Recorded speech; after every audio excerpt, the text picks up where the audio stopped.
Ladies and gentlemen, we are live!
Just be patient, I'll be there, baby. Waiting for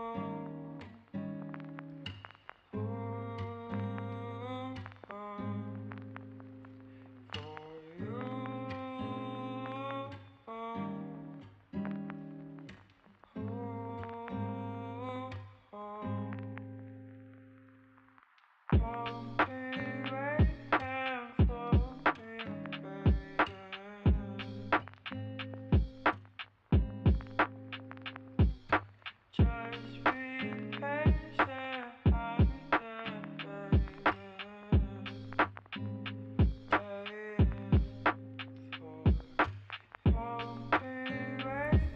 Hey, sorry, hang on. All right, sorry about all that. I had to talk to my dad about something, but anyways, welcome back to another stream, and today I don't have like a whole lot of videos to react to. I'm gonna be honest with you. There wasn't a lot of YouTube videos to react to today. Just yeah, there wasn't a lot, but I'm excuse me, but sorry. But instead, I will play more video games instead, and also I've got a couple of games that I've downloaded that which should be ready in probably about an hour or so. I don't know exactly when. Hold on, let me check. Okay, one's taking 71 minutes and the other's taking like, well, actually shorter, like maybe 18 to 20 minutes. Yeah, somewhere something like that. But yeah. So this will be a mostly gaming stream and just a little bit of reactions, since there's not a lot of videos to react to, unfortunately. And I wish UDY or someone would upload, but that's fine. That's fine. This stream will be fun regardless. All right. Okay. But MBG, as always, uploaded. So, unfortunate news, bad news for Alabama. They just lost to Indiana. They got destroyed by Indiana, like BTA. It was just, man, it was sad to watch, to be honest. It was. And I'm not even an Alabama fan. I've always liked Alabama, but I'm not an Alabama fan, if that makes sense. Like, I could have been an Alabama fan because I grew up watching Alabama, but I just decided to, support the local college, which is South Carolina. 5-star leaves Alabama. Let's check it out. Ladies and gentlemen, boys and girls, hope all of you having a great week, or hope all of you had a great week. Hope all of you having a great Friday. If not, hope this video can make it a little bit better. And man, oh man, there's a bunch of things we got to talk about today. This will not be the only video, so be on the lookout for some others. Because guess what? The transfer portal, it's about to go crazy, and it is going crazy as well. I think it's up and running right now. I think. When I'm making this video, the portal is officially open. With some of these playoff teams losing yesterday, you know what's about to happen next. You don't gotta be a rocket scientist to put two and two together. Some notable names, they're gonna leave. I'm gonna let this be known right now, early on in the video. This will not, and let me say it again, will not be the only video we post today, so be on the lookout for some others. I didn't go to bed because we didn't get the Georgia Ole Miss video uploaded till about roughly 4 a.m. I don't even think I went to sleep till 5 a.m., got right back up, took a nap a couple hours later, got back on the phone, and it's been crazy, to say the least. I don't want to be that guy that's just going to tease you and say, look, there's about to be some hectic things happening in the college football world that are going to blow your mind, but I'll leave you at this much. It's going to be unreal. I've been on the phone all morning long, and some of the things I've heard, they were shocking, to say the least, and I will be able to release that information in some of the upcoming days. But for now, at least in this video, we got to lock in, we got to get down to business, and we got to talk about... You know what I'm about to say next. Say it with me now, although Alabama fans are not in a good mood. Alabama! Clap it up. Clap it up. Or maybe, you know what? We shouldn't be clapping it up to the Crimson Tide. They got embarrassed. They got boat raced. They got curb stomped. They got like I said, man, it was sad to watch. It was. It really was sad to watch. Just seeing Alabama get spanked like that. Like literally BTA. That's the way to describe that game. BTA, and it was just sad to watch, especially as a SEC fan. It was sad, and it just shows that that SEC may not be the top conference anymore. It may not be the top conference anymore, and it may be like that for a little while. We may not see an SEC team win a natty for a little while. I hate to say it, but it's probably the truth. With all of the NIL stuff going on, it might be the truth. Rated, whatever word you want to throw in there, by the Indiana Hoosiers. Clap it up. They deserve a big clap. Clap it up to the Indiana Hoosiers. Nice little golf clap. But hey, some Indiana fans, including Kurt Sinetti, might be saying this. Well, Matt, we don't deserve a clap, brother. It wasn't really a big game for us. Alabama, they were just in our way. And if you're one of those people saying that, I don't blame you, because that's how it looked. It looked like Alabama was a speed bump on Indiana's path to a national championship. Nothing more, nothing less. A speed bump. It's crazy to say I'm referring to Alabama, big bad Alabama, as a speed bump, but gosh, it's the harsh reality. It's the harsh truth. And like they say, the truth hurts. We didn't even put up a fight, man. We didn't put up a fight. I'm not here to talk about that game too much. We'll save that video for maybe tomorrow, later tonight, or something like that.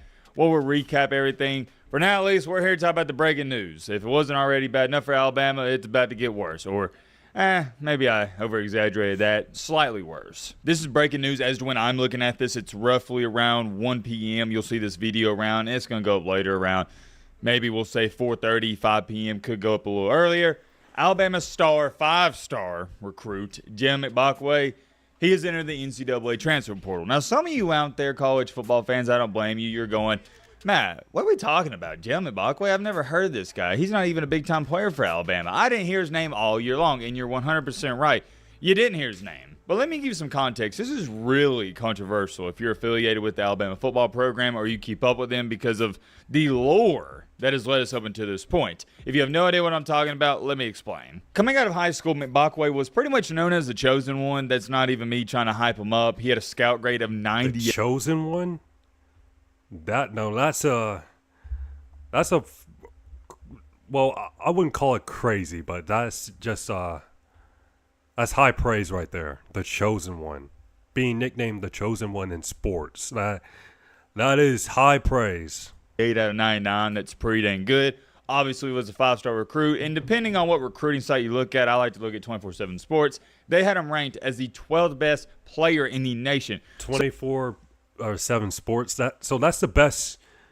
So that's like the best for looking up the top recruits. Like the top high school prospects. 24/7 Sports. Okay, interesting. Because recently I've been looking at Rivals instead. I don't know which website's the best. So it's not even like he was just a fringe top 5-star recruit. No. He was one of the best overall recruits, regardless of position in the nation. But his primary position was cornerback, defensive back. Fast forward time a little bit, he gets to Alabama last year, and he is playing as a freshman. Goes without being said, that is a prestigious honor. You don't see freshmen even sniffing the field at Alabama quite too often. And I got to be honest with y'all, I thought he was really good. He showed flashes of greatness as a young guy. He's got great instincts. He's a natural-born athlete. Everything you could dream of in a defensive back. I wouldn't call him a lockdown corner by any stretch of the imagination, but he most certainly could have got there one day. He was really solid. He wasn't these fake 5-star recruits. There wasn't too many flaws in his game. Well built. He wasn't one of these skinny DBs. He was strong and also really fast. And I could sit up here for the next 5 minutes and hype him up. You get the point. He was a 5-star recruit. That should tell you everything you need to know. Well, at the end of last year, things were getting weird because apparently and allegedly he wasn't too happy with his role on the Alabama football team. Now, I know what you're sitting there saying, Timothy and Bobby. Well, Matty boy, what do you mean he wasn't happy with his role? You said he was playing and also last season he could have entered the – well, he did enter the transfer portal, but then sorry. What I was trying to say was he could have entered he did enter the transfer portal last season, but he decided to stay, and now he's entering the transfer portal. Freshman, and yes, that's right. He was playing. So what wasn't he happy about? I don't know. I guess, and this is the only thing I can assume, he wanted to be and is trying to be the next Travis Hunter. To give you some more context, McBakwe in high school, he played on the offensive side of the ball. He also played wide receiver. So he went to Kalen DeBoer, and this isn't me assuming, this is a fact. He went to Kalen DeBoer and the coaching staff and told him, look, I want to play wide receiver too. I want to play both sides of the ball. And they was like, I don't know about that. I guess he wasn't too happy with the answer, and he decided to enter the transfer portal. So this is not McBakwe. Okay, so bro was trying to be the next Travis Hunter. Okay, interesting. So he wanted to be the next Travis Hunter, like play both cornerback and receiver.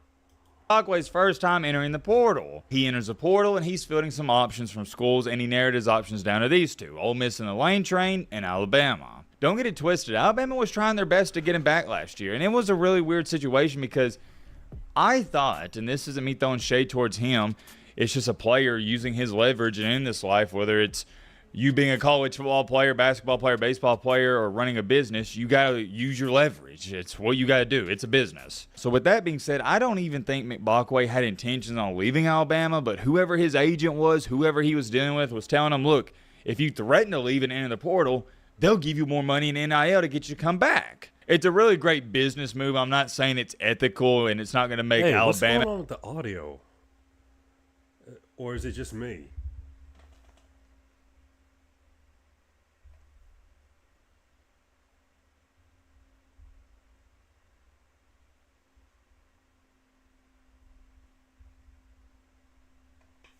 Hey, is the audio good or what?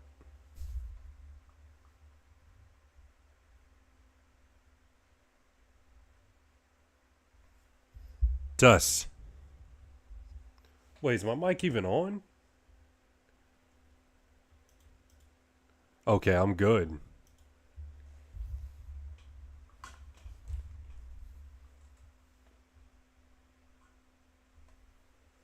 Hold on, let me make sure this is working.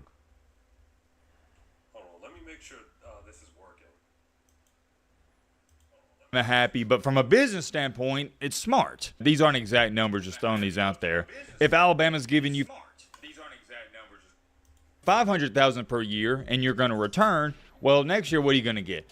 $500,000. It's not going to go up. You're already there. They don't have an incentive to keep giving you more money. But him and his agent are going, all right, we like it here at Alabama. We had a good freshman year, but why don't we play the field? Let's see what some of these other schools are offer us. We don't want to leave Alabama, but if we look at a school like Ole Miss, we look at a school like Texas Tech, Texas, wherever, and they start offering us, remember at Alabama, he's getting $500,000. Well, if Ole Miss offers him $600,000, you can then take that contract or take that offer back to Alabama and say, look, I'd love to stay here, but Ole Miss, they're giving me $600K. So if you want me to come back, I need $600K. And that's exactly what happened. McBakwe, he decided he was either going to go to Ole Miss or Alabama. He took the offer from Ole Miss, went back to Alabama and said, if you don't match it, I'm leaving. And long story short, Alabama matched it. And just like that, bada bing, bada boom, you just made yourself an extra $100,000 without doing anything. Can't harp on this enough. You never really wanted to leave in the first place. You just acted like you wanted to leave, and then Alabama entered panic mode. I don't know.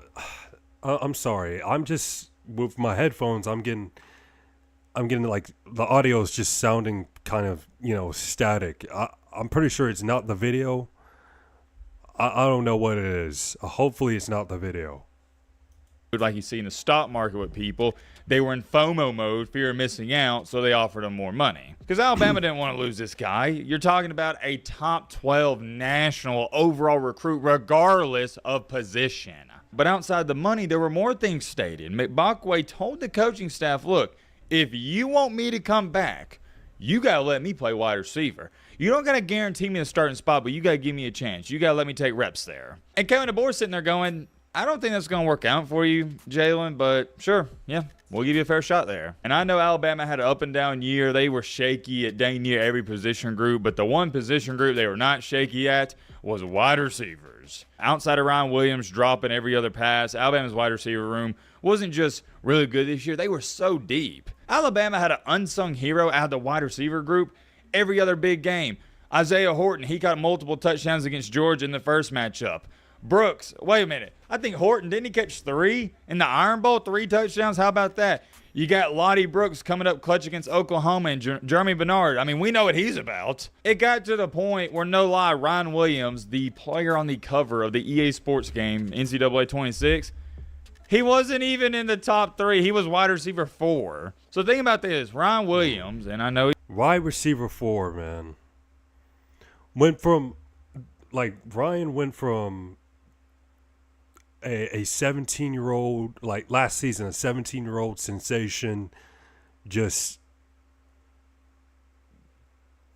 absolute, like blowing up last season. And then he's on the cover of College Football 26, and now he's wide receiver 4 and dropping passes. Just crazy, man. He throws with drops. He's wide receiver 4. How are you even going to get playing time at McBakwe? What were you thinking? That's what Kalen DeBoer was thinking in his head. He didn't tell him that, but he was like, yeah, we'll give you a fair shot. And instead of McBakwe playing on the defensive side of the ball, he eventually told Kalen DeBoer, no, I don't even want to play defense. I just want to be a wide receiver. So he wound up making a full transition over to the wide receiver room.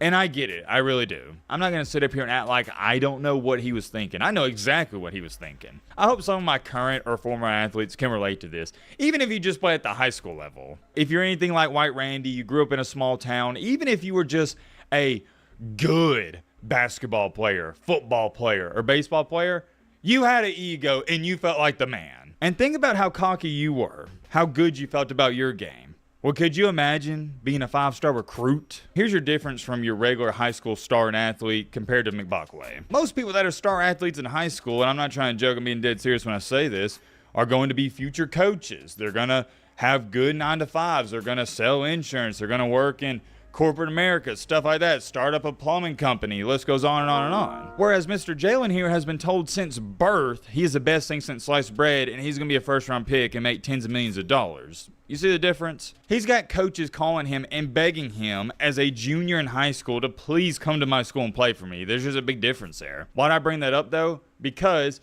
whereas you had maybe one college coach fiending over you at max 2 at some small D1 or D2 school, he has 100+ offers. What does that do for a young man? What does that do for a kid? It inflates your ego and it makes you think you're way better than what you actually are. When your ego gets big, you then think, oh yeah, well I can switch over to the wide receiver position and yeah, I don't even need to be guaranteed a starting job. I'll just go out there and win it. And I know he was battling some minor injuries this year, but I don't really think it changes anything. Reality set in quick with McBuckway. It wasn't going to be an easy transition. Like I said earlier, he couldn't even get on the field. And I knew once he didn't get reps this year, it was over. He's going to enter the portal. Think about it. He entered the portal last year because he wasn't happy. He's not even playing this year. He's definitely not in a good mood. He's going to leave. But here's what's causing big hoopla with this. Because a couple weeks ago, Jim McBuckway was asked if he has any plans to enter the portal. And he said, his words, not mine, and I quote, definitely not. Alabama fans aren't too happy with that because, well... And he lied. He definitely lied. He lied. People don't like liars in this life. I'll give you my honest 2 cents, and I'm just going to keep it a Fortnite V-Buck with you. I don't care. It happens all the time. These players, they change their minds. Coaches, they lie. They change their minds. So I'm not really going to hold McBuckway to a fire. Things change in life. I always think about this. Anytime someone goes, oh, well, he lied. He's such a terrible person. You know Nick Saban, the greatest head coach of all time, the guy everybody loves. He said, and I'm quoting this word for word, I will not be the head coach at Alabama.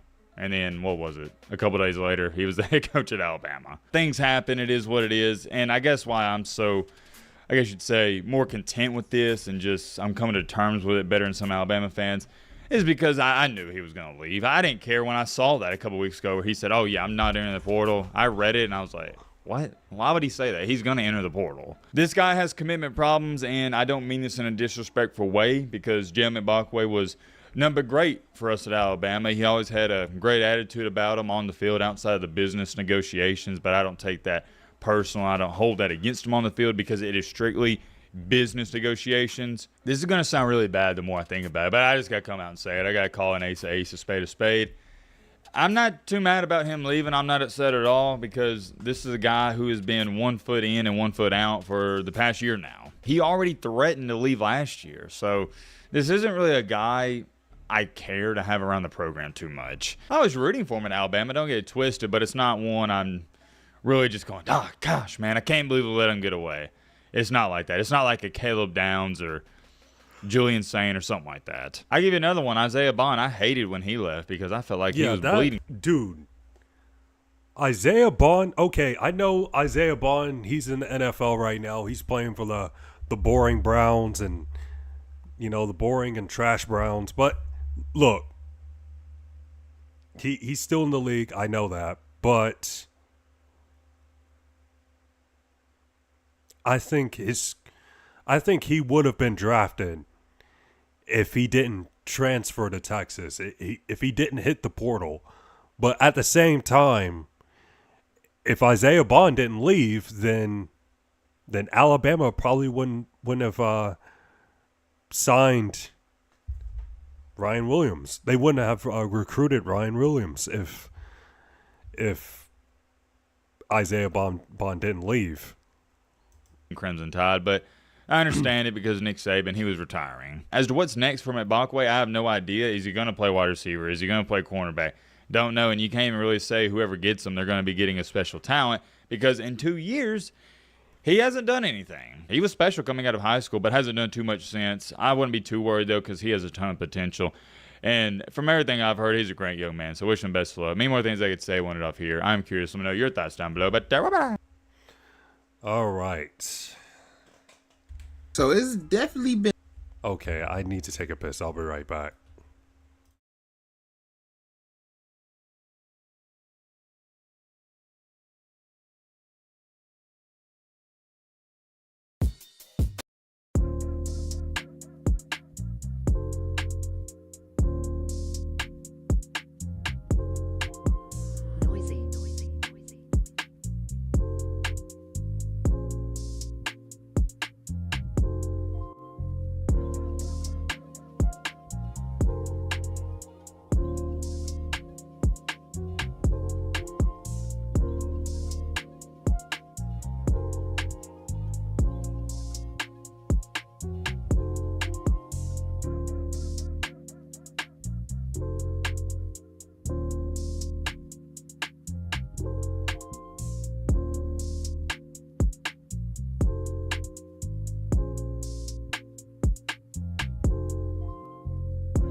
All right, I'm back. I'm back.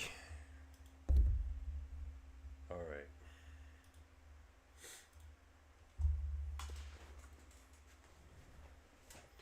Revisiting all of the 2025 streaming drama you might have missed.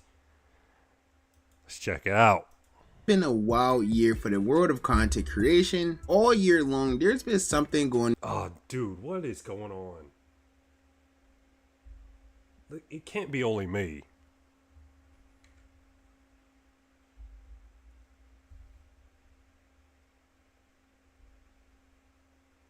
Hold on, let me just make sure it's not. Let me just make sure it's not just my headphones. It's not just my headphones. And if you hear an echo, it's I have my MacBook right here. And if you hear an echo, I have my MacBook right here.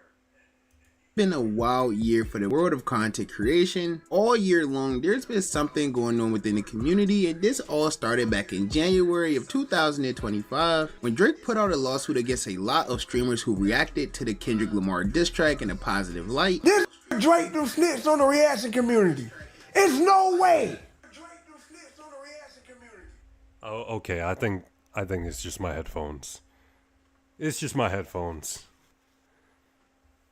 Okay, I think whoever's watching this, well, I think no one's watching this right now, but it's just my headphones. There's no way you got us in this case, dog. Oh, this gotta be the softest nigga ever, dog. Man, Oh, this guy's a Steelers fan? And go Steelers. Hopefully they'll beat the Ratbirds this Sunday. hey, Drake, you ain't hip hop, bro. There's no way. You a great artist, I give you that all day long. I promise you. Can't take that Nah, he's the greatest rapper of all time. from you. But bro, you gotta be the softest in the history of Earth. And then after that, January remained full of surprises as Fousey kicked off his rap career, dropping some of the worst music of all time and even dissing the entire community. They don't like the truth because I be stating facts. They say it's killer, we killed it. I'm okay with that.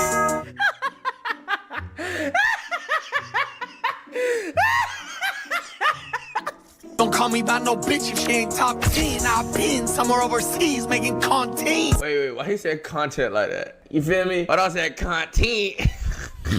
I feel it though, like, I feel the vision though, like. But even though all of that was going on, a person that saw a lot of success in the month of January was no other than Plaqueboy Max. He was going crazy within the music industry, and we all know once you start getting popular, that comes with a little bit of drama as well. And that's how Max kind of found himself within like a forced beef with Little TJ and Fabio Foreign after Oh, telling I them remember this, man. Dude, these two rappers were just absolute weirdos for this. Like, they were so weird. Like, if they wanted to smoke so bad, why not just go outside? And Plaqueboy Max, asked them nicely to stop smoking in the house, and they took it as disrespect, and I couldn't understand that. I still don't understand that. Like, why is that considered disrespect when y'all were being disrespectful? Actually, technically, y'all were being disrespectful for still smoking in the house. that they couldn't smoke within his Airbnb. Also within this whole month for Plaqueboy Max, he also started doing some collabs with Julian Newman. He was playing basketball on a lot of Max's streams throughout the month, and Julian would also find himself in some beef with a rapper after trying to fight him during a basketball game that was taking place live on stream. Now on to February. February was kind of a dry month for the streaming community. There wasn't a lot going on other than Deshae getting canceled on Twitter and being banned on stream for literally just being too freaky. Other than that, nothing much happened. It was a very interesting month for me because I dropped a video about some creator faking his content and ruining his entire career, and then like a day later, I think it was Valentine's Day, I got DMs for that creator threatening to sue me. So it was Oh, I think I seen that video. definitely an interesting month, but things really started to pick up a bit in March when DDG really started taking his streaming career seriously. And once he really locked in, he did start seeing a lot of growth, but he did get a lot of hate. Okay, that looks good. To be fair, it does. Like this plate looks good. On social media at the time because he was always around the most popular creators there were. There was a bunch of Solominati clips starting to resurface online of him calling DDG like an opportunist, saying that he just spawns around the most lit person. DDG, you're literally And that he just spawns around the most lit person. Yeah, that is right. Like, watch Aiden Ross when he started blowing up. Prime Aiden, 2021 Aiden. Who was on those streams? DDG. If you look at Speed when he was blowing up, who was on some of his Speed streams? DDG, I think. DDG, you're literally, you can't create content alone. So you got to ask yourself, how do he create content? He leech off people that's popping. Now, April is where 2025 really began to get lit for the world of streaming because this is the month where Kai bought a house for all of his friends, which later became known as the Clover House. And after getting this house, they started off with a bang on Twitch. All of the members were going crazy. In fact, they were doing so well that creators like XQC thought they were view botting. Also around this time, we had Marlon starting to blow up on Twitch as well. Marlon, man, look at Marlon, man, so inspirational. His career a few months earlier, but he really started seeing real success around the month of April. He almost started seeing the success overnight. I remember I even dropped a video about him calling him like an industry plant because he literally came out of nowhere. And now 8 months later, he's still doing great. He's not. Yeah, he's no plant, man. He started from the bottom. Like, he started streaming in the garage, like doing content in Sweden. Nah, he started from the bottom. Shout out to Marlon. And I would say the funniest part of the whole month was the Ashton Hall workout routine starting to blow up. He was going viral all over social media for people literally clowning his morning routine. Now, on to May. May may have just been the craziest month of the year, probably outside of December, which we'll get to a bit later. But there was really a lot going on throughout the entire month of May. To start, one of my goats of the community by the name of Solominati finally returned to Twitch after years of not streaming, which was great for the community because he instantly started going crazy. Not to mention, this was also the month that Kai launched Streamers University, which he initially got a lot of backlash on social media for, but it ended up being one of the biggest events that streaming has ever seen, and it definitely helped a lot of people out the way that he thought it would. And speaking of Streamers University, it's almost like we can't mention Streamers University without mentioning one creator by the name of Zoe Spencer, who received hate all over the internet all throughout the month of May, and really all of this hate stemmed from her simply not getting an invite to Streamers University, which led to her crying and throwing people under the bus on her own live stream. It feels so like it's when it feels personal, you know, like it's when you want to hurt somebody or you just try. Like it's different when it's like, you know, it's like handpicked and it's just so spiteful. That's how I feel. When I saw Zeddy up there, and Zeddy's not a streamer. Zeddy streams. Bro, every male she streamed with, she has to make him feel uncomfortable.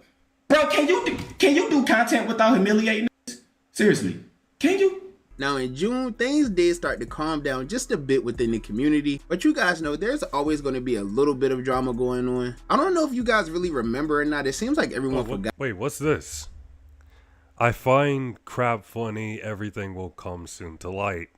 They should be thanking me. If you knew what I knew, you would understand. Nothing is a coincidence. Everything is always tragic from them.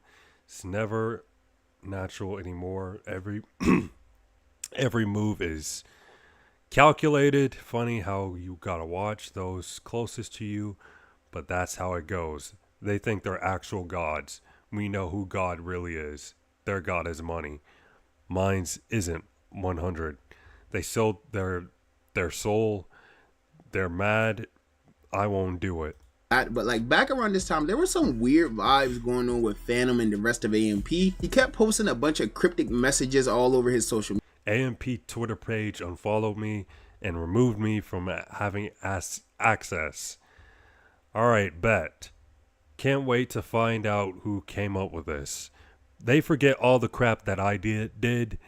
I was feeding the team when I didn't have crap I was taking a risk. I got all of us rich. Media accounts, he wasn't really around the other members of AMP much, but as time went on, I guess they figured it all out internally and everyone kind of forgot about it. So that led to that whole situation just eventually dying out. But the drama didn't end there at all, especially for DDG, as he ended up in a bit more serious drama. In fact, it was legal drama with the mother of his child. And as a result of that, only more drama ended up coming DDG's way, as he ended up in a serious beef with Reggie to start July. Oh, man, that seemed like a year ago, dude. That seemed like a year ago. That's how you show. That's how. Bro, what am I trying to say? That shows how fast the streaming world can move. When July kicked off, it was just a lot of drama going on with the DDG and Reggie beef, and eventually as it went on, it started getting pretty serious pretty quickly, as Reggie kept mentioning the legal situation that was going on between DDG and the mother of his child, and that's something that DDG took very seriously, and as a result of that, he went on to crazy. Showed a pic of his dad, who passed away not too long ago, to diss Reggie's deceased father. You worried about me, gang? I ain't gonna lie, bro. You gotta live with this shit for the rest of your life. Like, you gotta live with this for the rest of your life, my nigga. The Shade Room posted this. You try to get on stream and act like you ain't see that shit. That's why I'm scared to have a baby. Your baby mom is with you for life. Like, that's your family. You can say whatever you want about me, gang. You gotta live with this for the rest of your life. These are decisions that you made, bro, that you gotta live with for the rest of your life, gang. Like, you always gotta wake up and think, like, damn, my baby mom really with another. Said something, he was like, where your such and such is at? And I'm like, damn, that's a good ass question. I wish I could ask your daddy the same. Ooh. They were saying a lot of personal stuff. A lot. What time is it? I gotta see the reservation. Is it, you know what time the reservation is? I think like 11. What time is it? 10:20. Oh, 10:20. Yeah. All right, bet. Cool. Now, I didn't think that beef was ever going to like come to an end, but it did eventually die down. They ended up making up like a month later. But the drama didn't really die out for everyone, because Kai finally went live and told the world why he stopped collabing with Adin Ross as much as he used to. Tav is a white man, by the way. He proceeds to say, from Nike to McDonald's, but bro, keep it real, bro. A chicken Big Mac, a chicken Big Mac. He on my phone calling me the N-word at 4 a.m. in the morning. You're supposed to be a manager, and you, what's up with you? I'm not in the mental state to be in front of your. As soon as a of color hop onto the stream, it's straight watermelon and gorillas. I watch Adin streams a lot. Adin. Now, speaking of Adin, he has some more drama going on with other people outside of Kai Cenat, such as FaZe Banks, and their whole beef started after some DMs have gotten leaked of Banks basically blaming Adin for a pump and dump. Alright, Adin Ross, oh, okay, actually I'm not reading all that. Crypto scheme, and as a result of that, Banks started getting all types of backlash on social media. He started getting a bunch of hate, and that ultimately led to him stepping down as the CEO of FaZe Clan. And heading into August, unfortunately, things didn't get better for FaZe at all, as Plaqueboy Max randomly announced his departure from the clan via social media. And this Plaque was just ahead of his time when it comes to this FaZe drama. Plaque was ahead of his time. This was a very random thing. No one really expected it at the time. No one knew the reason why at the time, but he originally stated it was because he just wanted to focus on himself and build his own personal brand. I don't own FaZe. I don't own FaZe, game. No ownership. I want to build something. If you're pussy hurt because you're mad that I want to build something for myself, sorry, I don't know what to tell you, because I'm still going to do it. And I'm going to make this 5-star shit the biggest shit ever. And me, the biggest shit ever. That don't mean I don't f with these. That don't mean I won't f with these. That don't mean I won't do shit with these. I love them. They're my boys. But at the end of the day, bro, I'm going to do what I feel is right for me. And then when you see this shit work out down the line, you'll see what I mean. That's all I'm going to say. As the month continued, Brawadis also ruined his whole streaming career. I don't even know how he's doing on YouTube now. I would assume he's still doing fine. But he was receiving a lot of hate in August because he had recorded himself getting into a heated back and forth argument with a Starbucks. Oh, I forgot about that too. I forgot that went viral. You know, yeah, I mean, I'm pretty sure you've seen it. Brent Wattis, he's definitely in the wrong. He should have just ordered his Starbucks or whatever he's ordering and just told his cameraman to leave and it's probably just wait, or well, I don't know. That might be stupid because as the cameraman you might want to avoid recording other people. I guess he should have just left. Employee. After the employee simply asked him to just not film in the store as it was against policy, and for whatever reason he didn't want to turn off his cameras. But literally just 2 weeks later, he would end up getting into a more serious altercation with a Starbucks employee after refusing to obey the store policy and not film in the store. I honestly think you just wasted like 10 minutes of both of our time. I'm sure you don't care because you're getting paid regardless, but I don't. So I'd appreciate it if I could just place an order. Yeah, you know, again, like I said, initially I would have been willing to do that if you had stopped recording, but... I know, but my job, just like your job, is just, you know, whatever your job is, my job is to be recorded. Like I record my life. That's my job, it's my career, it's what I get paid for. So I'm just trying to do my job just like you are. Yeah. And if you had given me a reason for why the policy is enforced, I would have put the camera down. But you just said, oh, I don't know, it's just a policy.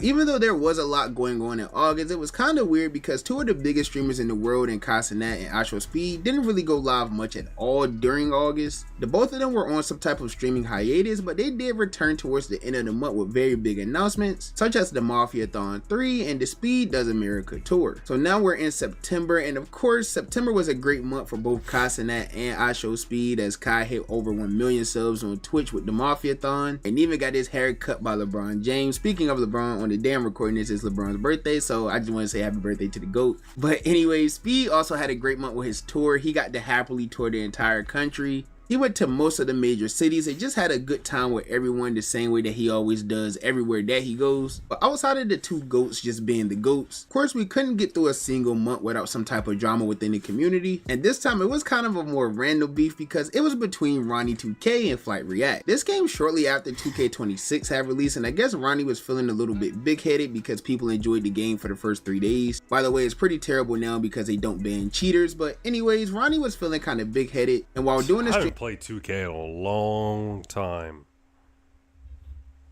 No, I haven't. Well, I should say I haven't bought 2K in a long time. It's been a while, and the main reason is because it's a pay-to-win game. It really is. Like, not only you're paying $70 for the video game, but when you go to My Player or My Career or whatever it's called,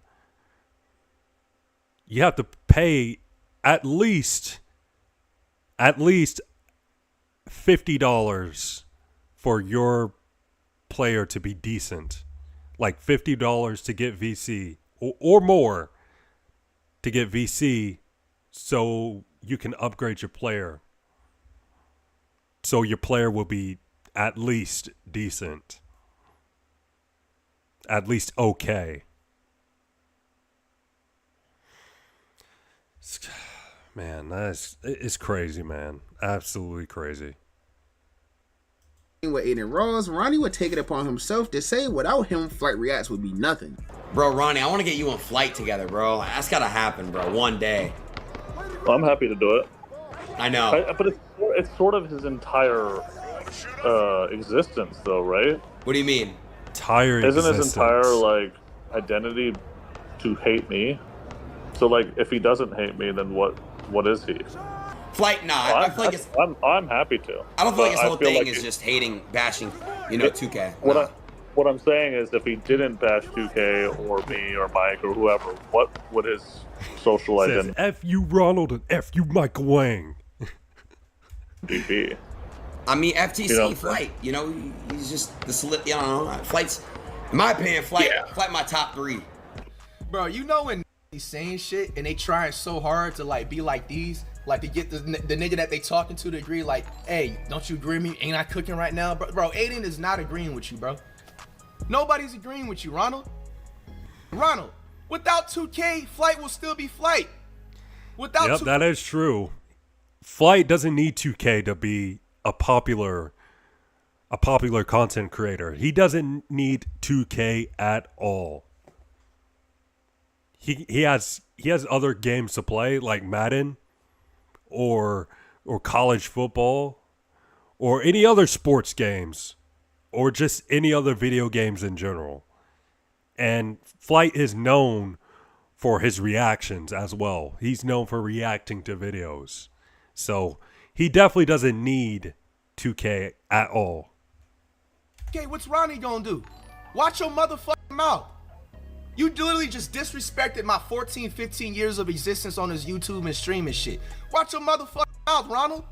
You add a few new features in 2K that should have been in the motherfucking game for the last 5 years that the community been complaining about. And you're talking different? Humble yourself, nigga.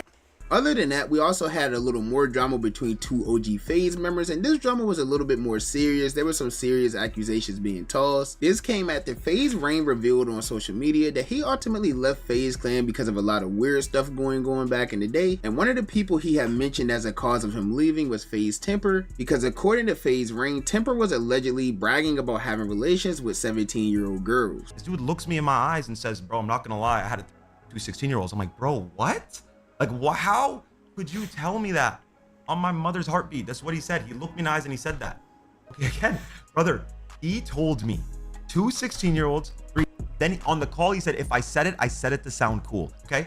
So then he goes in the call that we had after with me, you, Apex, Tommy, and he said it was a 17-year-old. He admitted it, bro. Now, I know that's crazy, but heading into October, FaZe Clan finally started to turn everything around after having a rough couple of months, because on the first day of October, they launched their second annual FaZe Subathon, which once again did great as many of the members hit goals that they never even thought were possible. The highlight of the entire subathon was each member hitting 100,000 subscribers and being ranked 1 through 7 in the leaderboards for active subscribers on Twitch. Now, outside of FaZe, October was just another month that had a lot going on for the world of streaming. Another group thing that happened was the launch of DDG and his friends' official content group known as the Capaholics, and even they ended up having some internal problems during the first day of their the DDG and Jay Cinco beef. Yep, I remember this. And also isn't, I think, yeah, it is true. Yeah, Jay's having a kid soon. Streams together, and that came after DDG and Jay Cinco had some ongoing animosity after the announcement of the group. So I said, nigga, I made you, nigga. Yeah, I said it. This is not my homie. You calling some niggas to come fight for you? I'm just speaking as a group. That's not a real friend group, bro. That's not a real friend group. Like, our friend group was always based off of the ranks of popularity, like, and it's various, and I have various signs. I don't let shit slide so many times, gang, like so many times, because I want to be accepted by a group of niggas I thought was cool. Now, as the month continued, things started to get more and more weird. One of the most popular stories throughout the entire month of October was the story about the popular shoe store Cool Kicks getting raided and the CEO of that store getting arrested on some pretty hefty charges. And that all stemmed from Cool Kicks, the CEO of that store getting I believe I heard about this too.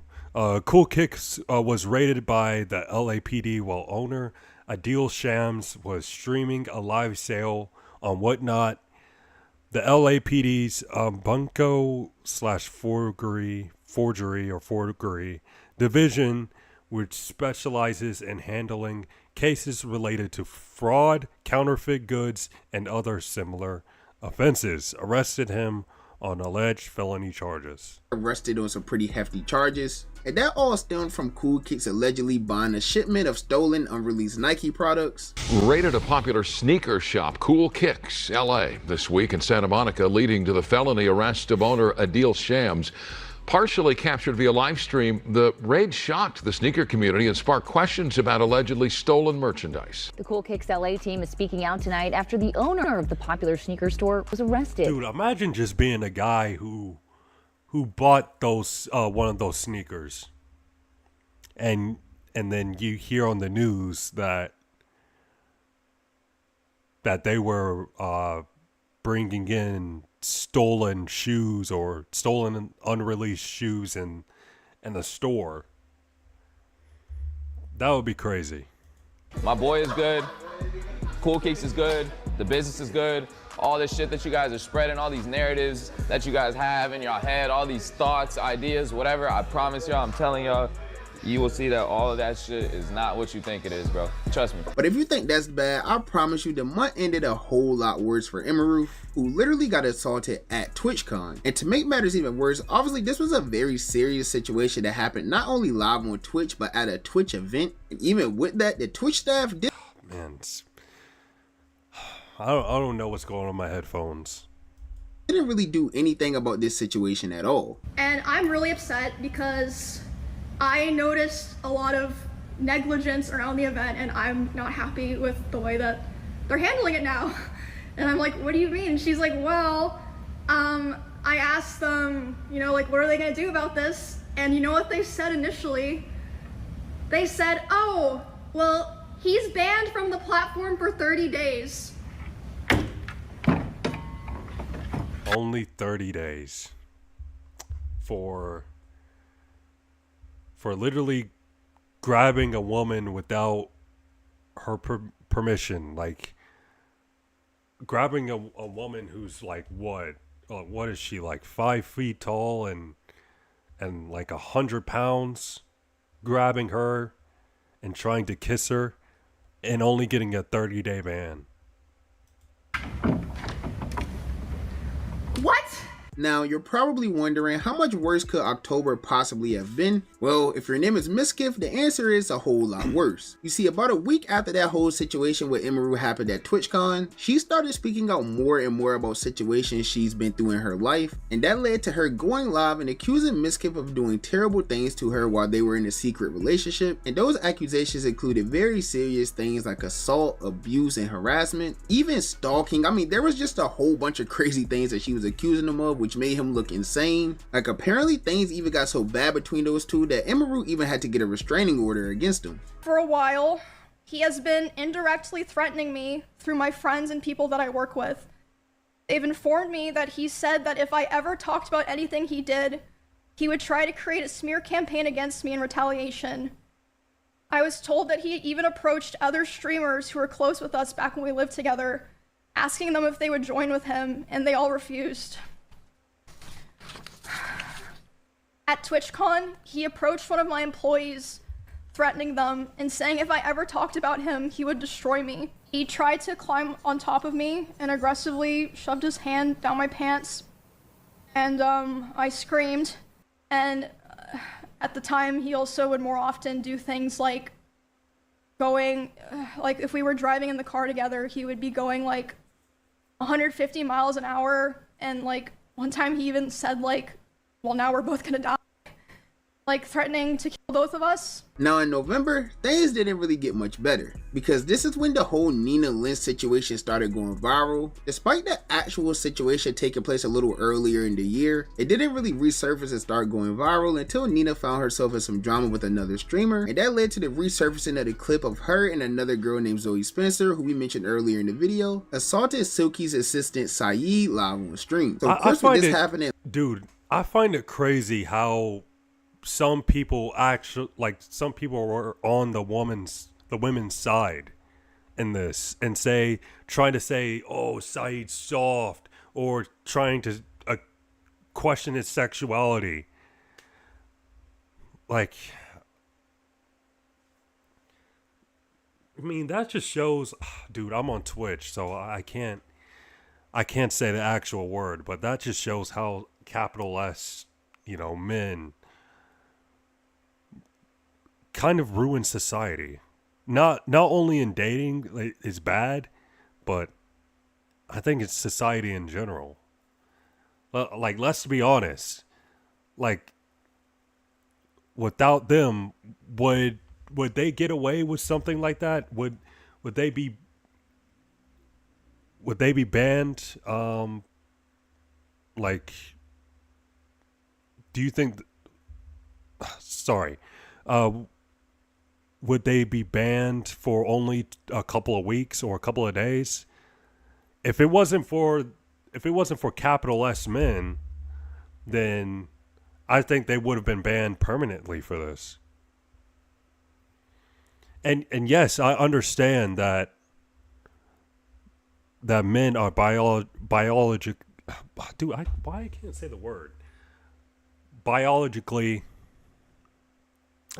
stronger than women. Yes, that is true, but that still doesn't give you the right to just put your hands on anybody. Not like, what's so controversial about keeping your hands to yourself? Just telling people to keep your hands to yourself, man or woman. What's so controversial about that? Live on the Twitch platform, everyone was calling for her to be permanently banned or banned for a few months at the least, but instead she got a slap on the wrist and she got banned for like a few days, and then she returned to Twitch and yet again another clip of her assaulting someone else went viral, and then she got banned again, this time for only 1 week. So now it's just been a big question. Someone else went viral and then she got banned, and then she returned to Twitch, and she did it multiple times. And I find it crazy how some dudes will actually defend this. Like y'all are the reason why some of these women think they can get away with stuff like this. You know, just touching other people inappropriately without their consent. Like it's their fault. I kind of blame them for this. I kind of blame the capital S men. Like they just, like these people would say, you must be gay if you don't like that, or saying that she's like the only woman on this planet. Like there's plenty of women on this planet. Everybody has different types. Like,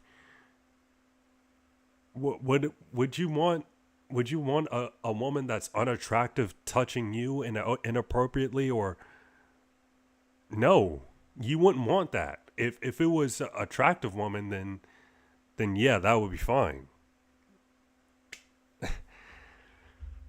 and yet again another clip of her assaulting someone else went viral, and then she got banned again, this time for only 1 week. So now it's just been a big question of how does she keep doing these very terrible things live on stream and not getting some type of lengthy ban. But outside of her, there was actually some bright spots in November, such as Rakai, who was basically going viral every single day on the internet for various reasons, especially while he was doing his little back and forth series with Duke Dennis. And the night before you took him, I told Talil this, I'm like, it's over with, right? I'm like, it's over. They said, yeah, that's the only reason why I didn't tell security not. Bro, I'm feeding the back right now, bro. Right here. Please, right here, bro. Right here, man.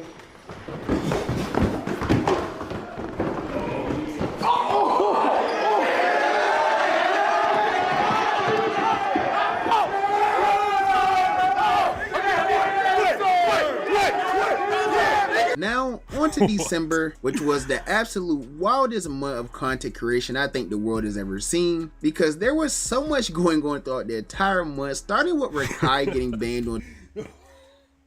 Oh my gosh. That's actually kind of funny.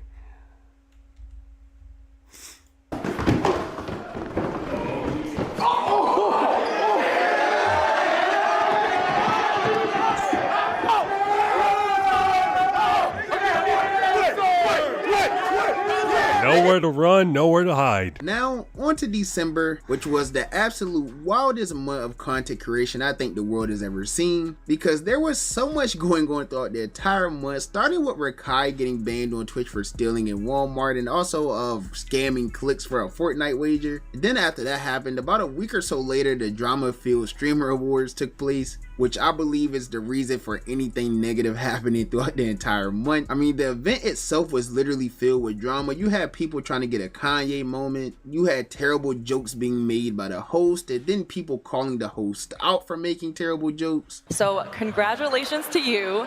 Oh, and also congrats on your new documentary with 50 Cent. That was you, right? I mean, Yeah, the jokes were absolutely terrible. It wasn't funny at all. But there's no reason to crash out over it like Tyloo was about to do in this clip.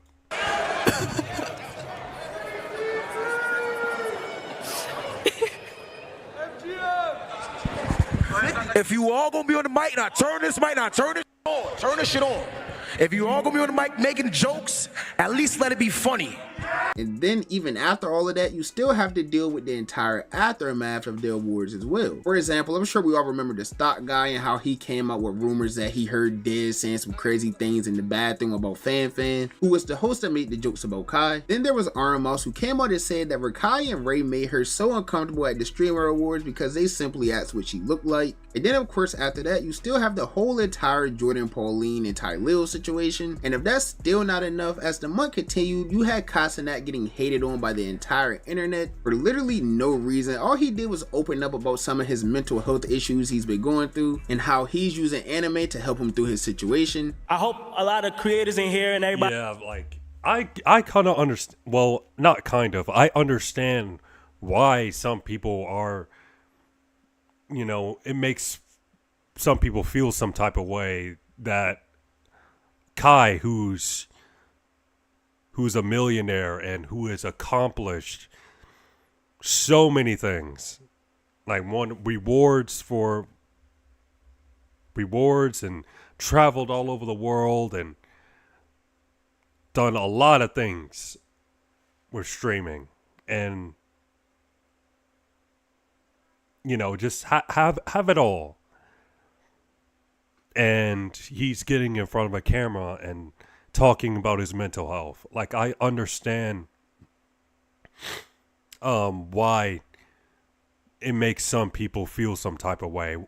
Like you hear dudes say, "Oh, like this guy talking about mental health?" Like, someone who's a millionaire who has it all, and there's dudes who have it way worse.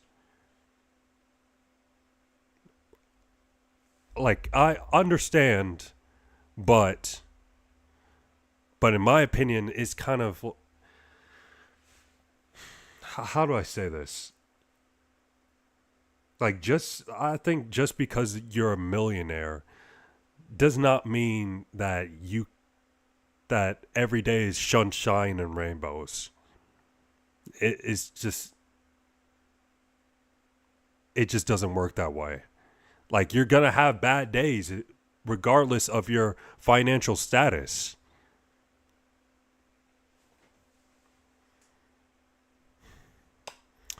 And what else? What else do I have to say? Like, there's popular influencers or streamers or YouTubers who have, you know, off themselves because of their mental health, because they didn't take care of their mental health, and they didn't speak. I don't think they spoke up about it, and they ended up, you know, offing themselves.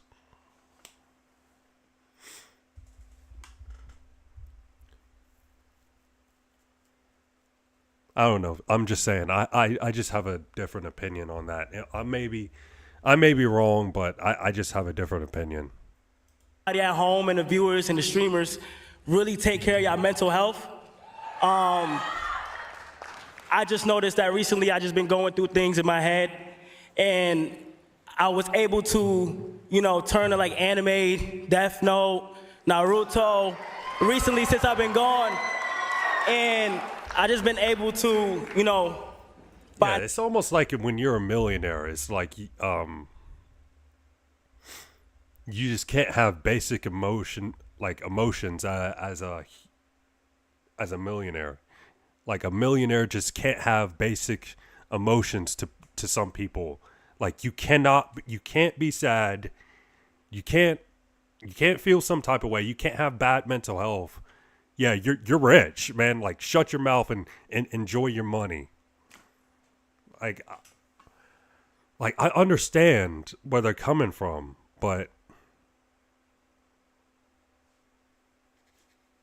But just because you're a millionaire, just because you have it all, it doesn't mean that every day is going to be sunshine and rainbows. Happiness within that. But to make matters even worse, after Kai announced his whole mental health thing throughout the entire month, on Christmas Day, Kai took to Twitter to announce that his relationship was officially over, and that led to the internet having all of these think pieces. There was even rumors going around that his girlfriend cheated on him with NBA Youngboy, which I don't believe at all. But the story of the entire month has definitely cheated on him with NBA Youngboy, which I don't believe at all. Yeah, the whole rumors about cheating with that rapper NBA Youngboy, I don't think it's real. And also, I seen some people on Twitter or X have different opinions, and I thought it was kind of stupid. Like, some people were saying if she cheated, then that means, or like, since she left or she cheated, then that means that Kai was lame, and saying how money doesn't unlame you, which is true. It's true. Money does not unlame you. You can still be a lame or corny individual with money. But I think blaming, like, if she cheated, blaming Kai for that is just, it's crazy to me. It's crazy to me. And it's almost like, how do I say this? It's almost like you're being a capital S, you know? You know what I mean? But the story of the entire month has definitely been about the ending of FaZe Clan and all of the drama that came with it. It's definitely been a crazy year for streaming, and to be honest, there couldn't have been any more of a fitting ending to a drama-filled year. Now, as we head into 2026, we gotta brace ourselves for the aftermath of this whole month of December, because I'm sure the effects from this month alone is going to carry out throughout the whole next year. So it'll definitely be interesting to see how 2026 plays out. But that's just my personal opinion. As you guys know, the only opinion that 2026 plays. Man, I thought after all those guys leaving, man, I thought FaZe would have an open spot for me. No, I'm joking, but yeah, it was sad. It's sad to see them all leave and see them have all this drama going on, but they're still streaming like usual, and they may end up creating a completely new group. I wonder what they're gonna call it. I honestly believe they could reunite with Max, and they could just call the group 5 Star. That would make a lot of sense. But I don't think they're gonna do that. Out. But that's just my personal opinion. As you guys know, the only opinion that I really care about is you guys' opinion. So with that being said, be sure to comment down below and let me know, what was your favorite moment of the year? What do you think about all of the drama that took place this year? And what do you think streaming will look like in 2026? Be sure to let me know down below. That's a good question. What would streaming look like in 2026? Well, if I had to make certain predictions, might be a naive thing to say, but I have a feeling that no, I don't think that IRL streaming will die out. I think IRL streaming is here to stay. But I could see girl content dying out. Like just streamers, just their whole content is literally just, or like most of their content is literally just collabing with girls, or just doing content with girls. I think that could die out. And I do believe that this year gaming will make a comeback. Especially with the good games that's coming out this year. When GTA 6 comes out, I do think gaming will make a comeback. gaming will be popular again. Like it used to be.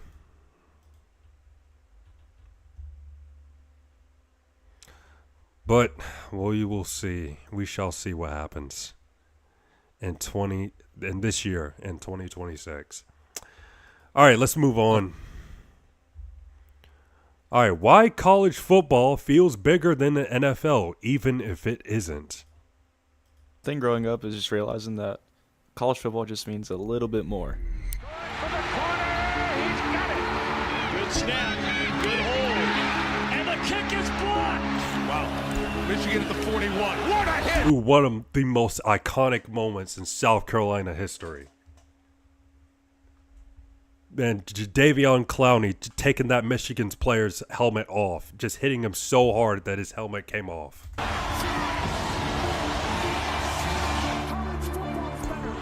56-yarder. It's got, no, does not have the leg. And Chris Davis takes. Okay, now this is probably the best Iron Bowl moment of all time. Or probably the best Iron Bowl moment I've ever seen. In the back of the end zone. 35, 40, 45, 50, 45. There goes Davis. Oh my God. My God.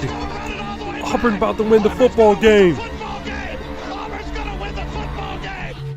And no, I'm not talking about it from the SEC perspective. Just talking about it as a regular football fan. I mean, obviously, there are better players in the NFL. The games are cleaner, faster, more precise.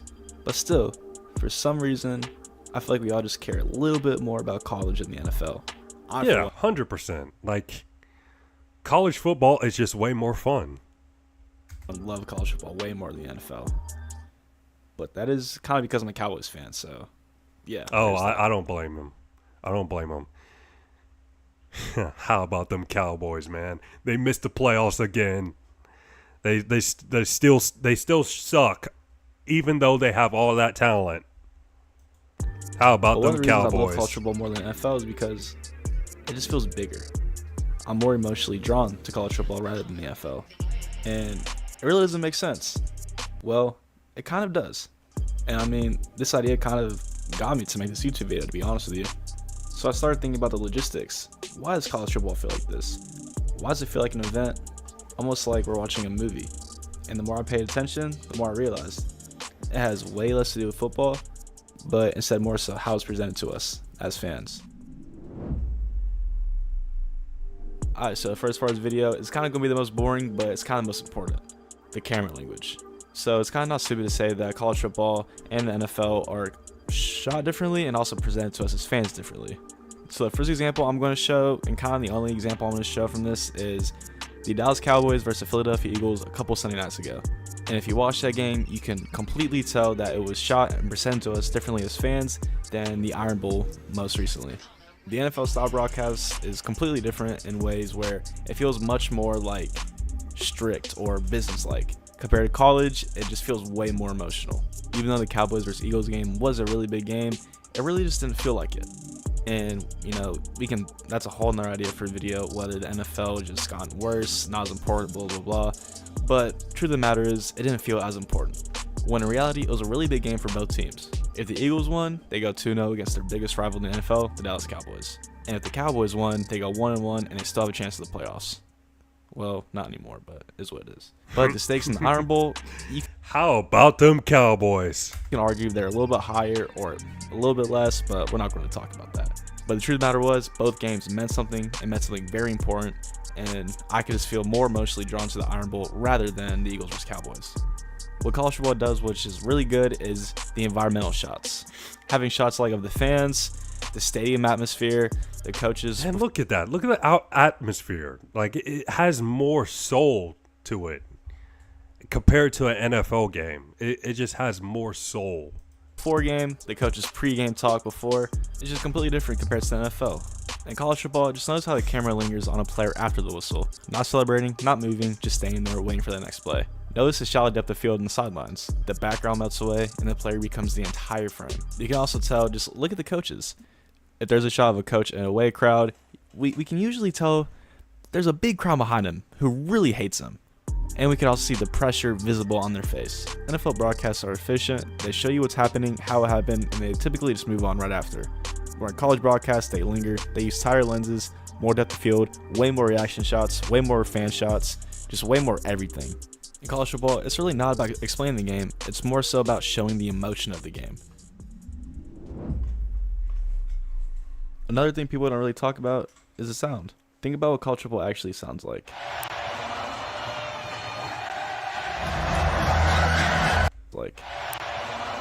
Just once, he played like 1 second of it, and I'm already getting chills. That's college football. That's college football right there.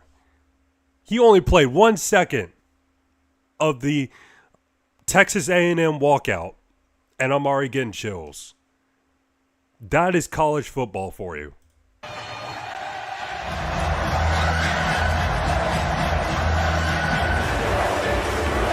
USC.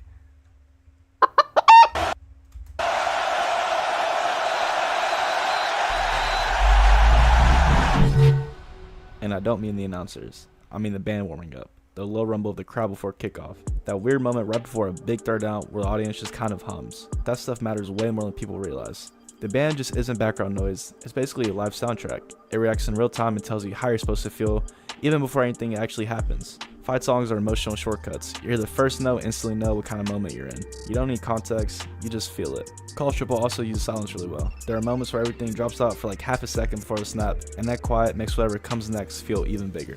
See, in the NFL, they just kind of fill the space. There's consistent commentary, graphics.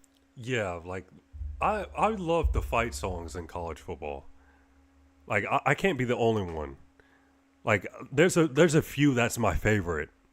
Like South Carolina, of course. Tennessee, I love Tennessee's. Alabama's pretty good. I love Michigan's fight song. Michigan's fight song will give you goosebumps. Texas A&M's fight song. Texas fight song, love that. Ohio State's, love that. Yeah, there's just really good fight songs to play, and you know, they had their bands, you know, playing the song, of course. That's awesome. But like I kind of don't understand why we can't see that in the NFL. That would make the atmosphere so much better if the NFL had a band, like each NFL team had a band, and they play like a fight song after they score a touchdown. I think that would be pretty cool. That would be amazing, and it would make the atmosphere so much better. And the analysis of the game. College football is more comfortable just letting the moments breathe. Before a play even starts, college football has already told you that it matters, just through the sound alone. And that's the most important part about the sound. Another thing about sound is how much of it comes from the actual crowd itself. College crowds don't just react, they participate. You'll hear noise build before the snap, not after the play. The crowd is already involved, already invested, and already anticipating something happening. And on top of that, there's a band, which is honestly one of the biggest differences between college and professional football. Bands don't just play music, they reinforce emotion. They celebrate, they taunt, and they build pressure for the opposing team. Fight songs are repetitive on purpose. You hear them enough that they stop being songs and start being emotional cues. Your brain associates them with moments that actually matter. College football also isn't afraid of letting things feel raw. Sometimes the mix is messy. Sometimes the crowd bleeps into the commentary, and sometimes it's loud enough that the announcers almost disappear. And instead of it feeling unprofessional, it actually feels way more immersive. It feels like you're inside a stadium, not watching it from a distance or a TV screen. Another massive reason college football feels bigger than it actually is comes down to tradition and ritual. Every program has rituals that will never change. And I don't just mean history in the vague season, I mean very specific moments that happen the same way every single week and every single year. For example, Virginia Tech playing Enter Sandman before kickoff, Clemson running down the hill, Penn State's man, don't mention that. For example, Virginia Tech playing Enter Sandman before kickoff, Clemson running down don't mention that stupid crap. Don't mention that. The hill, Penn State's wideout, Texas A&M's midnight yell, Ohio State dotting the I. Those moments don't depend on who's starting quarterback, and they don't change based on the season or how it goes. They just exist. And that repetition is the whole point of this section. See, fans don't need instructions. They already know it's coming. When the lights go down or a song starts, everyone moves together. everyone reacts the exact same way. Even if you've never been to that stadium before, you can feel it instantly if you're watching it on a TV screen. It feels like you just walked into something that's been happening for decades. Decades before you, the decades that will live, and probably the decades or hundreds of years after us. That's how meaning gets built, through consistency. It's the same reason people love long-running franchises or TV series. You can recognize the beats, you know something important is about to happen, because it always happens the exact same way. You can recognize the beats. You also know when something important is about to happen because it always happens the exact same way. College football doesn't try to reinvent itself every season. It doesn't really chase trends, it leans into consistency. And that consistency creates emotional shortcuts. When Clemson runs down the hill, you don't need an explanation. Man, get this crap off my screen. When the wideout hits, you don't need context. Your brain already knows that it's supposed to matter, and that's powerful. Because now the game isn't just about what's happening on the field, it's about everything that's happened there before. You're not just watching a matchup between two teams. You're stepping into something that existed before the current players and will exist long after they're gone. That sense of continuity is rare, especially in modern sports. With the portal, rosters changing, coaches leaving, conferences realigning, but one thing will always stay the same, and that's the rituals. College football doesn't ask you to care from scratch every week. It relies on decades of built-in meaning, and that's why it feels bigger than it actually is. Section 4. Scale and intensity. College football feels massive, but here's the thing. It only feels massive because everything is actually closer.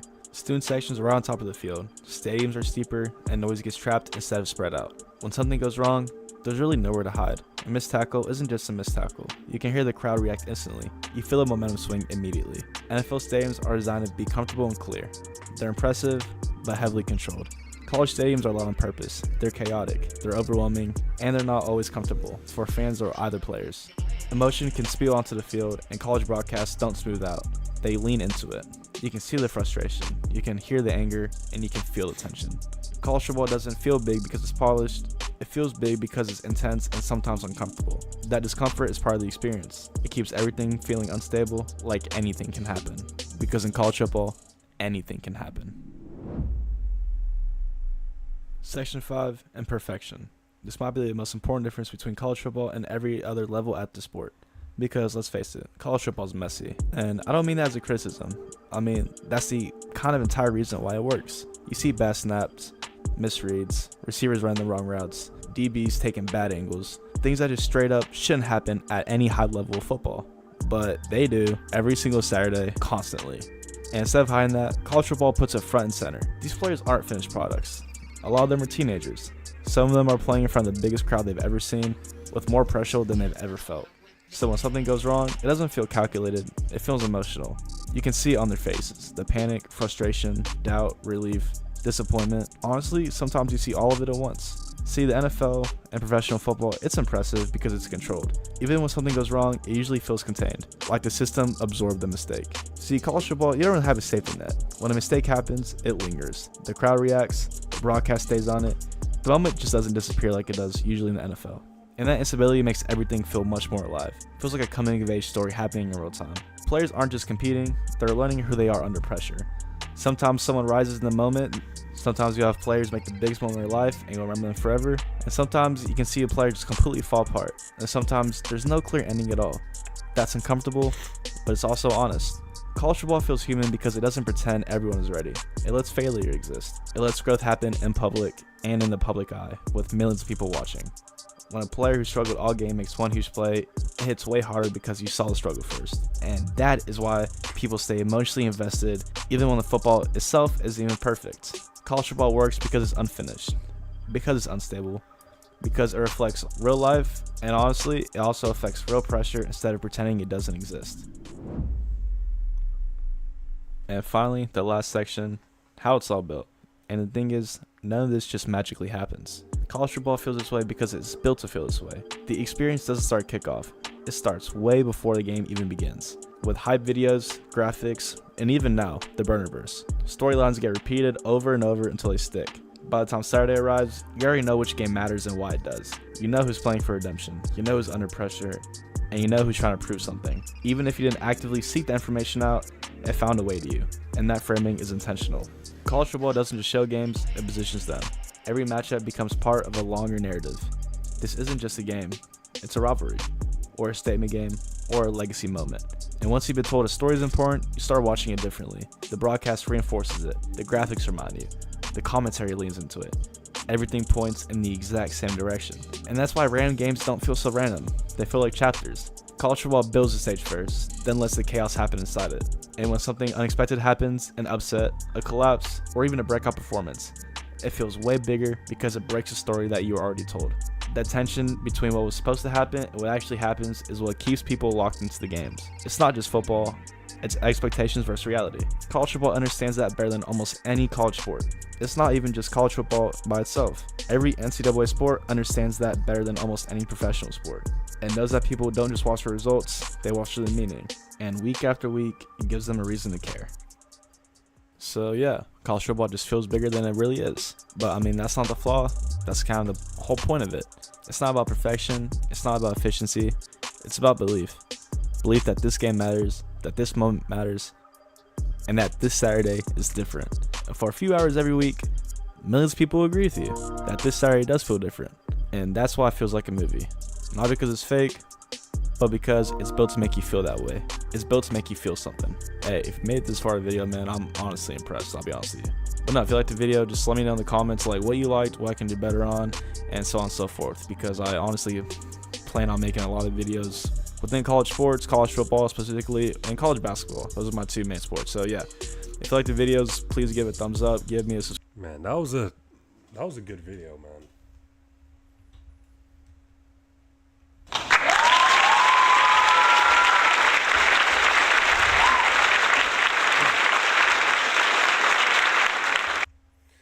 I mean, yeah. Yeah, college football is way more, it's way more entertaining than than the NFL. Just it has more, it's more passionate, has more soul than the NFL. And NFL is obviously more skilled, is more technical than college football, and the football players are better than the college football players, obviously. But college football, man, it's different. College football's atmosphere is different and is better.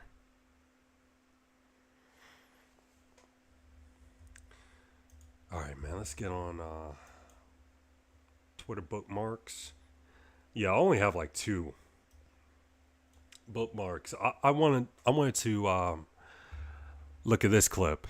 Justin, Brown's superstar pass rusher Myles Garrett says that he is not interested in a rebuild in Cleveland. Garrett says he is fully committed to winning and that his priority is to win football games. Quote Max, committed to winning, and as long as the team and organization are doing. He said committed to winning, but he's playing for the Browns. So they're committed to that same thing, then I'm all on board. But we're not thinking anything other than winning, tanking or rebuilding. That's not me. Yep, but you're playing for the Browns. Oh man, like I wish Myles Garrett would leave Cleveland. Like he's just too good for Cleveland, and he just deserves to play for a Super Bowl contender. He actually deserves it, and he shouldn't play for a team like the Browns. And yes, before you say, oh, but the Browns beat the Steelers. That's their Super Bowl. That's basically what that's the best moment of their season. Is beating the Steelers, and that's it.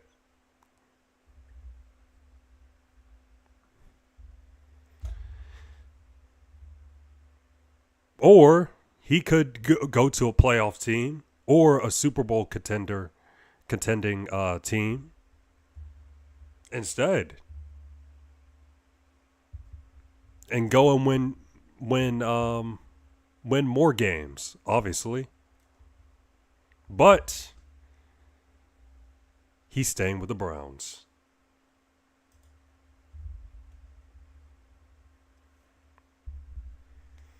All right, Arch Manning was running at a faster speed than Saquon Barkley. We have never seen a Manning like Arch. Barkley left side, big hole. Saquon Barkley. Okay, Arch Manning top speed 21.7. Saquon's top speed 21.68. Barkley, goodbye.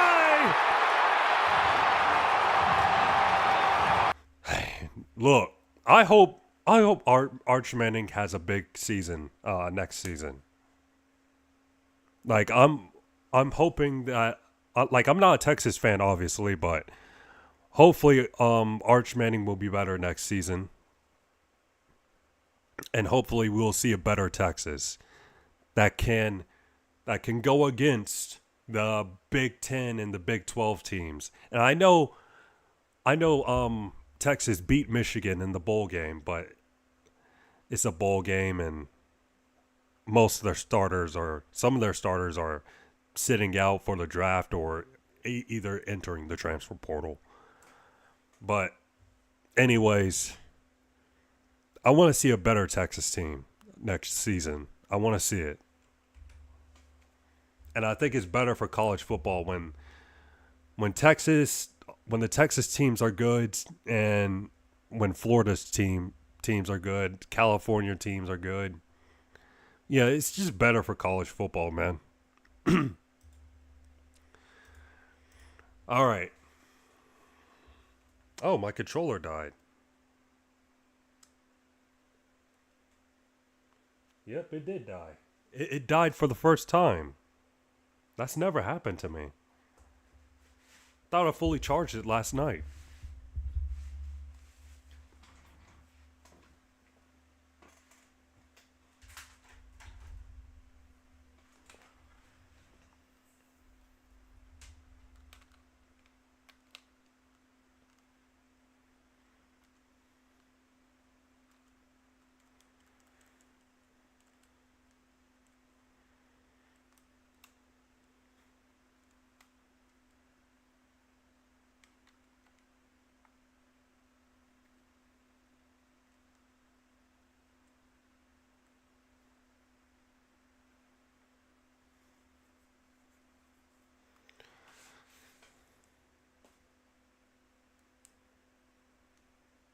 Well, can't use that controller. At least I got another one, but I don't think this one's fully charged.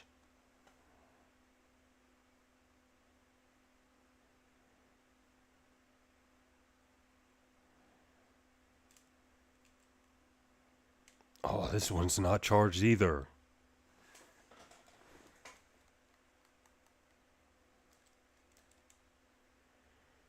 Whoa.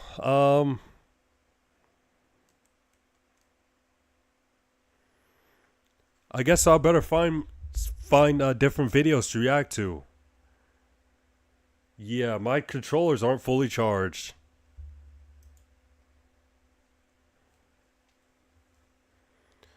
Oh. Whoa. Thank God. Thank God MBG dropped another video, man. At least you got something to watch. Things are looking great for Ole Miss. They are. All right, so breaking news. Ole Miss QB just entered the transfer portal. Let's go. Things are looking great for Ole Miss. They are 2 wins away from a national championship. But just when things were at an all-time high, this happens. Man, oh man. Ladies and gentlemen, boys and girls, hope all of you having a great day. Hope all of you having a great Friday. I gotta throw this in there. This is the weirdest film Friday of all time. It feels like, I don't know, it feels like a Monday to me. Just so weird because yesterday felt like a Saturday with all the games. I digress. I guess it's because all the holidays is over. Christmas and New Year's is over. Time of breaking news to talk about involving guess who? Ole Miss. Yes, the team who just upset the Georgia Bulldogs. Clap it up. Clap it up to the Ole Miss. I was about to call them the Lane Train. The Pete Golden Train. Yeah, shout out to Ole Miss. Like, on TikTok, I did say that Georgia, like Ole Miss, like people who were watching my clip had a better chance of owning a Lamborghini than Ole Miss beating Georgia. And Ole Miss actually obviously beat Georgia. And now I'm getting roasted for that. And I got roasted a couple of weeks ago for saying that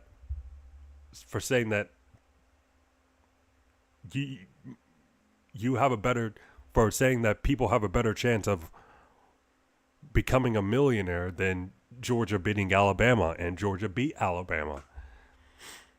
I better use that curse on I might use that curse on Miami and say that I don't know. And say that say that you have a better chance of owning a yacht than than Ole Miss beating Miami. Should I do that? Or should I do it for the Indiana and Oregon game? But we'll see. I'll figure it out. Huge upset. We're not here to talk about that game so much. We're here to talk about something else involving them, and that is no other than their quarterback is leaving. What? I know. I'm as shocked as you guys. Yes, that is right. You heard me correctly. No, your ears have not deceived you. Ole Miss, who is still in the playoffs, is losing their quarterback. We have so much to talk about, and it's not just going to be in this video. It's going to be in all the videos up and coming in the next couple of days. So make sure you have your notifications on. Make sure you're subscribed, because it's going to be crazy in the college football world, to say the least. I'll give you a little warning and teaser. If you thought it's been crazy up until this point, I've talked to a lot of sources within the past 24 hours. And let's just say you might want to buckle up. I'll leave you with that. We may be all over the place in this video. Hope you guys are okay with that. And that's because we are getting new information by the minute. But let's get straight into what's going on. Like we already talked about, we'll say it again. Clap it up to Ole Miss.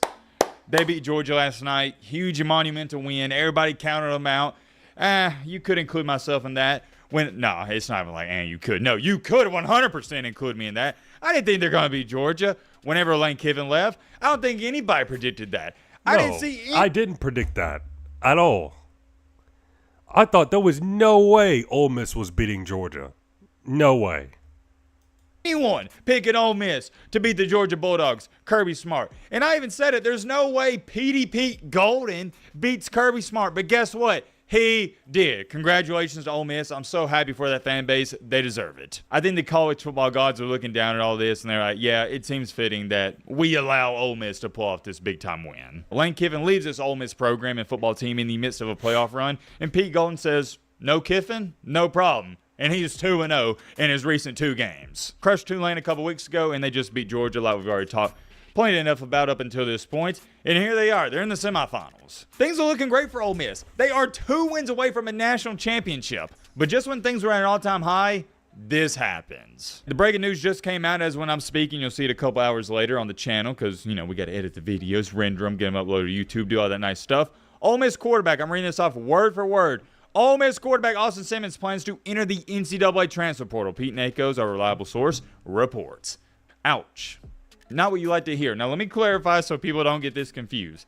Austin Simmons is not, let me say that again, is not, third time, he is not. Austin Simmons, a 4th time, is not the starting quarterback for Ole Miss. He is the Obviously. backup. Trindad Chambliss is your starter, so this isn't like it's a monumental blow to this Ole Miss team. It's like, oh no, the guy who got us here, he's gone. No. This is your backup. I'm sure by the time this video is posted, we'll have this information, but I haven't seen anything saying he'll be away from the team whenever he does decide to go elsewhere, so I assume he is going to be around for this entire playoff run, so there's nothing to worry about there. I could be highly mistaken, but I don't think this is a Bo Perbula situation where he leaves while the team's still playing. Obviously, that would be bad because if Trindad Chambliss gets hurt, and he's a scrambler who he could get hurt, I pray and hope it doesn't happen, but he could get banged up for a series or 2. Well, if Austin Simmons, he leaves, then you're throwing in a pretty much nobody at that point. The good thing about quarterback competitions is if the starter gets hurt, you got a more than capable backup. But here's where things get really interesting, because there's been a bunch of people asking questions like this. Would he not basically be guaranteed or a guaranteed starter next year? Chambliss doesn't have that's any. What I was thinking. Like, I thought Austin Simmons may start next year. Since Trinidad Chambliss has no more eligibility. More eligibility left, or does he? Most people believe, or they are under the assumption, that this is going to be the last year for Chambliss as a college football player because he is a senior. However, he is going to, or maybe he has already done this, apply for a medical redshirt because I believe in his freshman year, I think it was his freshman year, he was banged up a little bit, so he's going to try to get that waiver. I'm going to be honest with you, and this is a different video for a different day. I don't know how he's not flying up mock draft boards after what he did against Georgia, and he did that against them 2 times. He balled out the first matchup. I'm not here to make this a Trinidad Chambliss hype video, but did you see him this entire season? He looked great. Gets the ball out quick. He's a fairly accurate passer, and he can work on that and improve on that. Good scrambler. We see Lamar Jackson, Jane Daniels, guys like that have success in NFL. If I was an NFL GM, I'd be all over this guy. I know everybody's talking about Dante Moore and Fernando Mendoza, but how about Trinidad Chambliss? You can't tell me he doesn't look like an NFL quarterback. I mean, hey, I wouldn't mind if my Steelers went after him if he decides to enter the NFL draft. I wouldn't mind that at all. I think his game translates over well to the NFL. I really do. I digress, getting back on track here. Well, if Chambliss gets approved for that waiver, that means he'll be coming back. And if you're the backup quarterback in Austin Simmons, because there's no way there's even going to be a quarterback competition next year, it's going to be Chambliss's job, no matter how bad he performs in spring ball, practice ball, fall ball, whatever you want to call it. Austin Simmons, he'd be sitting the bench in our season. And he doesn't want to do that. And guess what? I don't blame him. And I think this is also telling us that Chambliss, he is going to get that waiver. So from that standpoint, low-key, you could perceive this as good news if you're an Ole Miss fan, because this means Chambliss will be coming back, more than likely. But I also think it is bad news because there's a chance that Chambliss doesn't get approved for that, or maybe he does go to the NFL. And Austin Simmons, may I remind you, beat out Chambliss. Yes, he was your starter at the beginning of the season. You know why he lost the job? Because he got hurt. Some people are going to say, well, Matt, he wasn't playing too great. I agree with you. He probably would have got benched at some point in time, but he got hurt, and that's what set him back in this quarterback race, and now there is no race. Here's what makes all this 20 times more fascinating, if it wasn't already fascinating enough. According to some of the new reports that are coming out, he has not just entered the transfer portal. You don't see this a lot.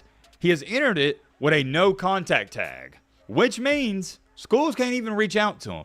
Now I know what you're sitting there saying. Well, Matty boy, that kind of defeats the purpose of entering the portal, doesn't it? Why would you enter the portal in hopes of teams reaching out to you and you'd play quarterback somewhere else, but you don't allow those said teams to contact you? That is a great question, Bobby. I'd love to answer it. I like you, Bobby. You're getting smart with your questions. And by the way, are those sour cream and onion chips? Hey, come up to Bobby. He's got his signature chips out for the video. Shout out to the Bobbinator. It's about time he brought out the OG sour cream and onion chips for the MBG video. But like I was saying, the reason he has done this is because, and the reason you've seen other players done this, and we've covered on the channel in years past, is because of tampering. I'm calling it for what it is. He's being tampered with, or he was tampered with. And it's not even like, oh, I'm guessing. It's the only logical explanation. How would a kid know where he wants to go before he even enters the portal if teams weren't already reaching out to him before the season was over? Not the season was over, before he entered the portal. Does that make sense? There's only one way, my friend. It's not complicated. It's not rocket science. He was being tampered with. And guess who was tampering with him? Let me say allegedly and apparently to save myself from just legal reasons and whatnot. Missouri. Missouri. He's going to be going to Missouri. Congratulations to him. It's looking like he's dang near guaranteed a starting spot. But I can be honest with y'all, I don't really take Missouri serious. I don't think Austin Simmons is going to elevate him to the next level. They had a lot of hype. And when I say they, I'm talking about the Tigers heading into this year. And they just weren't that good. They were all right. And I know the one thing that held them back was quarterback play. But even with great quarterback play, I don't see him competing in the SEC next year. There's no way. I guess I need to speak on this a little bit. What do I think about Austin Simmons leaving Ole Miss? Entering the transfer portal in the midst of a playoff run? I understand it. He really didn't have a choice. We got to go back to the saying we always say when we talk about instances like this. Don't hate the player, hate the game. Choose to hate the, what would you call it at this point in time? I guess a good way of saying it is the schedule that college football is currently operating under. Here's a $1 million question. Why is the transfer portal open in the middle of the playoffs? Beats me. Don't even get me started on it because it's going to get me fired up. I have no idea. It's so stupid. The portal shouldn't be open until after the playoffs. Yeah, that's what I was about to say. It would make more sense if the transfer portal was open after the playoffs, after the season's over.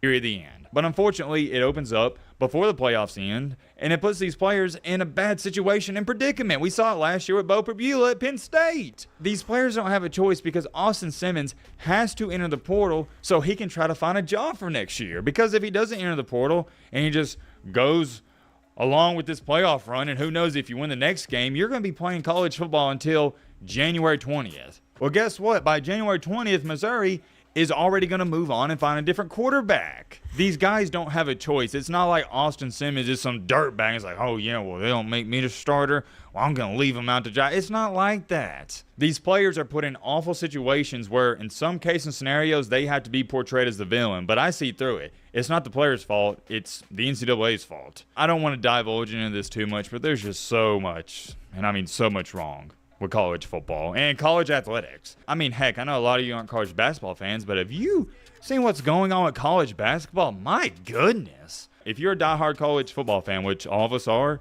I'm here to tell you college basketball is in a worse state. I'm not lying when I say this. There are NBA players that have been drafted coming back to play in the NCAA. And yes, that's right. I heard about this. That is wild. So you get no game time in the NBA, and you're just like, oh, do I have any eligibility left? Oh, let me just go back to college and start playing college basketball there. You heard me correctly. To dumb this down and give you a better example so us college football fans can relate, that would be the equivalent of an NFL player coming back and playing college football. College basketball's got some big, and I mean big problems. We're not going to get into all that. Sorry that you had to hear all that that coughing, but can you imagine that? Like, can you imagine like like an NFL player, right? Like he's a second string or a third string quarterback, barely getting any game time. Like, well, actually getting no game time at all. And he wants to play. Like, he really wants to play bad. And let's say he has some eligibility left. Like, he has like 1 year of eligibility left. And he's like, maybe I should go back to college. And he just decides to play for a team like, I don't know. Let's say Oregon, for example. And he just goes to Oregon and plays quarterback there. That would be crazy. Imagine like some 30-something-year-old quarterback going back to college to play against college students. Man, that would piss people off if that happened. I mean, I wouldn't be totally against that, but that would piss people off for sure. Austin Simmons, he's out. He's leaving Ole Miss. I'm wishing the best of luck. Hopefully, Ole Miss fans, they do the same. And I know everybody's going to be talking about this. Y'all probably already know before I do, or before the video gets uploaded, he will be staying for the playoff run. Sad to see him go, but here's where things get tricky. If Chambliss balls out in the next game, that draft stock's going to continue to go up, and he may leave Ole Miss this year. And that's regardless of whether or not they grant him another year eligibility. I haven't looked at the mock drafts because I don't get into all that until the season's over, but he's got to be flying up the boards. I'll put it to you like this. Everybody's talking about Dante Moore is going to be a top 5 pick. Well, I think Trindon Chambliss is playing just as good, if not better, than Dante Moore. I'll leave you with that. Many more things I could say. I'm curious. I know your thoughts down below, but right now, things are looking great for Ole Miss. All right, man. All right, let me check on my controller. See if I can use it yet.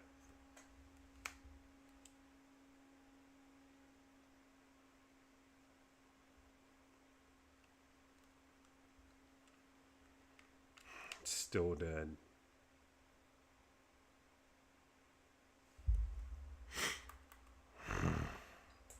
I didn't even know my controller was dead, man. I didn't even know.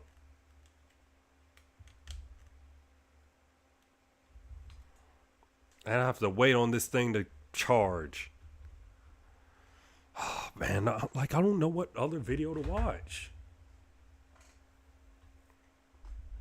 Yeah, I really want to play some video games right now.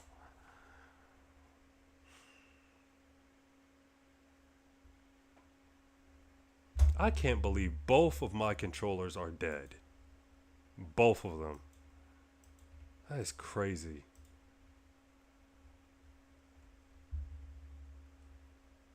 How did I let both of them die?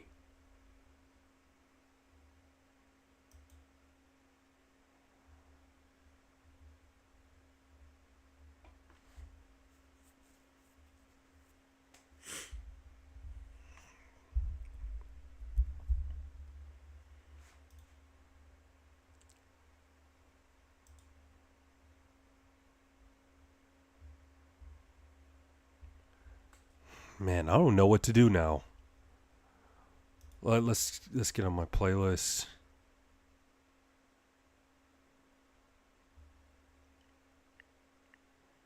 I guess I'll watch this. Most surprising NFL teams in 2025. The 2025 regular season is nearing the end. Based on preseason odds, all 32 teams fell into one of three groups. Number 1, they did about as expected. Number 2, they disappointed, finishing way below where we thought. Or number 3, they surprised us, exceeding expectations. In today's video, we will go over the teams in 2025 that surprised us. And first, I'm going to go over 2 honorable mentions that I'll shout out but not go into depth. And those 2 teams are the Panthers and the Colts. The Panthers have had their best season since 2017, back when they still had Ron Rivera and Cam Newton. There's a good chance they win the division after defeating the Bucs in Week 16, which is a huge accomplishment considering how bad this franchise has been over the previous 7 seasons. For the Colts, they were perhaps the biggest surprise in the NFL through 10 games, boasting an 8-2 record. They were on pace to lock in the number 1 seed, but it all fell apart. They lost their next 3 games and saw their season crumble before their eyes when versus the Jags, Daniel Jones suffered a season-ending injury. This led the Colts to making the most surprising decision of the 2025 NFL season.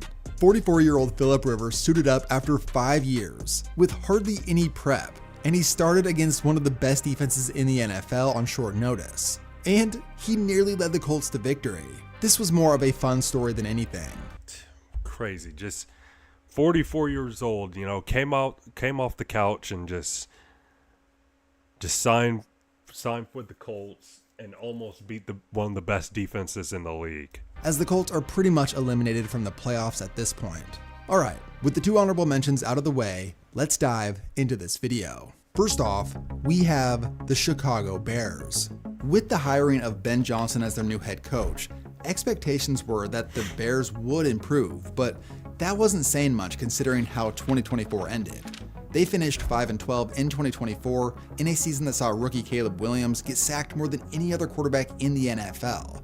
In a seemingly stacked division entering 2025, odds were that the Bears would finish once again last in the NFC North. At first, things got off to a rough start when the Bears lost their opening 2 games of the season, their second of which they were blown out 52-21 by the Lions. While the chemistry between Ben Johnson and Caleb Williams has had its growing pains, where this team found its stride was in the running game. Cutback, hops, into the end zone, touchdown Chicago! After rattling off a handful of victories, DeAndre Swift and Kyle Monangai had a coming out party versus the Saints in Week 7, combining for over 200 yards. 2 weeks later, the rookie breakout star Monangai would go off for 176 yards on 26 carries versus the Bengals. This was a special day for Caleb Williams as well, as he put up 4 total touchdowns, including catching one, and he posted a 114 QB rating in an overall well-balanced offensive game for Chicago. By that point, the Bears were 5-3, but still weren't viewed in high regard from a league-wide perspective. It's backyard football. I don't think this is going to work. They had done well against some of the bottom dwellers, but they had the blowout loss versus Detroit, and they lost by... Pause the video, and I want to look something up. Hang on. What or how long does it take for a PS5 controller to charge?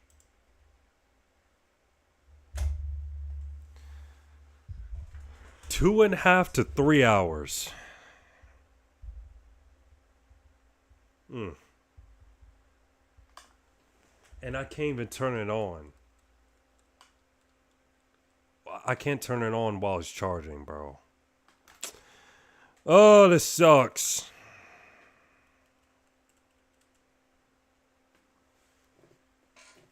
How's both of them dead, man? How?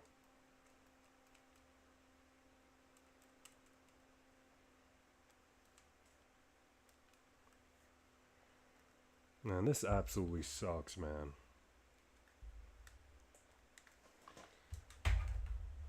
And I had 2 new games already ready and installed.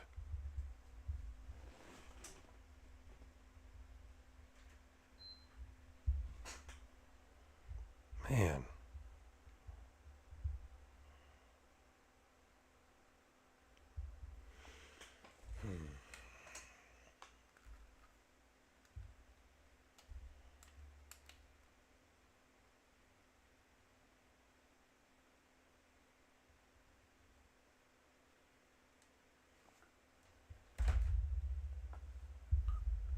Could have sworn I charged him last night, man.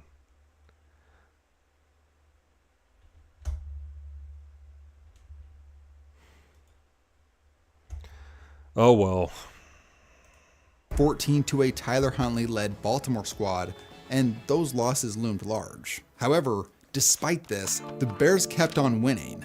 The win over Cincinnati was the first of 5 straight victories, which included winning on the road versus Minnesota, beating Pittsburgh, and handling Philly in Philly. After dominating the Browns and pulling off an overtime thriller versus the Packers, the Bears currently have a positive point differential.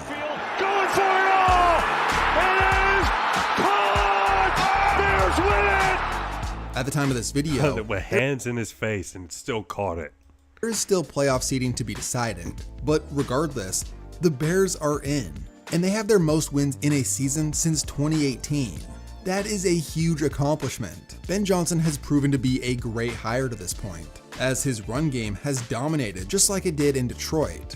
I think it's also worth crediting their running back coach Eric Bieniemy, the guy who was the offensive coordinator in Kansas City from 2018 to 2022. Wait, why did he leave? Why did he leave Kansas City? Did he get a head coaching job before?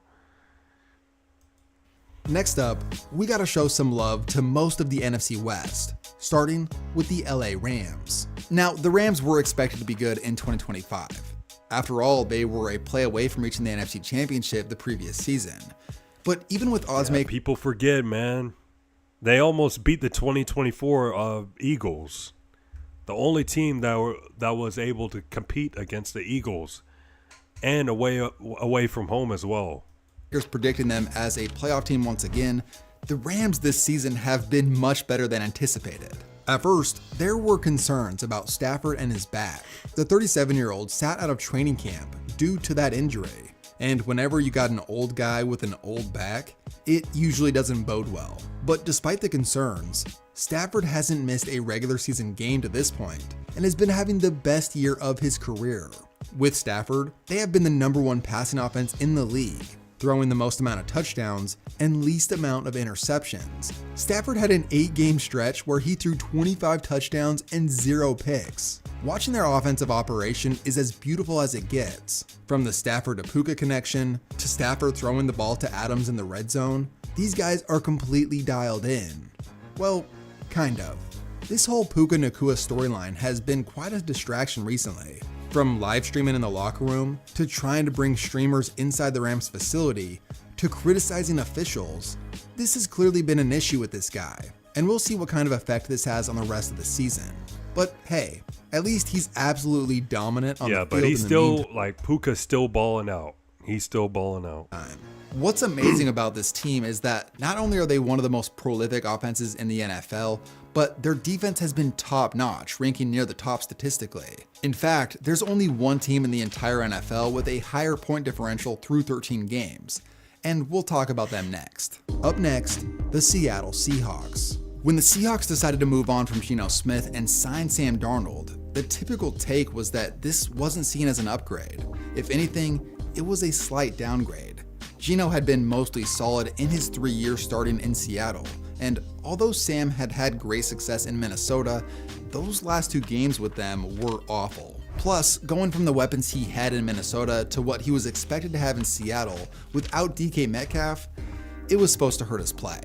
Seattle was expected to be good defensively and probably mediocre offensively.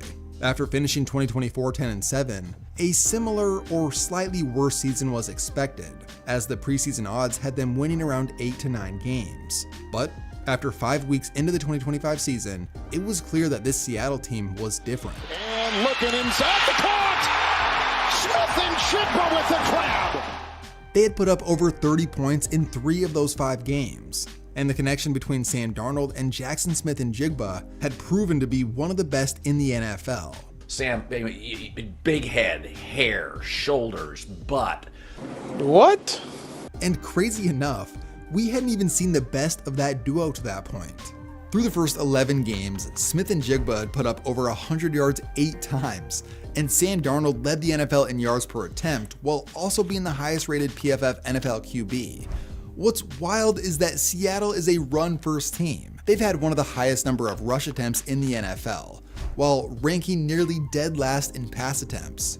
And so far, I haven't even mentioned how good their defense has been. Defensively, Seattle is about as tough as they come. From shutting out Minnesota to only giving up 9 points to Atlanta, Seattle is ranked highly in most respective defensive categories. They're top 5 in takeaways, yards allowed, opponent third down percentage, the list goes on.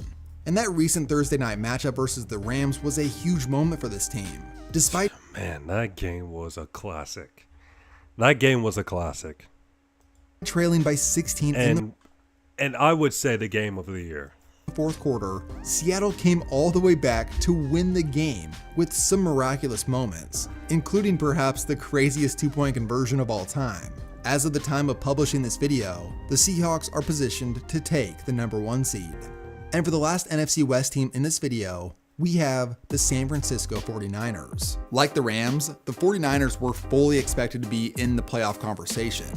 However, this team had no business being as good as they've been, considering the outrageous amount of injuries that they've dealt with.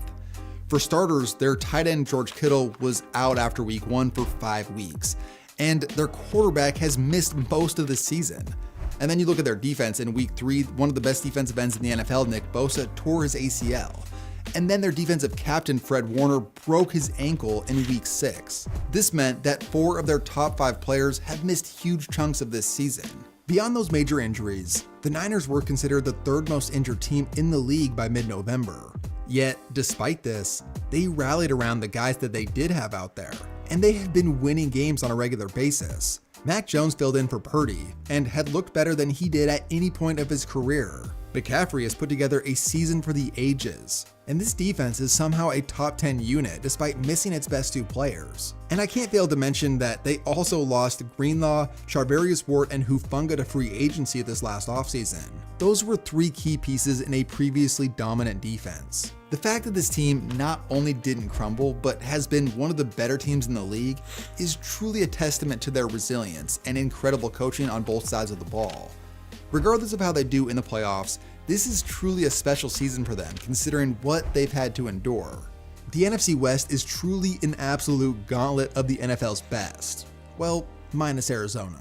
Next up, we have the Jacksonville Jaguars. Jacksonville did a complete reset, absolute gauntlet of going back to the 49ers, like, it's actually impressive how the 49ers are still one of the top teams in the NFL, despite losing multiple players to injuries.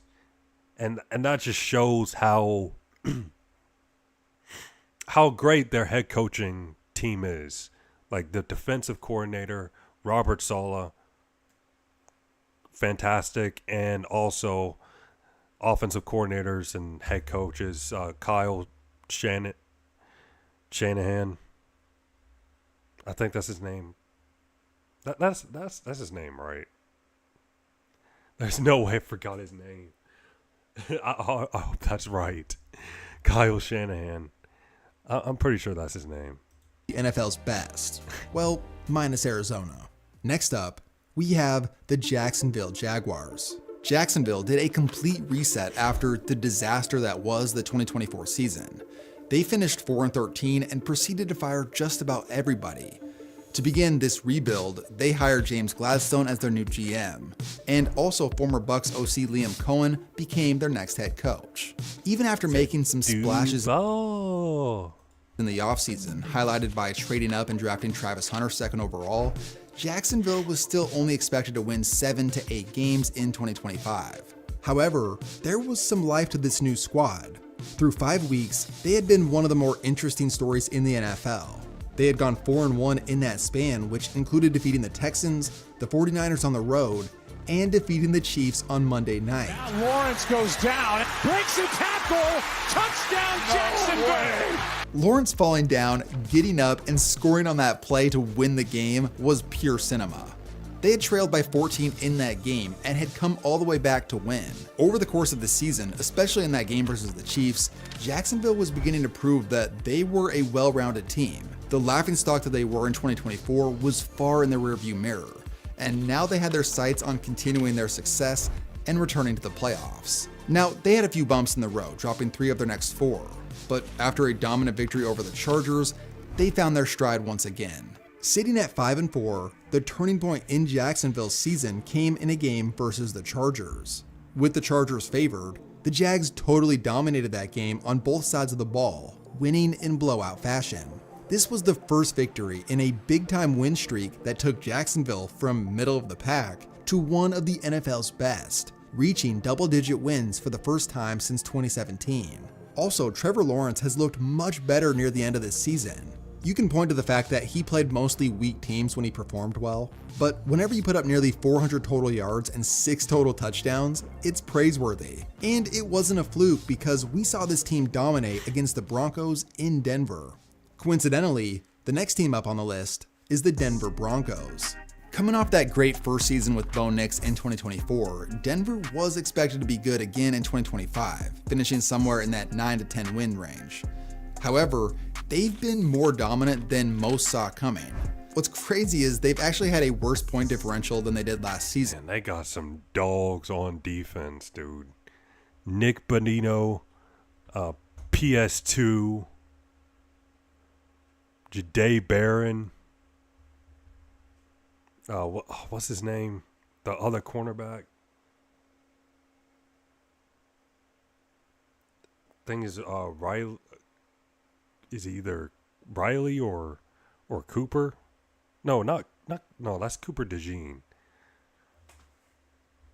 I think his name is Riley, I think. But they've been extremely impressive when it matters most, the fourth quarter. From their comeback victory in Philly to their multiple game-winning kicks as time expired, Denver has just been clutch. Bo Nix leads the league in fourth quarter comebacks and game-winning drives this season. I saw this crazy stat about how Denver is the only team with a winning record that has trailed in at least 12 games this season. Overall, Denver as a team has been impressive, mostly on the defensive side of the ball. On that side, they've ranked first or near first in critical categories like yards per play, points allowed, opponent third down percentage, red zone percentage. Just overall, this defense stifles opponents. And while their offense has been average by league standards, like I said, they make plays when it matters most, against everybody. Even with the recent disappointing loss to Jacksonville, Denver still has an amazing record and has a good chance of being the #1 seed in the AFC. And finally, last but not least, the New England Patriots. Now, this has to be the biggest surprise in the NFL. Just last year, we were talking about how the Patriots were one of the least talented teams in the NFL. Drake May had done decent in moments as a rookie, but this team had no juice. They finished 4-13 with one of the worst offenses in the league, and were outscored by more than a touchdown per game on average. But clearly after firing Gerard Mayo and bringing in Mike Vrabel, this culture has completely shifted. The Patriots were expected to improve under Vrabel, with oddsmakers predicting 8 to 9 wins. But the dramatic turnaround on both sides of the ball blew those expectations out of the water. Despite a 1-2 start, the Patriots began to rattle off victory after victory, going on a massive win streak that helped them reach double-digit victories before Thanksgiving. Drake May went from promising rookie to MVP candidate. At least through 13 games, he's led the league in completion percentage and adjusted yards per attempt. It's pretty awesome because outside of adding a 32-year-old Stephon Diggs, it's not like their offensive personnel changed all that much. Meanwhile, this defense has completely flipped around from what they were the previous season. Vrabel's impact mirrors that of which he pulled off in Tennessee. After the victory versus Baltimore, the Patriots have achieved 12 wins for the first time in the history of their franchise without Tom Brady. Pretty amazing considering that they had a losing record the previous 3 seasons, and they started this year 1-2. Drake May has come through in clutch moments, which leads me to believe that this team has a legit shot of making a Super Bowl run. In the lineup, May taking a deep shot. Downfield towards Williams. He brought it in. That's a touchdown. That is Kyle Williams. Hey, man, we'll see. We will see.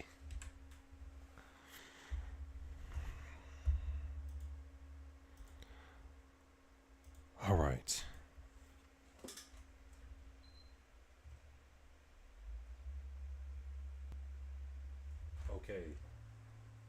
Okay, is my controller gonna work or what?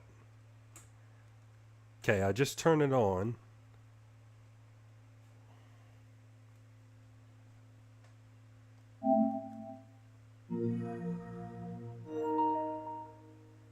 All right, man, it's working. Let's go. All right. All right, hold on. I'll be right back.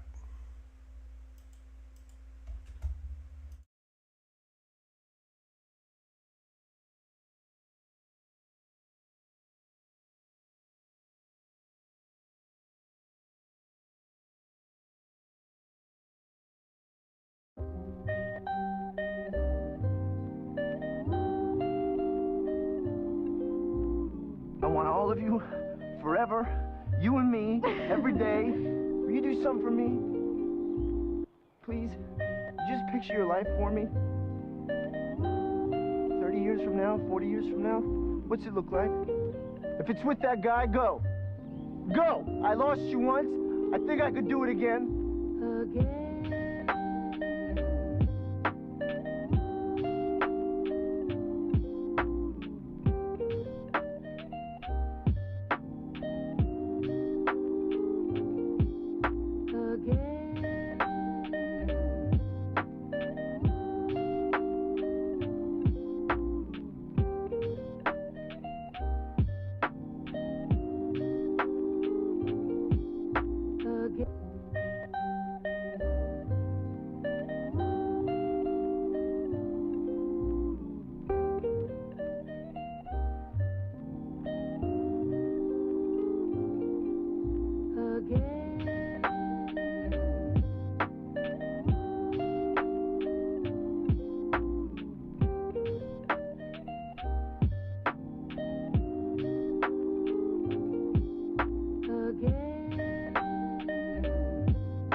All right, I'm back.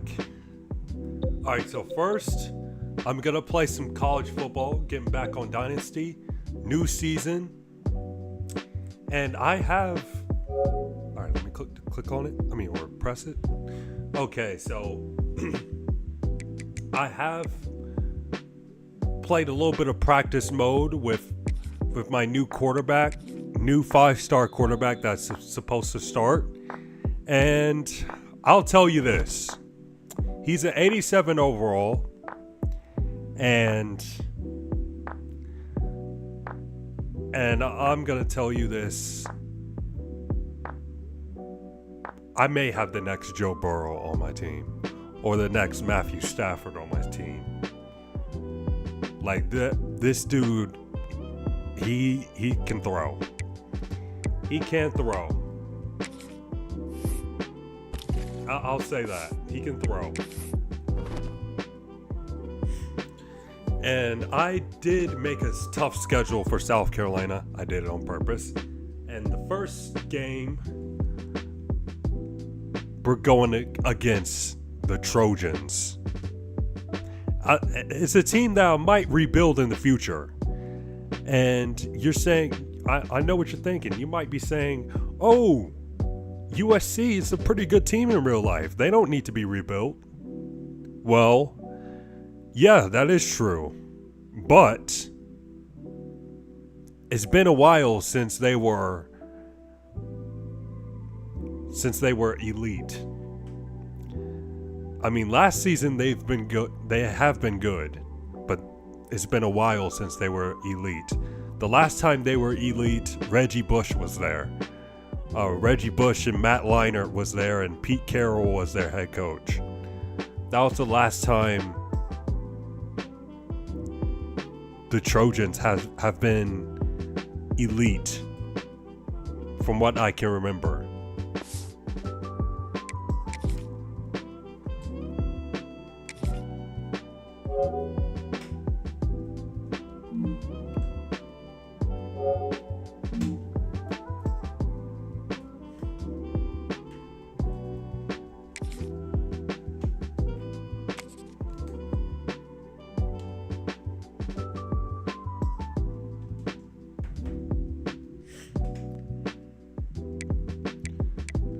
All right. We are away from home.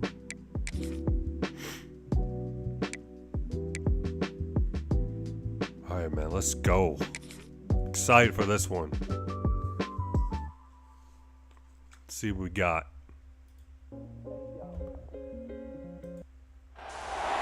Some would call it swag, some call it cockiness, some would call it being a diva. But when you're good, it's not bragging. An elite wide receivers and the confidence they exude often permeates an entire team, and we're going to see a couple of examples of that in this one. Hello, everyone, and welcome to the home of the USC Trojans, the storied Los Angeles Coliseum. As we'll see a squad from the SEC, the South Carolina Gamecocks, taking on a participant from the playoff last year, the USC Trojans. For EA Sports College Football, I'm Reese Davis, here with David Pollack and Jesse Palmer. Guys, let's get this thing rolling.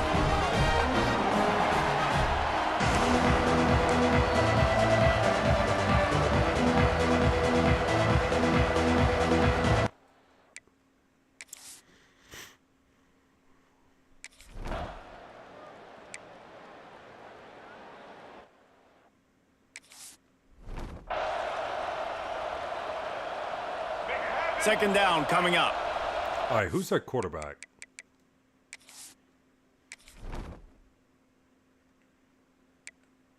Bear Batchemeyer. Okay, interesting. All right, who's our running back? J.P. Chubb. Sophomore and already a 92 overall. Okay, interesting. Receivers, Xavier Jordan, Romero Ison, Cam Sharga. A 90 overall as a freshman?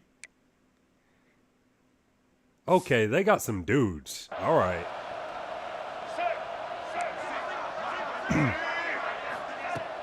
The play action fake. Pressure coming. Oh, intercepted! What a play by this defense. Didn't find much room on the return, but now they are in business and poised to strike from the 25.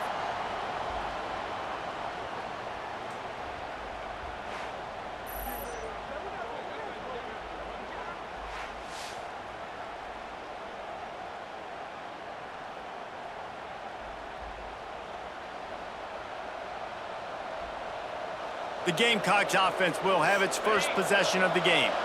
And guys, defenses have been trying to figure out for years how to keep this guy from getting open, and they just can't seem to solve the riddle. No, this guy has experience. He's been in the big moments, and it's so nice to have a guy that's been in your system, in your scheme. He knows the in and outs. You can move him all over the field. You can't place a premium high enough on a guy that knows the system inside and out. You're right. I'll tell you, it was a great day for this offense when he decided to come back for his senior year, too. There were a lot of people that thought he might declare for the NFL. They weren't sure if they were going to lose him to the portal or not. He decided to come back. He believes this offense can do something special, and if they're going to do that, then he's obviously going to have a big year. We got the first down. Let's go. And now they've got it at the 15-yard line. He may not be as fast as Lenore Sellers, but he can still scramble a little bit. From the gun, running back gets to give. They get him stopped, but those feet kept moving until he was down to the 5. Looks as if we have an injury on that last play, and we'll take a break to check him out. Going to work in the red zone, they can't pick up the first down without getting it into the end zone. Quarterback just flat missed him, incomplete. Guys, let's chat just for a second about South Carolina. The only important expectations are the ones inside the program. And when you start the season on the outside of the rankings looking in, it can give you a little bit of an edge, can't it? Yeah, they want to prove to everybody they should have been ranked coming into this year. These players are angry. They feel like they're being disrespected, and they want to make a point to the entire college football world with a big win today. Yeah, and you hear it all season, and you see it every year. The team. Oh, no. Is picked off. Okay, terrible start. Starts for these offenses. 2 possessions, 2 turnovers. These quarterbacks, you trust them early. All right, that was a terrible, terrible idea.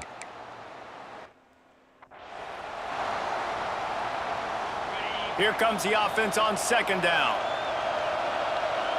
Back to pass, it's Moffitt. Works the middle of the field. Great pickup as they'll keep this drive moving, and they've got it at the 45. How about that? Just really nice catch by the big tight end, throwing those mitts up there, catching the football. Now a first down from the 45-yard line. Catch in the middle, it's Duggar. Found a little bit of room to operate, but he'll be stopped just short of the first down. The Gamecocks with a second and short to keep this drive moving. Looking to fire. Gets it out quickly. Nice, really nice. Good surge for this offense. They move the chains. Moving. He's got it at the 34. They say tight ends are a quarterback's best friend in the pass game because think about it. The tight end's the guy lined up closest to the quarterback, which means generally those are the easiest throws a quarterback has. You saw it on that play. Nice pickup on the ground there, and they'll move the sticks with the first down. And the Gamecocks come to the line with a fresh set of downs. They're going to ride this running back. That's a touchdown. Let's go. And he'll finish the run and the end zone. Touchdown, Gamecocks. Precision blocking up front. Created the open lane, and the running back followed it beautifully. Yeah, it's pretty easy to follow the offensive line that makes those holes that just gives you a caravan all the way to the end zone. Good job blocking up front. Getting ready for the extra point after the first score of the game. And the extra point makes it 7-0. We check in with Kevin Connors. What's going on, Kevin? Hey guys, got a final story of big top 25 matchup today. Florida.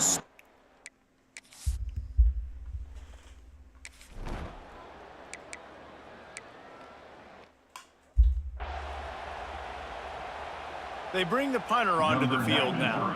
Second time today they've been forced to punt.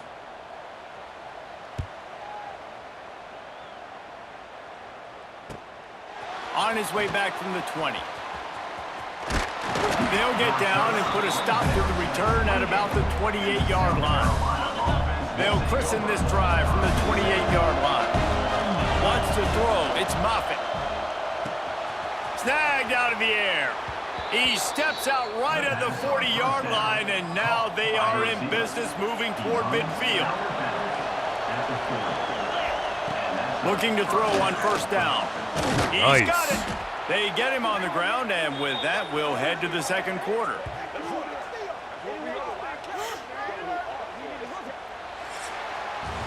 That's the end of the quarter, and South Carolina has the lead. Guys, let's have a look at the stats as we've played one period.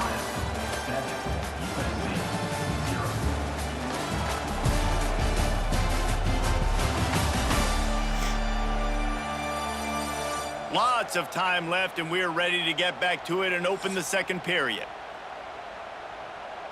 They've got a first down here to open the period. Looking to throw on first down.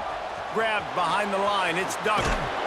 Just okay, took a big shot. To the defense as he gets it to the 36.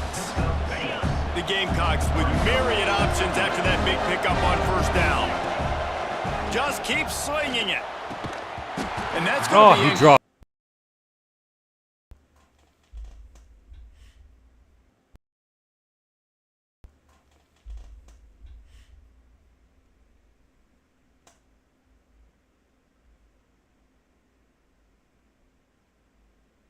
Okay, I'm back. I don't know why my stream just disconnected.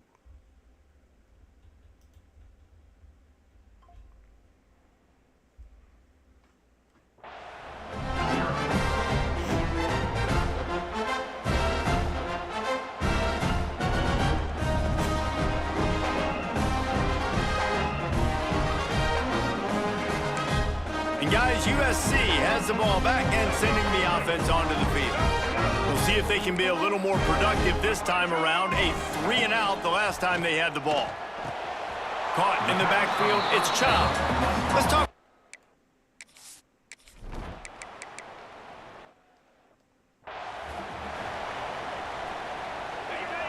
Here comes this home crowd as the defense tries to get off the field on third down. Fires left. 2 interceptions. And they ruin an early drive with the turnover. He managed a few yards on that. Okay, he has been playing like the next Joe Burrow. He hasn't.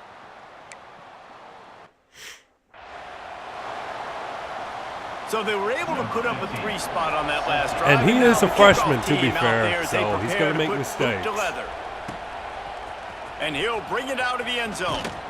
He's brought down at the 16. Would have been much better off to take the touchback. They've got a little time here to put together a productive drive late in the half. The sweet feet buy a little time. Can't hold on. He had him right down the middle, and he flat dropped it. Backed up now. Here's second and long. They'll run it from the gun. He has the first and still on his feet. Really needed a play like that to get out of their own end. They move the chains. They mark it at the 29. Good work up front to get that first down on the ground, and now they'll go back to work. And good coverage by the defense, just a short gain. We've reached the 2-minute timeout. We've got a tight one, and they'll try to build on the lead before going to the locker room. Try to make up for some of that lost ground on second down. Gets it out fast. And just a short, safe pass play. They pick up a few. And the Gamecocks racing to the line in the hurry up. Dropping back, it's Moffitt. Ball is out behind the line. Once that ball was loose, offense didn't have a chance. Defenders everywhere. It's a turnover. And that is exactly how you draw it up. You get to the quarterback, but you get the football out. You hit him, you try to rake it out. Great job by the defense. Getting the sack, getting the fumble.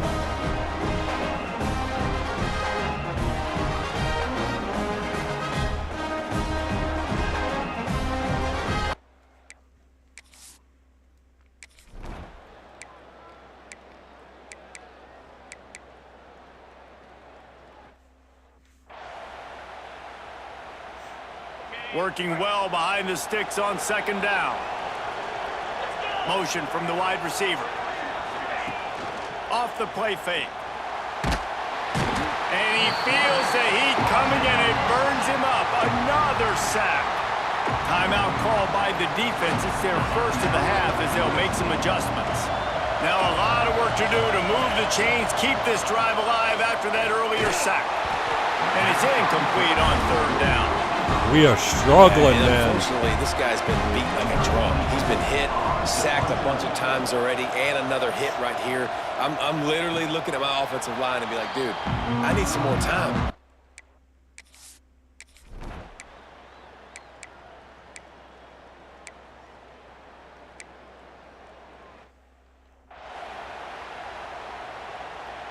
Behind the chains now on second and long. Back to pass. Excellent coverage and good use of the hands. Man, he has not been playing like a five-star recruit. And his passing game, just they can't get in sync, man. They can't get in rhythm. It seems like all game it's been a struggle. Nice job by the defense, dropping back, breaking on the football, but this offense has to find their rhythm somehow, some way. Really nice job by the defense. Here in the second half, they've got to have the mentality with the lead. If we just don't give up any more points, we get the W. We got to make big plays on third down. They made a big one there.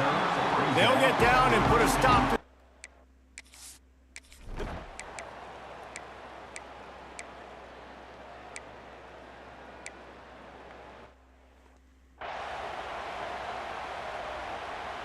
South Carolina ready to go on the attack in another offensive odyssey. Takes the handoff. It's Duggar. Picks up the first down.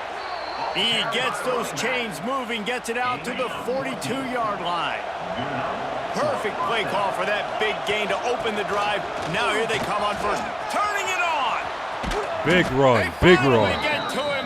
Okay, maybe we should just run the ball a little bit more. Guys, he's up to 103 yards rushing, and he has busted the century mark in this season opener. From the shotgun, the handoff to the back. They're trying to send a message with this running game. He stopped after a pickup of 4 to the 33. Halfway there on first down, it's 2nd and 5. Quarterback moving out of the pocket. Rolling, throwing, looking right. And they dialed up a shot play, but they couldn't hook up. Well, coming out in the second half, they knew they needed to throw the ball to have success, and they have not yet found a completion here in the third quarter. This quarterback has got to be able to find a way to get himself back in rhythm.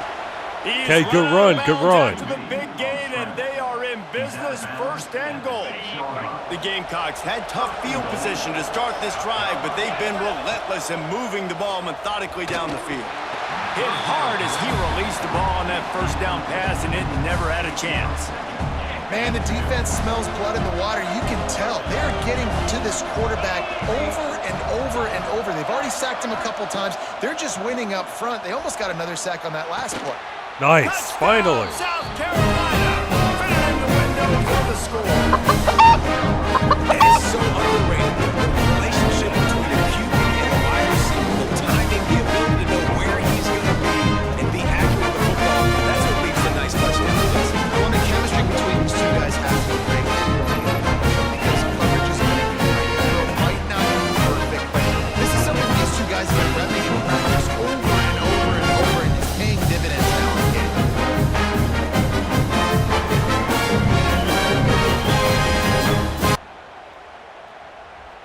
All right. They'll try to tack one more on their score. And the PAT will draw them 1 point closer. So it's a 73-yard. All right, let's get a stop on defense. Let's get a stop. The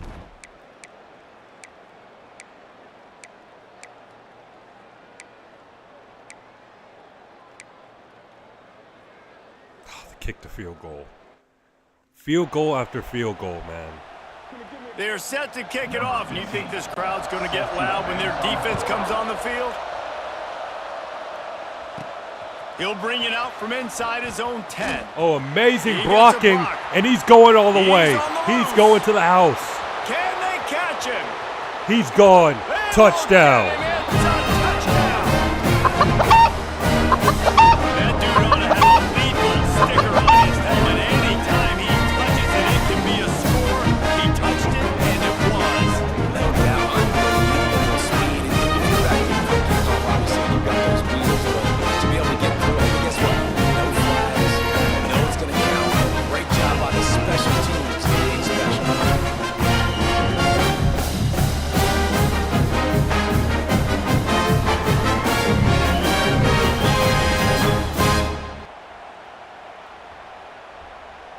going for 2. They're going to go for 2 here and try to extend that lead to a field goal.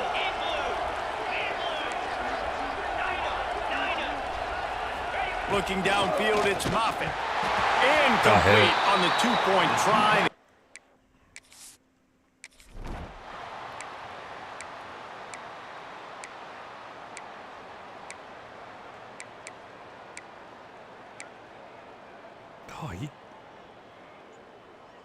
Oh, it was a punt. Okay.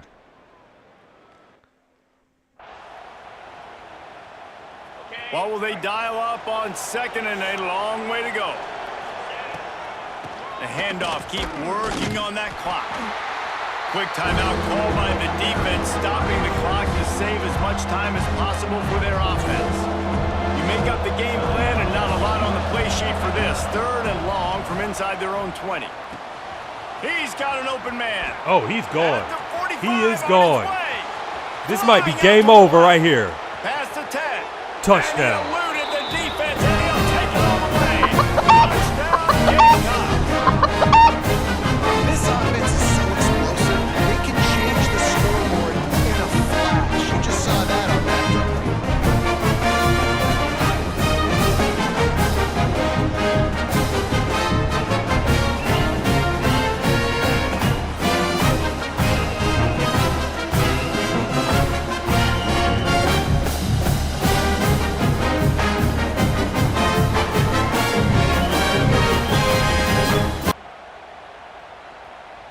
Jeremiah Coger.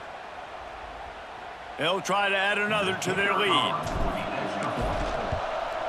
And the extra point splits the uprights. And let's check in with Kevin Connors in the studio.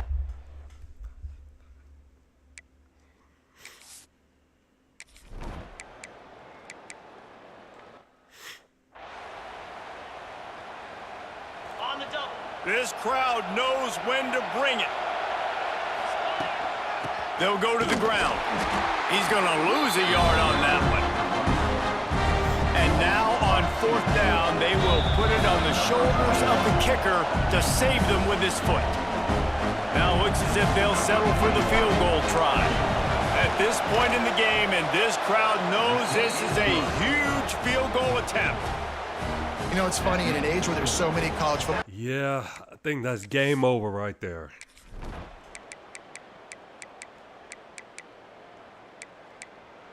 Huge win. You sort of think that over the years you get immune to these kick off types of the season, upsets, but new this season. one is a shocker that might go on the list of all-timers.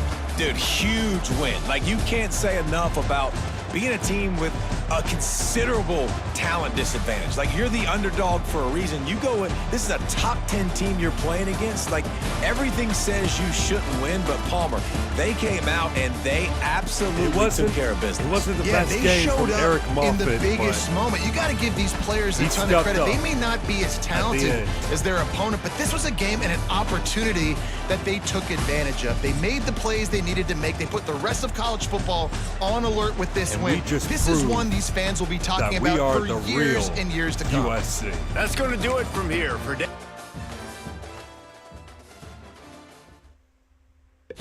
Let's go. Huge win.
Okay, week 3 against Notre Dame. Why not?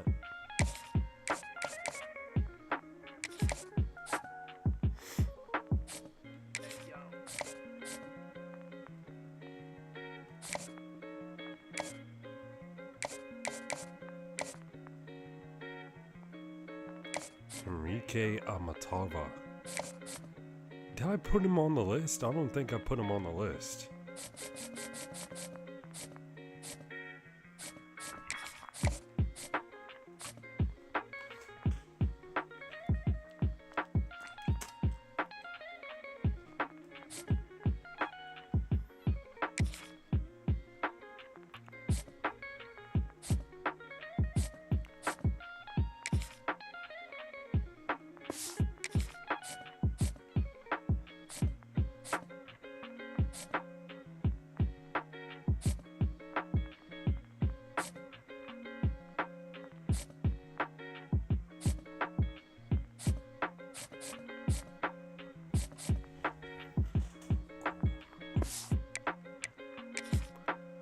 Okay, not a lot of dudes in the top 5 yet, but we're making progress. After that huge win against USC, or shall I say the Trojans? Okay, there's no way.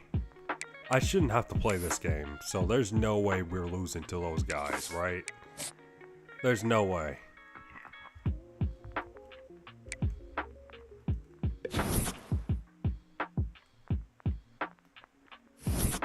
Yep.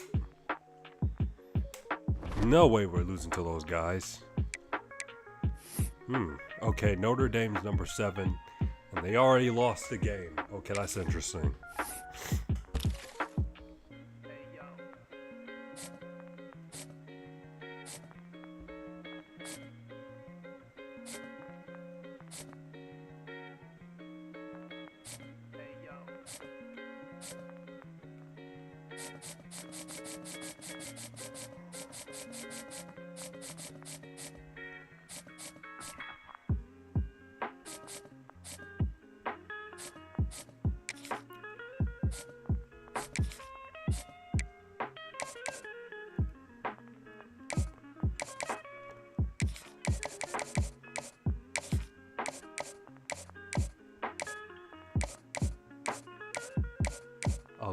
Leon Haslam. Okay.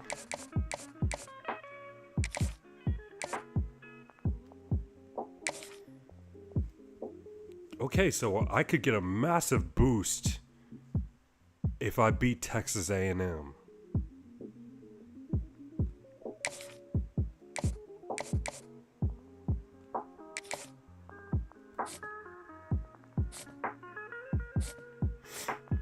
Okay, 5-star safety. Vernon Tripicka?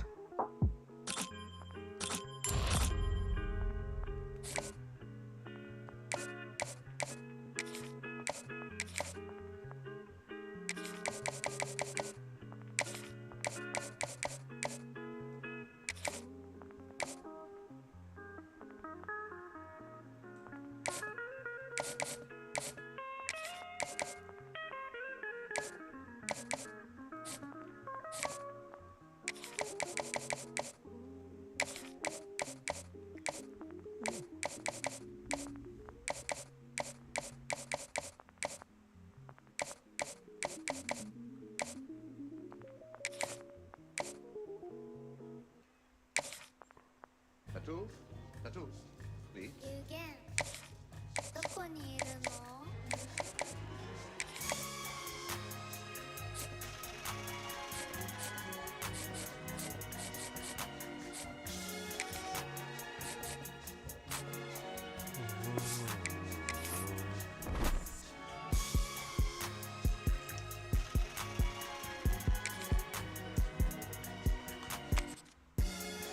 Oh, 99 overall everywhere.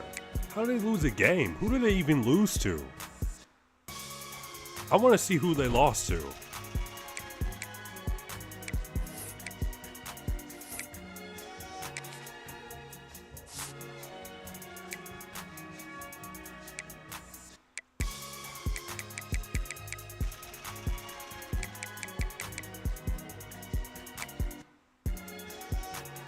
Okay, they beat Texas.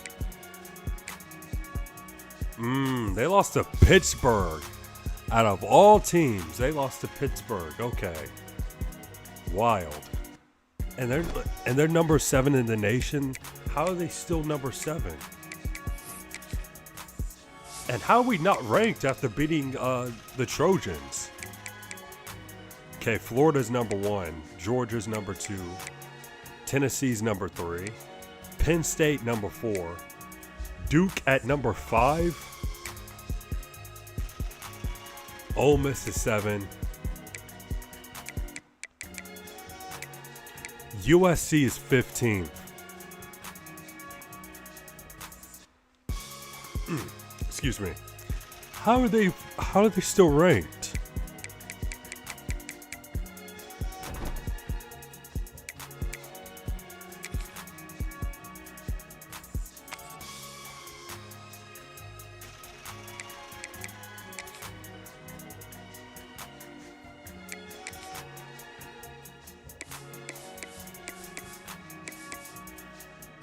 Wear a black jersey for Notre Dame.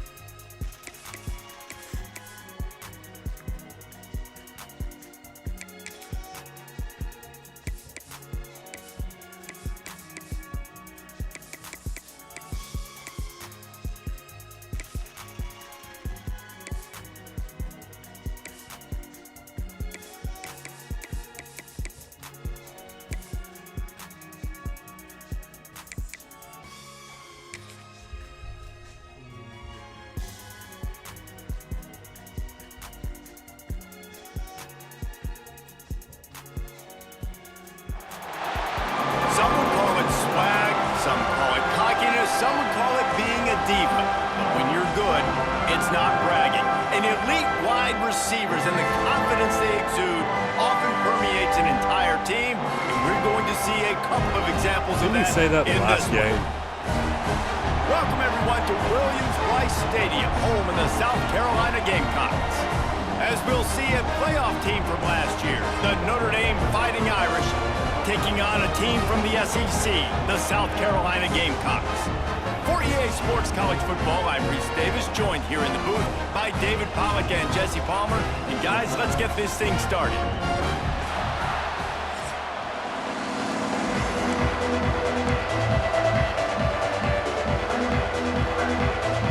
Notre Dame lining up to kick off and get this one started. From inside his own 10, he'll try to help out their field position. He was hoping for something a little more dynamic, but they get him on the ground at the 20. So South Carolina's offense will get the football first.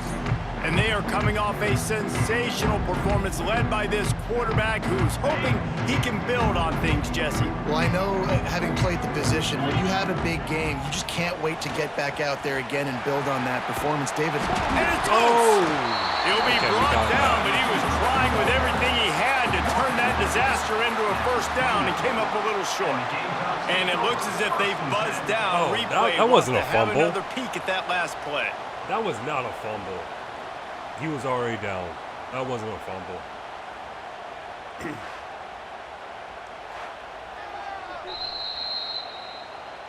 And you know the standard is indisputable video evidence, and the officials will change the call. Power football with the run. He's brought down, but it'll be enough for a first down. They moved the chains on the ground last time. Let's see if they try to hit him up top. Just sort of a relentless run, getting everything that was available to him, and they'll mark him down at the 40. And the Gamecocks can really attack on this second and short. Dragged down, but they'll move the sticks for a first down. They moved the chains on the ground last time. Let's see if they try to hit him up top. Back to pass, it's Moffitt. Incomplete. He had to get rid of it before he wanted to. The defense put the heat on. They're dealing with a second and long. They'll throw again after the incompletion. Makes the grab. It's Duggar. And he runs through one tackle and picks up a few. the quick passing game does several things. One, it doesn't let the pass rush get you. Those great defensive linemen, the ball's coming out so fast they can't. Just too much How of we a get rush, sacked and that down quick? goes the quarterback just behind the midfield stripe at the 49. The Gamecocks will send out the punt unit. Looks as if they might have a little something going there, but they'll have to kick it away. So Notre Dame's offense will try to get something going with their first possession. And are we ever lucky to see the... Ryan Puglisi? What's his rating?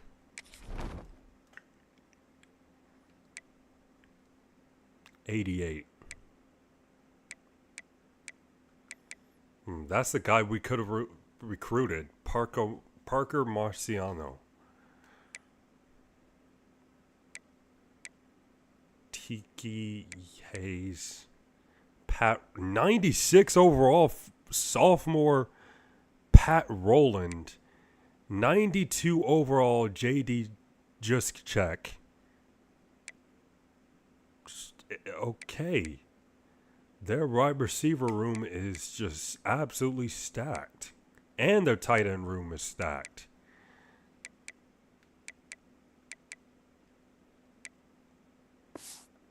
Great quarterbacks in action here today. And Jesse, it won't be long before we'll see them squaring off on Sundays. Yeah, and these...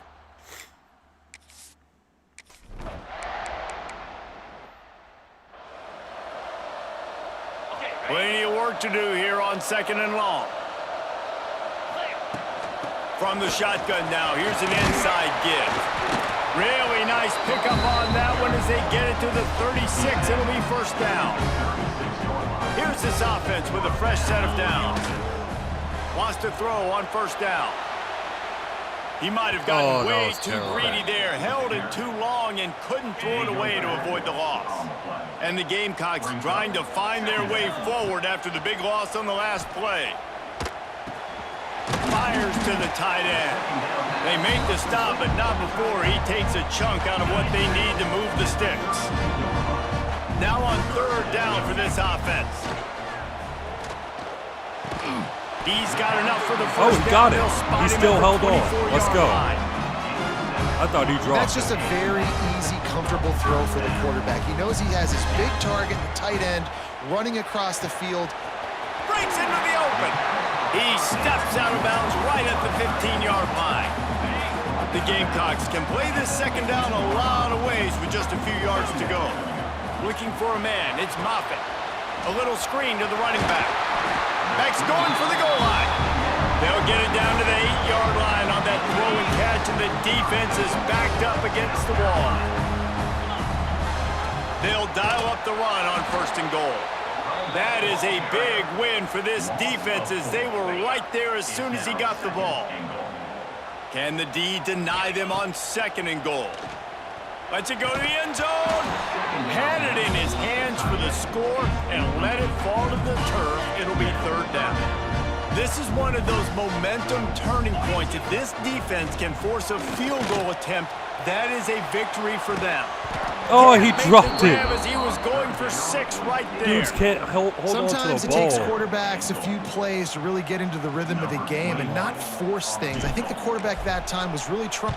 Oh, he blocked it. It's blocked.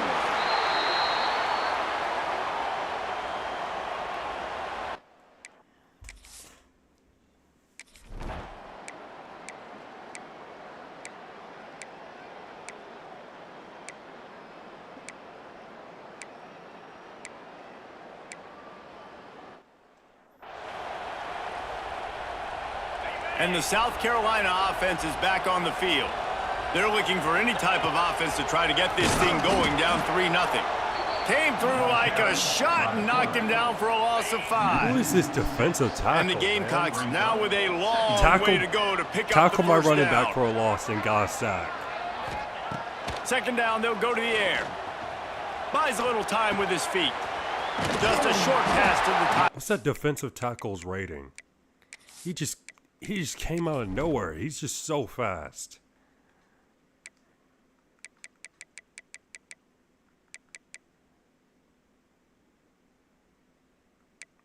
Is that him?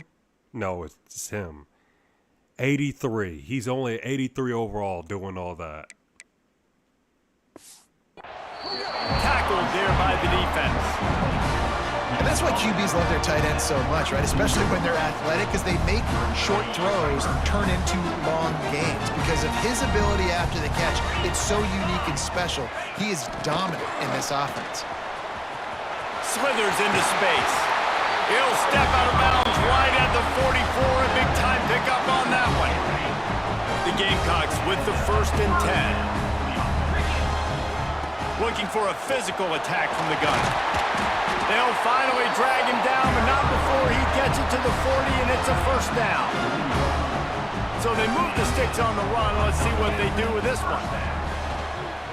Oh, they're after him. The throw. Can't make the connection, and the defense putting on the heat and forcing the incompletion. Plenty of distance between them and the sticks here on 2nd down. To the air, it's Moffitt. He's got him this time. He'll step out of bounds. He's at the 33-yard line. Now the play fake. Oh, they really could have used that catch there. Physical pass defense. It brings up a 4th down.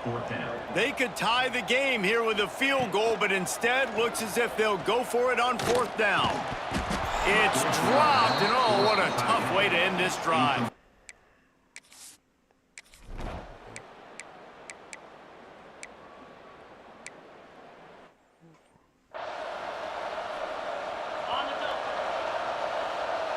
All right, come on. Looking for a crease. It's Duggar. They pick up half of it. It'll be 2nd and 5.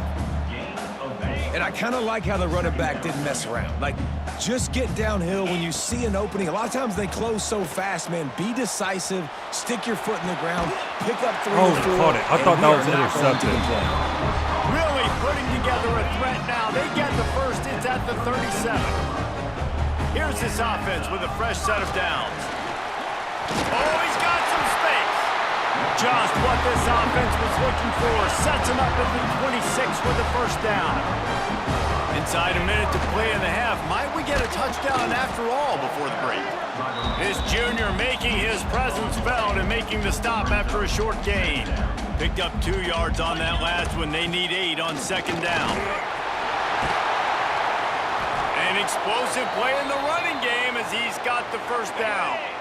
And the Gamecocks kept this drive moving on the ground. Now back to work. Man down on the play as the officials take a break to let him be checked out. Let's keep running. Let's keep running. Down to the 3-yard line. 2nd down coming up on this red zone opportunity. They'll ride the running back and leave it with him. And he is stopped, not getting close to the end zone. Line of scrimmage still at the 3. Tight quarters deep in the red zone, but they can pick up a 1st down without scoring. 3rd down. And the quarterback goes down all the way back at his 4-yard line. Let's just go ahead and take the field goal. So they won't get a touchdown, but a chance to put something on the board before halftime. Absolute shank. Missed it.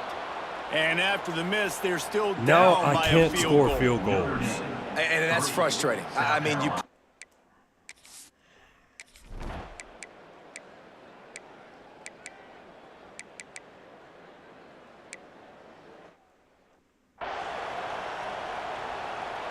South Carolina ready to go on the attack in another offensive odyssey. They haven't really been able to light up this scoreboard, but putting points up would be huge here. I'll tell you, I love the play call on 1st down here. You're just trying to find an easy completion, and the shortest throw on the field for the quarterback is finding your biggest target, and that's the tight end. Nice job. Shoots it to the left. Intercepted, and that is the last thing they needed. Defensive backs have tough jobs. I mean,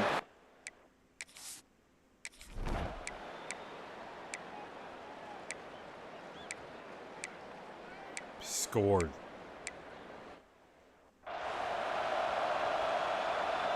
So now it's 2nd and long. Looking for a man. It's Moffitt. Quarterback moving. Trying to escape and get it himself. That's the kind of play that can really get you going as they have a 1st down at the 43.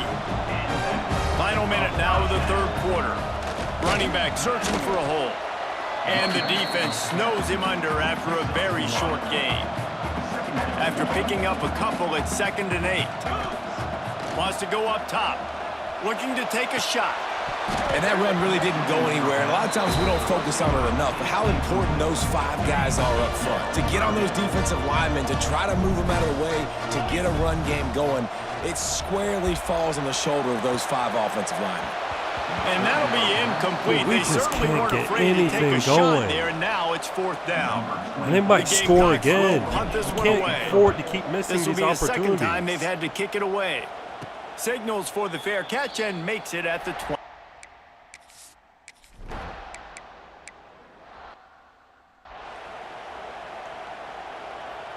And the South Carolina offense is back on the field.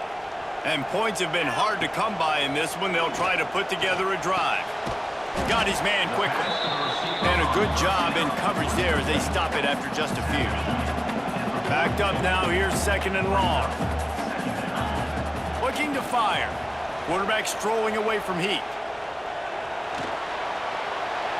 Nothing doing downfield. He'll cut his losses and throw it away. It'll be 3rd down. You got to love what you've seen from the defense in this game, too. They knew coming into this one against this quarterback, being as talented as he is, they were going to have to be really good in coverage on the back end, and that's been the case all game long. They have never let it be easy for this quarterback. Ridden out of bounds at the 45, a big play for this offense. And the Gamecocks have it with a 1st and 10. They think they can create space here with the run to the right. And he's stuffed by that big defensive tackle up front. Got stuffed on 1st down. It's 2nd and 10. Looking to pass. It's Moffitt. It's incomplete, and that also might be what is called a learning experience and one this freshman got away with. They've got to come up with a big play on this 3rd and long. Quickly out to the tight end. He'll be stopped short of the line. All right, if we don't get this, we're in big trouble. Making side adjustments here. On 4th down, trying to find his man. There we go. Converts on 4th down, still going. All down, but they'll move the sticks as he picks up the 1st down. The Gamecocks look to keep this drive humming. Finds the tight end. Stop is made at the 22. A 10-yard pickup and a 1st down just outside the red zone. Here's this offense with a fresh set of downs. Here's the pressure. Grabbed over the middle. It's Boston. That one takes it down to the 13-yard line. And the Gamecocks want to move quickly. Wants to throw it. Rushes on him. And the pressure gets there. And down he goes at the 18. The sack makes it an even longer 3rd down chance for this offense. And there were some collisions in there, and the D finally stops him short of the marker. Down by multiple possessions, you can't come up empty on this drive. They'll go for it on 4th down. He'll try to throw and pick up the 1st down. 1st down, He's got the tight end. Defense makes a stop, but the chains move, and it's 1st and goal from the 8. New center downs right on the doorstep for this offense. Floating away. And the pass to the sideline will pick up a short gain. Looks as if we have an injury on that last play, and we'll take a break to check him out. Defense rose up deep in its own end on that last play. Now a 2nd and long coming. And he is stopped immediately by the big defensive lineman. It's looking like they're going to have to try to throw this one into the end zone here on 3rd down, David. And we got to throw it in the end zone. Can't get greedy because you know these windows, they close fast. And the defense makes a play, sacking him back at the 10. Nothing's working, bro. Nothing is A field working. goal does not top the list of Dude, I most do not helpful want to lose things this at game. juncture, so they'll go for it on 4th down. All right, there we go. Let's go. And he strides his way into the end zone. Lead in the game, and the confidence is building if only there's enough time to finish. Time is ticking, but man, get yourself a chance now. Now the defense, go out, do your job. We got the moment. If you give me the ball back, I'm going to Come on, defense. Come on, defense. Get a stop.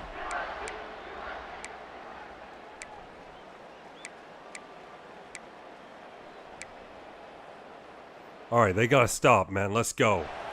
We got time. We got time. Let's see if they can put together a drive starting from their own 28. Back to throw, it's Moffitt. Quick strike complete. They'll rip off 8 on that play. It's 2nd and 2. Clock is still running, and they have to get everybody lined up. Wants to pass, and he's got to make a play. Got it behind the line. It's Duggar. He's close to the first down, but they're going to mark him just a little short. They'll hurry to the line here to try to get off that 3rd down play.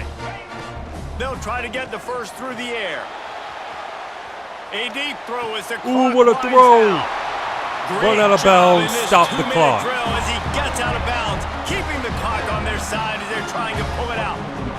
This upset bid has been brewing since the start of the game, seemingly, and they are in a world of hurt at this moment, guys. Yeah, keep the pedal to the floor, right? Don't let up. You've done a great job. You're the perceived underdog. You've taken control of this football game.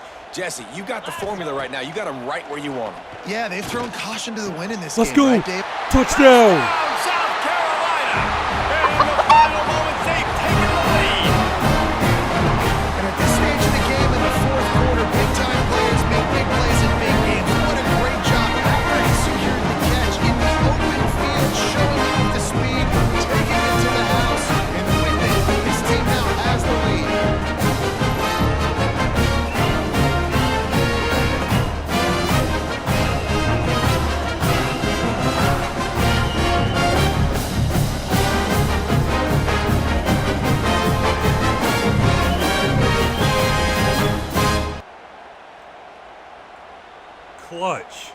Clutch from the tight end, man. Lining up to tack one more onto that lead. And with the extra point, they're up 14-10. A very efficient 5-play.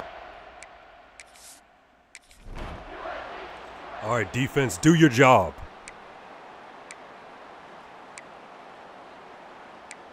And they did. A hostile environment can have a major And they did impact on do even their the most job. composed, Let's go. well-prepared team. So how much did the crowd play a factor in this upset? Well, this is what makes college football so great. The home crowd and how they were able to impact Man, the fans this should game. be No doubt storming about the it, field, David. man. They played a big factor. And they're still jacked up, and they're still excited. They play a big factor, and it affects everything. College football, road atmospheres, they're tough. Even when the team isn't ranked like they weren't today, these are the types of moments that can jump up and bite you. That will put the wrap on things from beat here. the For David Trojans Pollack and beat Jesse Notre Palmer, Dame. I'm Reese Davis. Come You've on, been watching guys. another Come on, presentation committee. Give of us the EA rating. Sports College Football. Give us a ranking. What more do you want?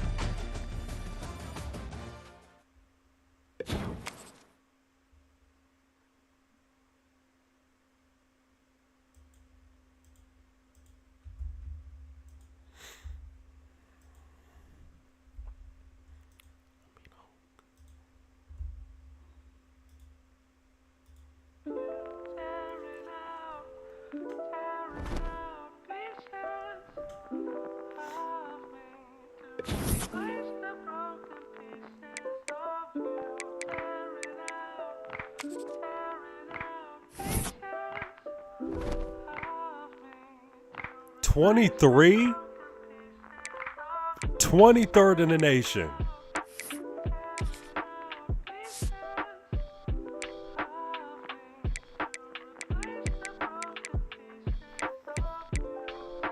And the Trojans, this is number 13, a team that we beat, is ranked so ahead of us. And Notre Dame, who's number 16 in the nation, we beat them too. But yet we're number 23 in the nation. That's a joke. That is an absolute joke.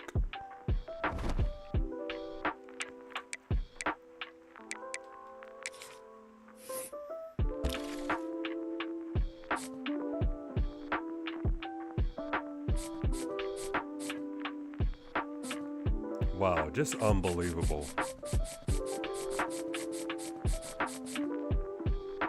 The committee's crazy for that.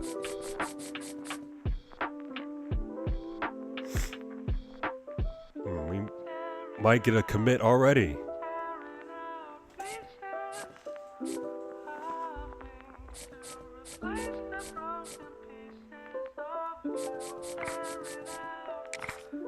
Just an absolute disgrace.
He fits our playing style too.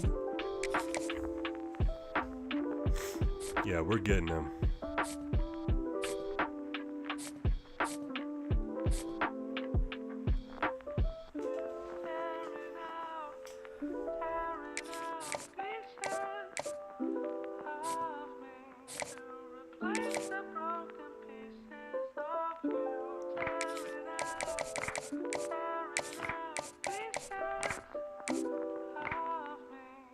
Yeah, we may not get that guy.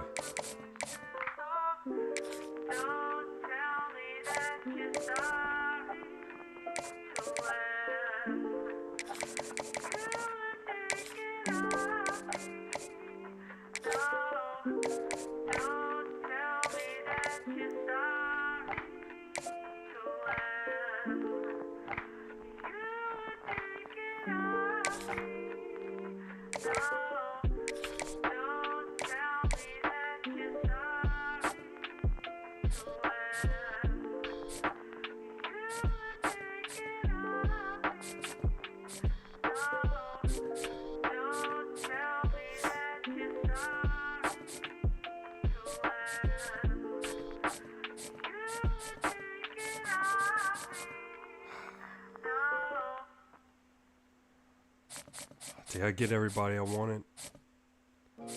I think so. Got the left tackle.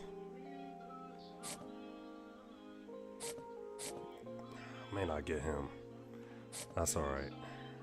We're getting this guy instead. Larry Reese. 5-star gem from New Jersey.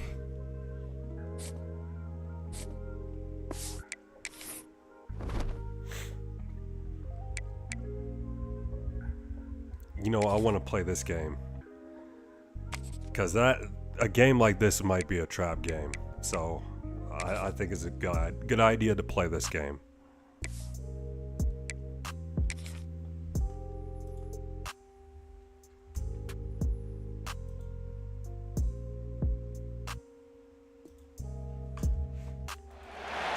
One of the toughest things to do in all of college football is win on the road.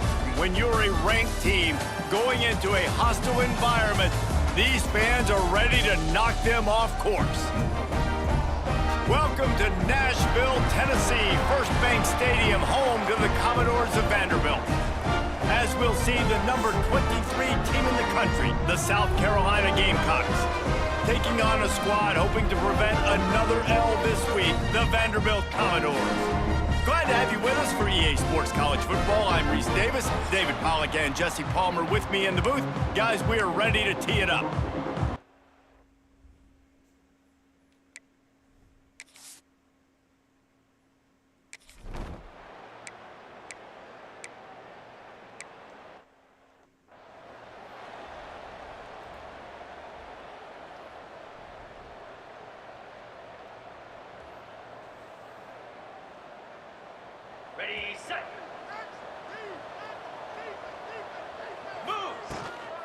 Looking for space. It's Duggar. Maybe picked up a couple. He's down at the 24. In a competitive conference like the SEC, you just can't afford to start 0-1 if you want to chase a championship. Really important to get off to a good start. No doubt, in the SEC, you've got to... Going for it all.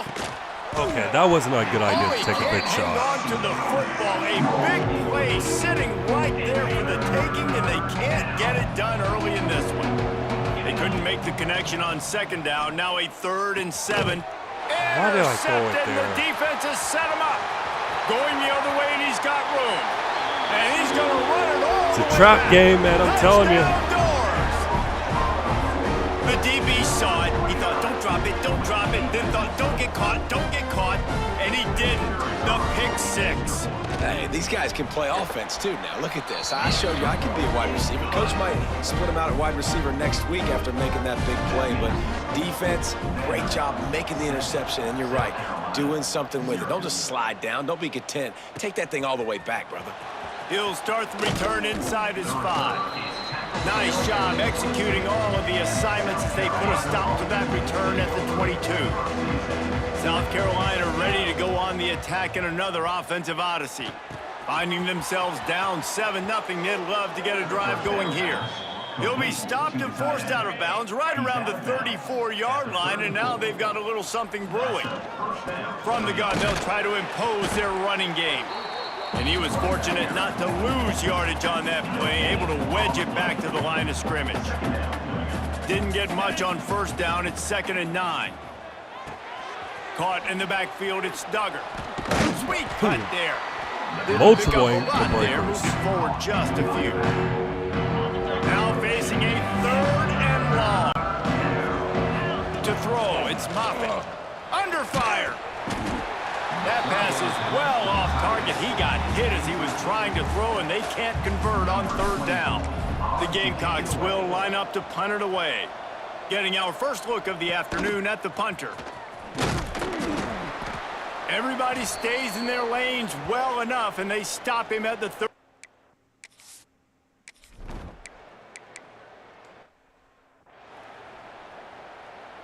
And the South Carolina offense is back on the field. They really sputtered out of the gate, turned it over. There he goes. Oh, he's going all the way. Nope, never Ripping mind. through the defense and But still, getting it good all run. the way down to the 24-yard line. How nice is it in an offense when you can generate explosive plays by running the football? You got to force feed this guy, man. He is an absolute game changer. And the Gamecocks come to the line after ripping off that huge gain on the ground, trying to keep it going. Right back to the well. He is going nowhere. Stop at the line of scrimmage. Great job at contained by this defense. And in order to do that, the end man on the line of scrimmage defensively has got to be able to set the point and force the football back into traffic. And that's exactly what happened. That'll be a gain of about 7, leaves him with 3rd and 3. You know, and that's why this guy can play 1st, 2nd, and 3rd down. You've already seen him earlier in the drive rip off some nice runs, but he can catch the football as well. They're going to find ways to get him going in all sorts of ways, but you're seeing it specifically on this drive. The Gamecocks are marching down the field. To the air on 1st down. Touchdown. Looking to get it in. And he'll run it into the end zone. Touchdown, Gamecocks.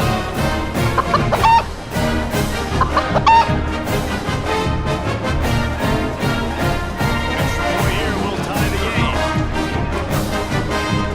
And they did tack on the extra point. Let's go to the studio now and check in with Kevin Connors. Kevin, what do you got? Guys, let's recap that ACC matchup that has just gone final. Virginia Tech delivered maybe its most thorough thumping in years in a game that featured a ton of big plays.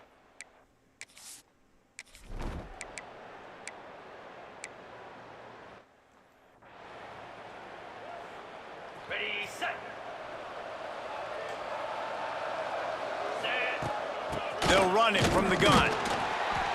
And the defense holds firm. No pickup at all on that play. Didn't get much on 1st down. It's 2nd and 9. To the air, it's Moffitt. On the run, still looking. Oh, better look out. Out across the 45 and out of bounds at the 46-yard line. A big pickup here as they try to put together a scoring drive. From the shotgun, the inside give. And they make the stop, and that will likely bring us to the end of the first quarter. Brings up second down. It's been punch, counter punch throughout the early part of this game as we take a look at the first quarter stats.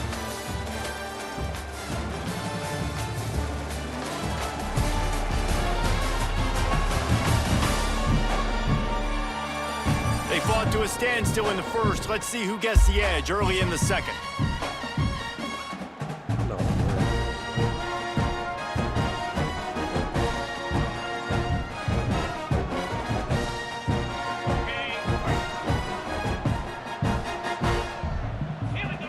After run, now throw. Pulls it in, it's Duggar. And it is a good idea to gang tackle. First guy couldn't get him, second guy finally did. And the Gamecocks have it with a 1st and 10. Out of the gun, the inside give. They'll knock him down for a loss of a couple. Love the job by the defense here with their eye discipline. That's an RPO. It can be tricky to locate the football, but they found the running back quickly. Those linebackers and DBs really came screaming. Ooh, that could have been intercepted intercepted. to make that stop. Nowhere close on that one as he got drilled trying to deliver the football, and now they face 3rd down.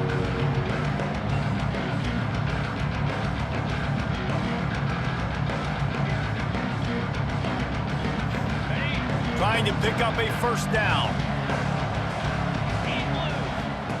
3rd and long, and he'll try to throw for it.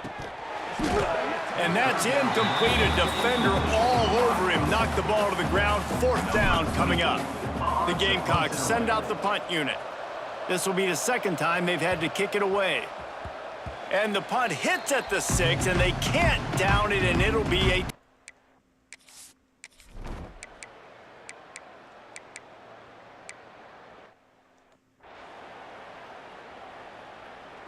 Let's see if they can get something going here late in the half. To the air, it's Moffitt. He lets one fly deep, and he bats it away. It falls incomplete. The offense just has not been able to find a way to get their rhythm going here in the first half. We just haven't seen it in the passing game. And he's all bottled up, and now it's worse. The ball's loose.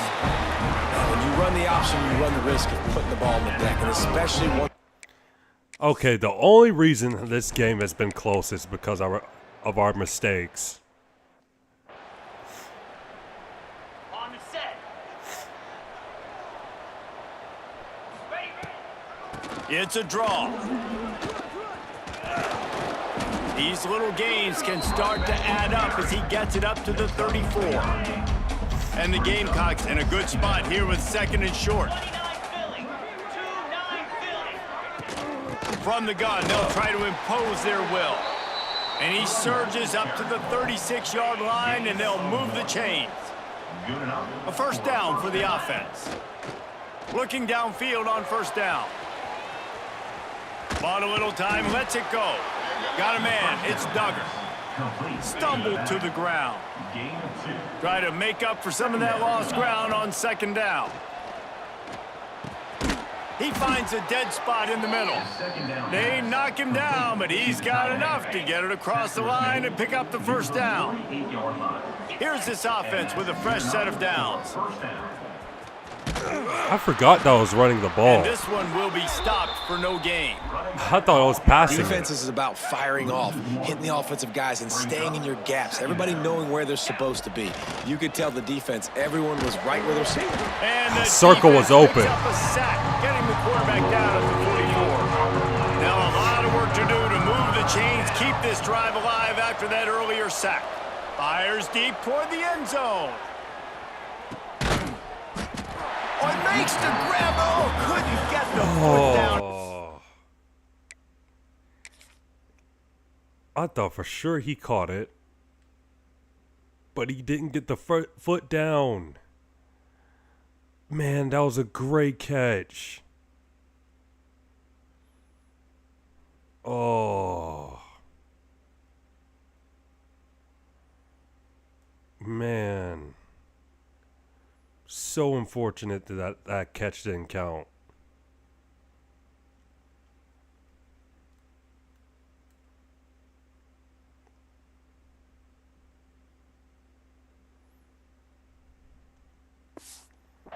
Incomplete.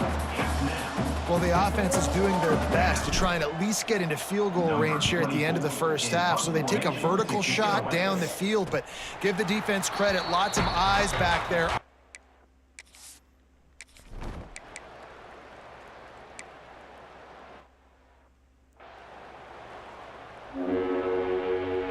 It'll be 3rd and long.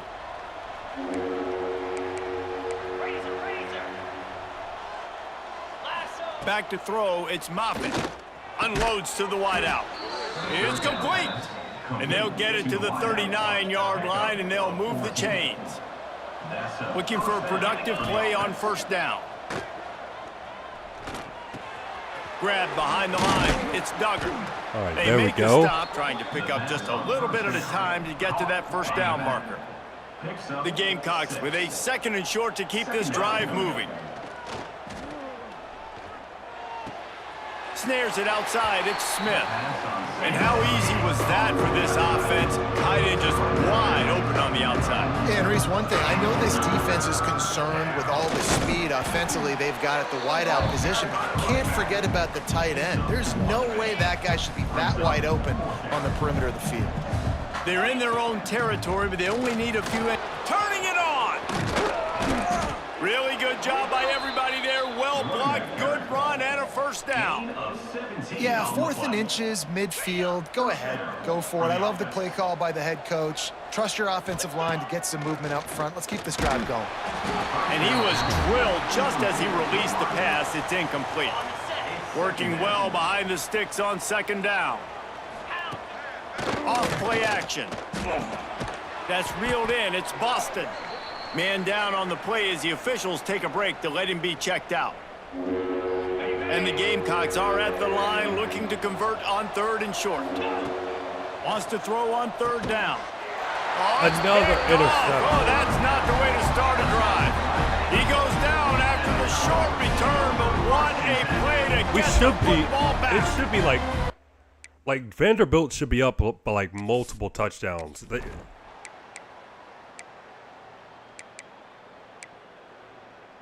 We're just lucky that we're playing a bad team. Imagine if that was someone like the Gators in this game. They're number one in the nation in this game. As they open this possession from their own 20. Can't afford to be doing this. Leaves it with the back. Good, solid, determined run there. They'll mark him down at the 27. The Gamecocks with myriad options after that big pickup on 1st down. Fires to the big fella. That'll be enough for a fresh set of downs. He gets it to the 32. With a 1st down, they'll snap it from the 32. Dropping back, it's Moffitt. Moving, keeping the eyes downfield. Got the 1st himself. And they don't drag him down until he gets all the way to the 46-yard line. There's no need to panic or anything, but this would be a really opportune time to put something together and try to take control of this game. And sometimes you just come out as the favorite and you're a little bit flat and you expect to win. And sometimes that leads to slow starts. But I think if they can get that passion, that adrenaline, they get a little fired up right here, I think they'll take care of business. And they just got to make a play. They just got to get something positive to happen here, sort of wake them up and then put another play back-to-back, and all of a sudden they get that momentum going. We know they've got the dudes. They've got the studs on both sides of the ball to win this football game. It just needs to start with one spark. All right, there we go, He'll Donovan. go out of bounds. They'll mark him down at the 31, and a big pickup on that one. And the Gamecocks will have it 1st and 10. Wants to go up top on 1st down. He'll throw it. And it's incomplete. If you're going to take a hit like that, you might as well hang on to the ball. Well, you can see the frustration on this guy's face. He's one of the best receivers in college football, and they knew coming into this game that he had to get touches, but you can't say enough about how good this defense has been defending him. They've always had an answer, whether it's single coverage, double coverage, man or zone. They have not let him go off, and that's a big reason why they're winning this game. Finds his big tight end. He's going to come up a couple of yards short of the first down. And on fourth down, they'll try to put 3 on the board.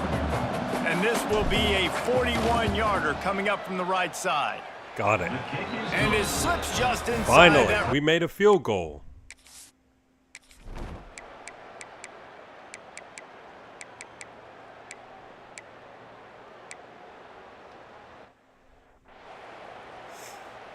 So after putting 3 on the board, the kickoff team is out there ready to boot it away. Here he comes from inside his own 5. Just never had a chance to shake loose, and he'll be brought down at the 24. South Carolina ready to go on the attack in another offensive odyssey. Looking left. Wide open downfield. They finally get him on the ground, but he's got an explosive play for Man, the this first tight down. end's just so clutch, man. That is just what this offense needed, man. A big play down the field, trying to score a touchdown, trying to take the lead late in this football game, but now they don't have to go super fast. They don't have to rush. Great play by this offense. They stop him just short of the first down, but it will be 2nd and inches coming up. The give to the back. They make the stop, but he'll have enough yardage for a first down. Here's this offense with a fresh set of downs. Scanning the field, it's Moffitt. Finds a soft spot in the middle. Brought down just outside the red zone. He moves the chains. It's at the 22. Last completion got them a first down. Let's see what they do now. They'll leave it with him. And he's swallowed up at the line of scrimmage by the big defensive tackle. They got nothing on the last play. It's 2nd and 10. They'll run play action. Quickly complete. Okay, there we Get go. out of bounds. It's a first down there in plus Yeah, we're gonna territory, and score. now threatening to We're get gonna the score. He knew exactly what they needed there, made the play, and got out of bounds to stop the clock. And you got to keep this turbo mode on, right? We got to keep going fast. Touchdown. Gamecocks! And they grab the advantage, taking the lead here in the fourth. Man, how about this quarterback right away saying, I got to get ready to football. There's a lot of guys near the line of scrimmage. He spits it out, and I let my receiver do the rest. Let my playmaker lead really good, really nice pitch and catch. And guess what? You got the lead now in the fourth quarter.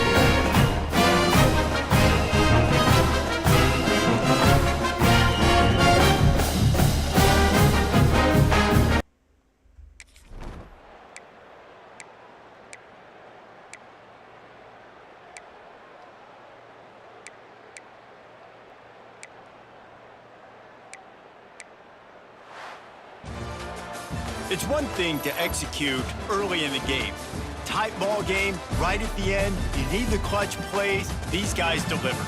And you can't Hey, you teach said that South gene. Carolina's You have your favorite people team? that can focus in the moment, or they Mine's can't. too. Great job by the team, staying focused, understanding it's a close battle, win those one play at a time, and then look up, and then, heck, I got the win. Yeah, David, they just had ice in their veins, and you can tell there's tremendous leadership on this football team. Guys can step up, and in the huddle, they can make sure that everybody else is focused to the task at hand in order to get the W. Thanks so much for spending some time with us. For David Pollock and Jesse Palmer, I'm Reese Davis. And this All right, man. Yeah, I'm trying to win the Natty with South Carolina, man. I'm doing a dynasty mode. I'm playing dynasty mode right now. About to get off soon and play another game. But that's just what I'm doing right now.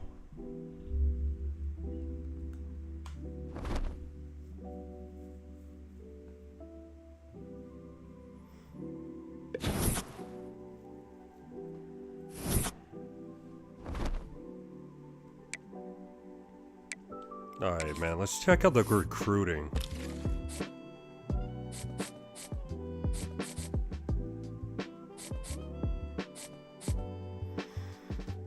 Alright, so number one, still number one. Yep, it is nice.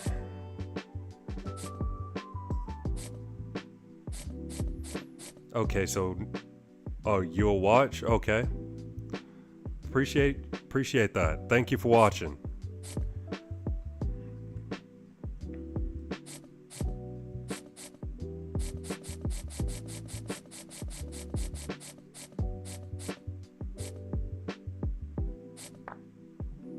Okay, still not top 5 yet.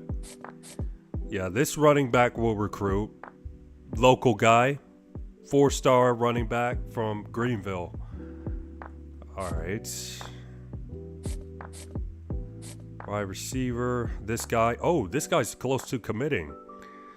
Leon Haslam. Yeah, this guy's close to committing. Motrell Hicks. It's in our top 5.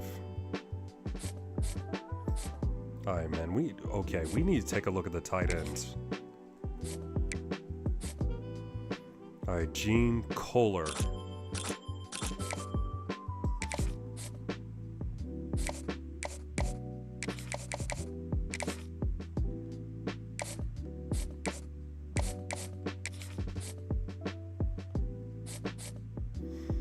Alright, nothing new right now. Alright, let's go ahead and play against Kentucky. Or no. We'll sim against Kentucky. Oh, you like Lenore Sellers? Yeah, I'm glad that he's back. I'm glad that he's coming back next season. I think he will. I think he will improve next season, especially with our new offensive coordinator. All right, man, a 4-star recruit. 4-star recruit, Jalen Reese, committed to South Carolina. Let's go. No, we lost. Dude, it just happens. I knew it was going to happen at some point.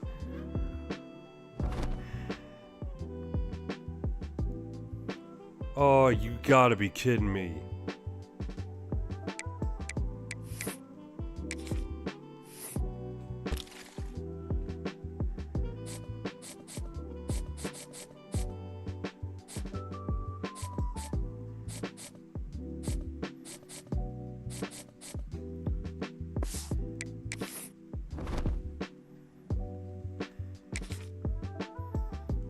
It's so hard to go undefeated in this game. It's just so hard. All right.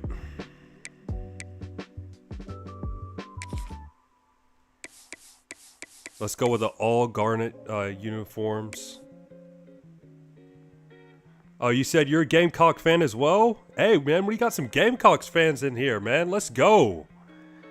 Yeah, I'm rebuilding the Gamecocks. But I'm gonna get off the game soon, and play something else. Yeah, this is the last game for today. Man, I'd love to see it, man. You got Gamecocks fans in the chat, and let's go.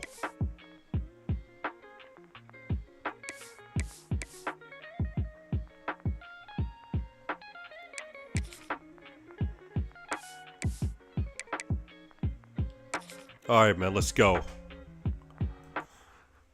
Playing against Texas A&M. Some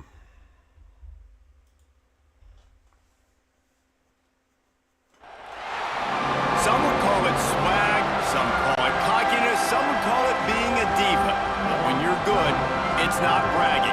And elite wide receivers and the confidence they exude often permeates an entire team. We're going to see a couple of examples of that. Okay, I'm going to remind myself to mute the commentary. Welcome everyone to Williams-Brice Stadium, home of the South Carolina Gamecocks.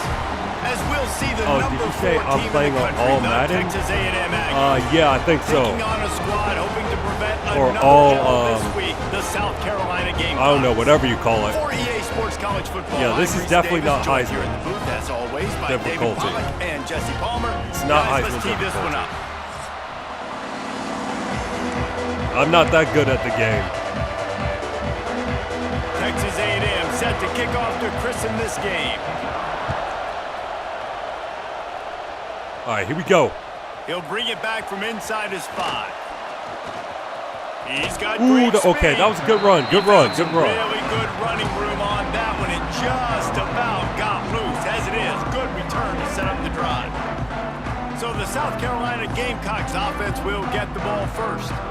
So the last time these two got together, the nails were chewed down to the cuticles. It was a barn burner. Think we get another one of those, Jesse? I certainly hope so, Reese. And I know that mental toughness is very cliche in all of sports, especially college football. Okay. And it's something that coaches are always harping on. But Let's run it this again. is one of those games. The team that's most mentally tough at the end, they probably win. Especially in rivalry games, especially in big moments, especially when there's more to it than just a game. So I think that this is something that who can focus, who can stay disciplined, who can stay tough and keep and block out all the noise. Quickly to the tight end. All down, but he has enough to move the chains. The Gamecocks will snap it on 1st and 10. They're going to run it. Breaks into the Oh, he is gone. He's gone. No, he's They not. get him on the ground, but not before Well, that's he all right. rolls all the way to the 5. And talking to the OC this week, getting this running back going was step number one, was priority number one. He said it makes the whole offense go. Like he is the bell cow, he is the guy. This offense is doing exactly Wide what they open. Touchdown. Give him 6. Touchdown, South Carolina. And this offense shows you how they are really hard to stop. A long, explosive run. You think everybody's thinking run, power in the box, the play action pass. They can beat you with the run, they can beat you with the pass. This is a tough offense to stop. Getting set for the extra point after putting the scoreboard to work for the first time. And the extra point is good, and it's 7-0. A very efficient 5-point scoring drive. And the score comes on a 5-yard touchdown pass. All right, man. We're simming through the defense. I don't play a lot of defense. I typically just sim through it to see how they're doing. Okay. They got to stop, man. We're getting the ball back. And the South Carolina offense You could say is I'm more back of an on the field. offensive-minded guy. Already I'm more of an solid offense start guy. to this one. Now back to work with this 7-0 lead. A solid pickup there before the defense is able to make the stop. Well, it's plays like that that'll help this offense stay in rhythm all game long. If you can have that kind of success on 1st down running the football, it just opens up your entire play. Held on to the ball too long. Nowhere close on that one as he got drilled trying to deliver the football, and now they face 3rd down. Boom. All kinds of room to throw that one in there. Just carving up this defense and getting it down to the 24. The offense lining up for a 1st down play. They'll run it out of the shotgun. Okay, Pick 1st up on the down. ground here to keep this drive moving and give them a 1st down. 1st down physicality wins football games. Being able to run the football and create balance. And right here, just choose up another 1st down, gives you another chance He to maybe is continue to run. gone. Touchdown. The best running backs are the guys that can just step out in the end zone. That running back showed you all of his freakish ability on that play.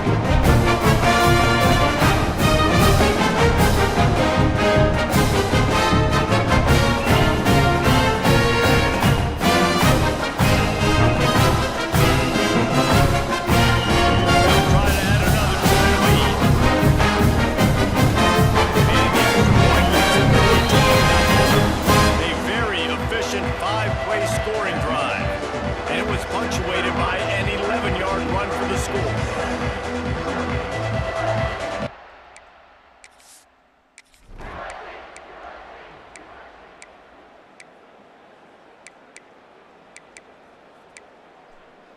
They scored. It's all right. We're still winning. The kickoff unit It's all is good. out there, and boy, did that last drive quiet this crowd. And he takes this from inside the 5. Just never had a chance to shake loose, and he'll be brought down at the 24. They'll snap the ball. First play of the drive coming from their own 24. Dropping back, it's Moffitt. Got his man on the right. And after the tackle, that will bring us to the end of the 1st quarter.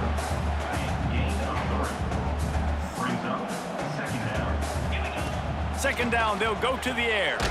Oh, And the man, pass come is on, get incomplete, open. and that wraps That was up the supposed to be a first quarter. screen.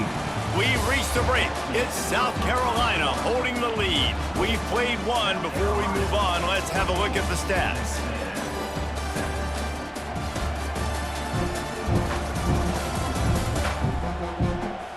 They've swapped into the field, and we're ready to go in the second. So they had a chance to talk over this third down play to open the period. I subbed. Okay. From the gun, wants to pass. Hauls it in. Really nice job there to pick up the first down and get it to their own 41. New set of downs after the completion. Looking to throw on first down. They get to him as he throws. And that pressure got to him quick. I mean, you talk about you want your quarterback to feel comfortable. Man, he didn't have time to feel comfortable. He didn't have time to get his feet set and get in the ground. This offensive line's got to do a better job. And he never had a chance. Just stopped Okay, cold this as is a soon as pretty he got bad it. drive so far. They've got to come up with a big play on this third and long. Looking to throw, and he needs a chunk play. He'll get rid of it. Terrible. And they can't make the play on third down. And the Gamecocks decide to punt it away. They'll have to punt for the first time this afternoon. Fair catch called for and made around the 20-yard line.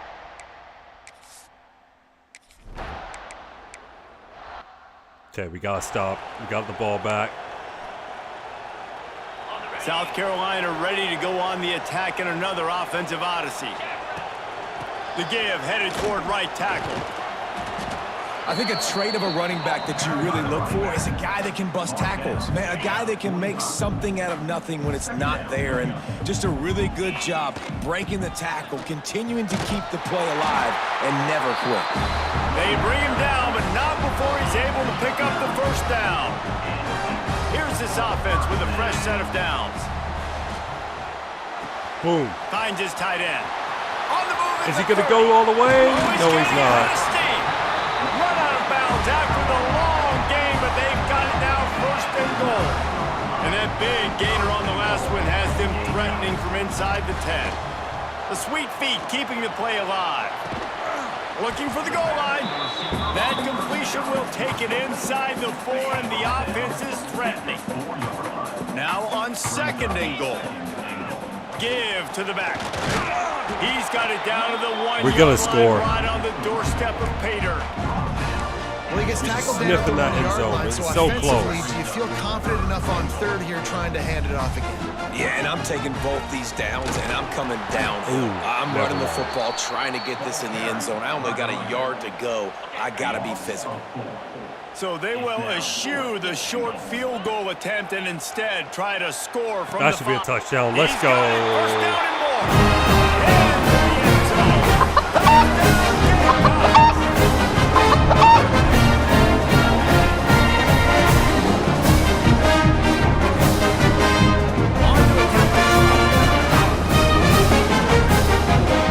Oh, it's blocked. So that's a 60-yard touchdown drive. And the score comes on a 5-yard touchdown pass.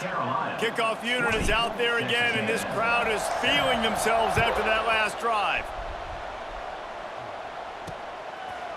And he'll just take a knee in this drive.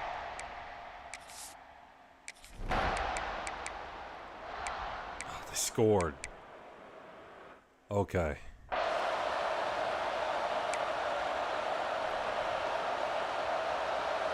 Now facing a third and long. Back to throw, it's Moffitt.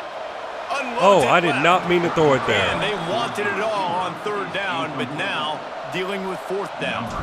The Gamecocks will try to pin them back with the punt. This will be the second time they've had to kick it away. No return coming here as he signals for the fair catch and makes it right around the 30-yard.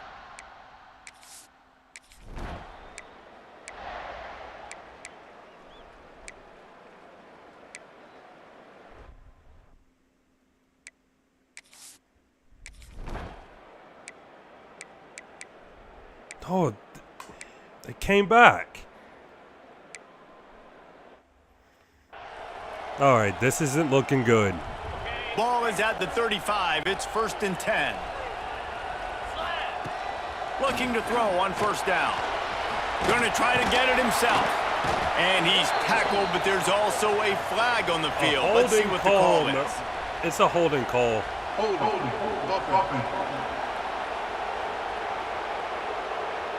We'll repeat the previous down, but this time the offense has 10 more yards it has to cover. Line gets set, 1st down. Here's the snap, itching to fire downfield. Can't make the connection, the pressure there caused the missed timing. And now on 2nd down for this offense. Trying play action. And he got a hand in there, knocks it away, incomplete. Great job by the DB seeing where the ball's going and breaking it. And I know that sounds stupid. Of course, he's supposed to do that. But a lot of times the angles you take are sometimes compromised and leaves you giving up big plays. Let's go. Nice job going straight to the football and swatting it on the ground. Well, I think on that play you saw why this guy's such a big weapon in this offense. At receiver, he does such a nice job with his routes. This is like the real game. Yeah. And he's consistent, and he's got good hands. You don't see him put a lot of balls on the ground. Yeah, Nice choking job a there huge picking up lead. 1st down. Just like in real life. After the productive 1st down play, it's 2nd and 6. Leaves it with the running back. He's knocked down a couple of yards behind the line of scrimmage. It'll be 3rd and long. Well, this running back has had a pretty good day so far in this game, and I think the key right now is for the defense to find a way to slow him down. He had a good run 2 plays ago. The defense gets the TFL on this one. I think you got to change up your fronts defensively and try to give this offensive line. Oh, why did it different take so long? alignment looks to see if And they it can was a bad confuse him. punt. Signals for the fair catch, and that's Dude, where we are choking. We are choking right now.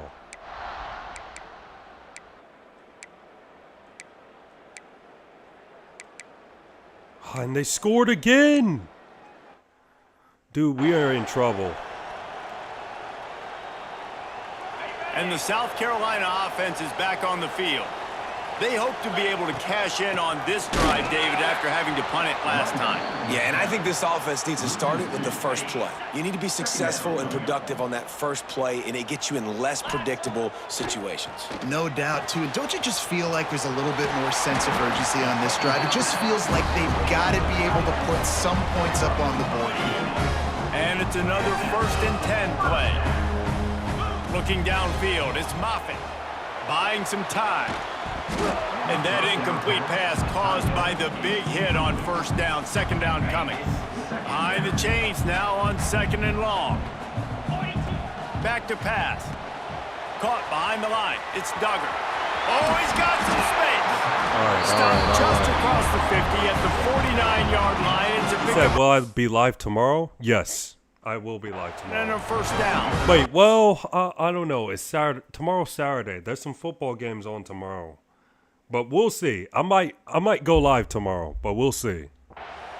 That is a time-honored way to slow down the rush, hit him with the screen, and a chunk play. Yeah, such a great job because you're flying up the field to get to the quarterback because everything looks like pass down the field. Let those guys get up the field, throw it right behind him. He does a little bit of the rest, making some moves, getting upfield, making the big play. They just keep firing. Buys a little time. Gotta throw it away. And he's left with no option. He just threw it away. Like the job by the defense there in coverage. They took every option away from the quarterback. He was outside of the pocket, nowhere to go with it, so they forced the incompletion throwaway. Got him downfield. And they explode on that one, and they've got it down to the 22. And the Gamecocks want to crank the tempo. The upset's been bubbling all day. Now at a full-fledged boil. Guys, see if they can finish it off. Touchdown. Touchdown, South Carolina. Pay the grab and then get the less than 6 points on the board.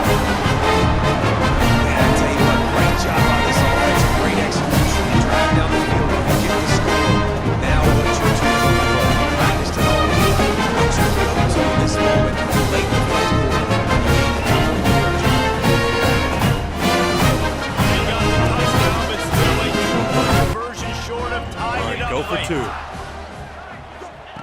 He He wants to throw it.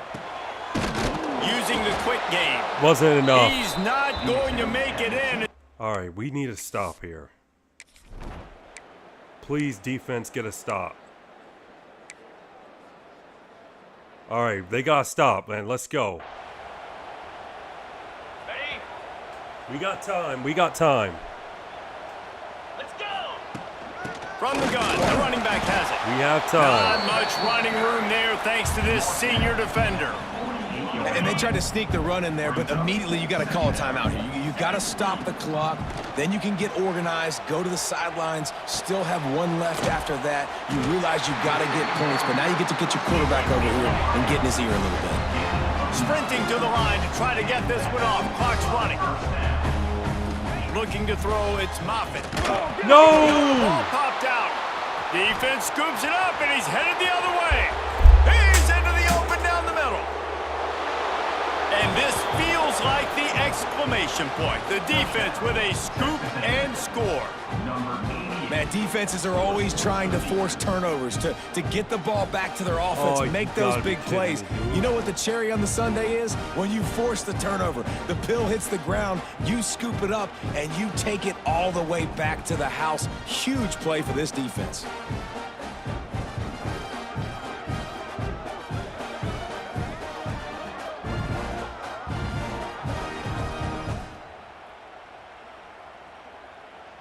There's no way that happened.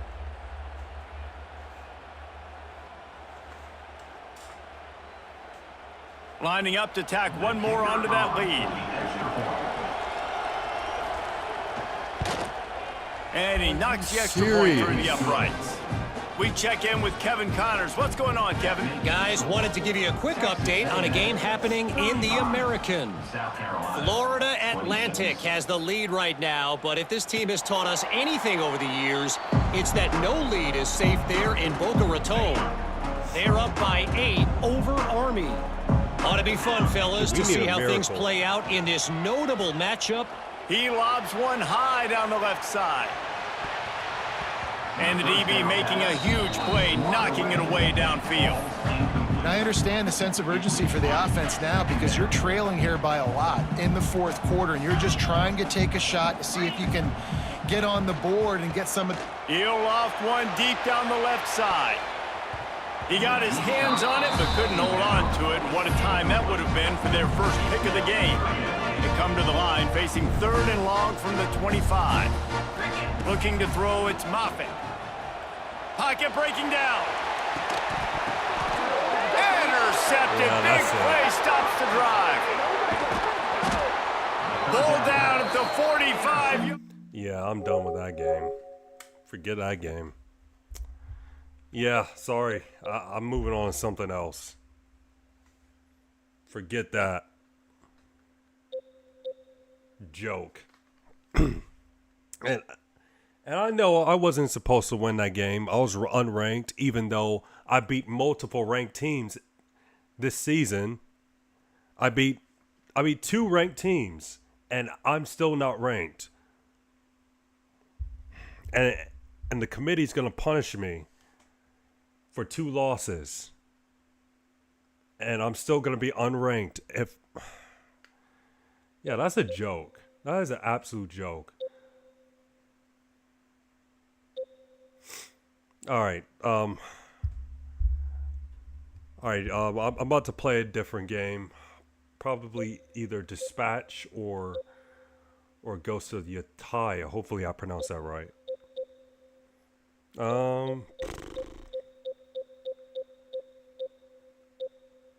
I guess I'll play this game. Dispatch.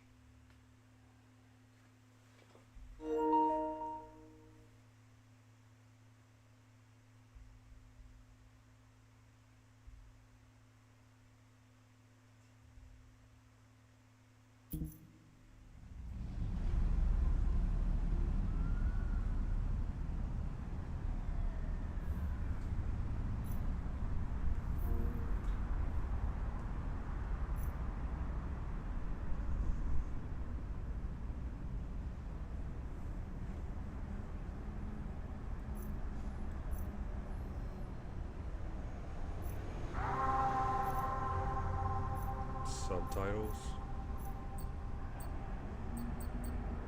per character animation.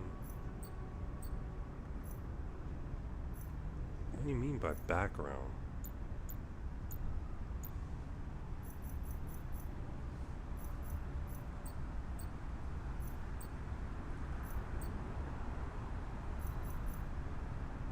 All right.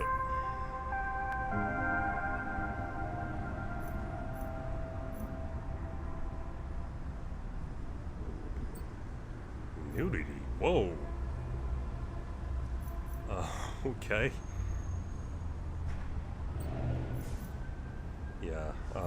Turn that on since I'm on YouTube. Streaming on YouTube.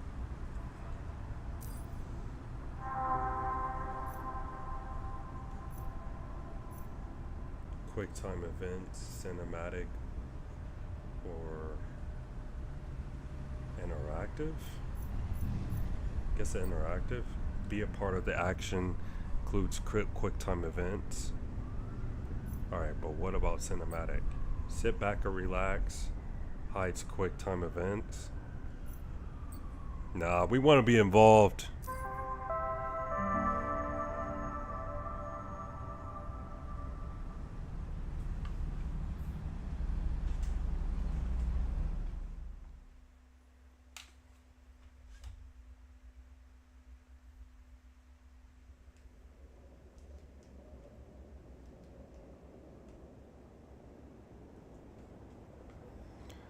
Okay, you said you have to go. Obviously, I love him. He's my I dad. will be on tomorrow. Hey, man, thanks for stopping by. What does that mean? Just say what you want to say.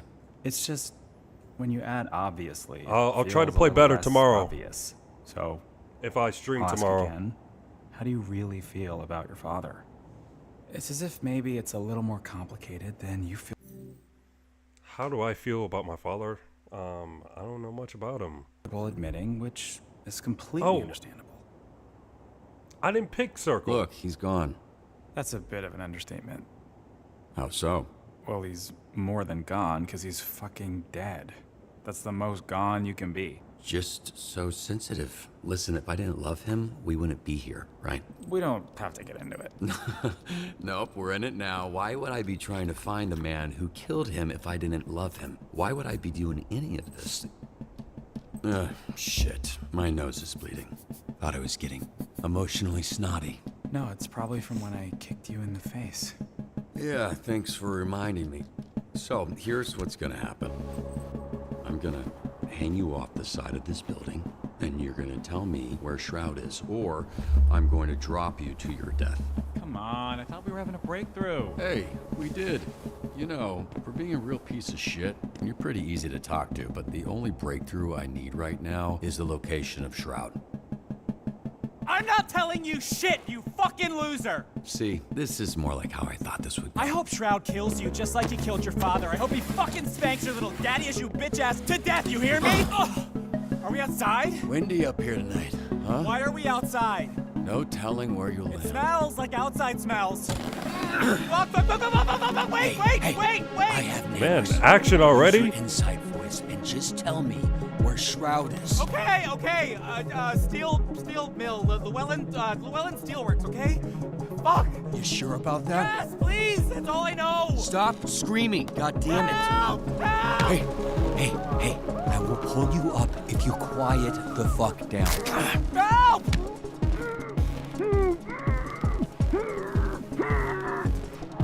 Drop Sir, if you want something to scream about, I'll give you something to scream about. No! He was probably lying anyways.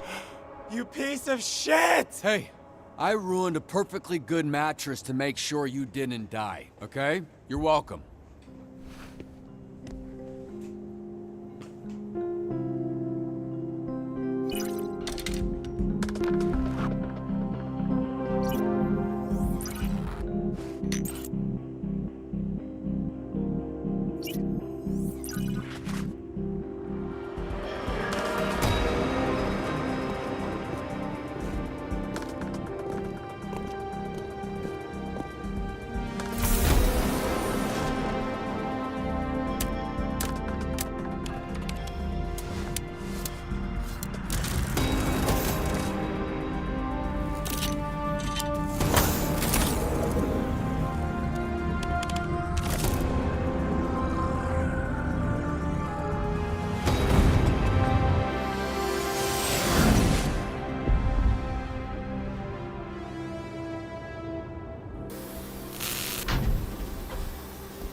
Oh, you back?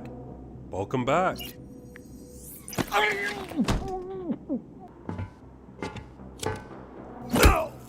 Ooh, taking him out.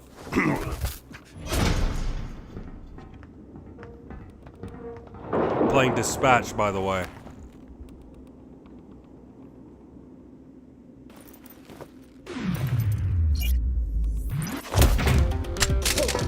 He's here!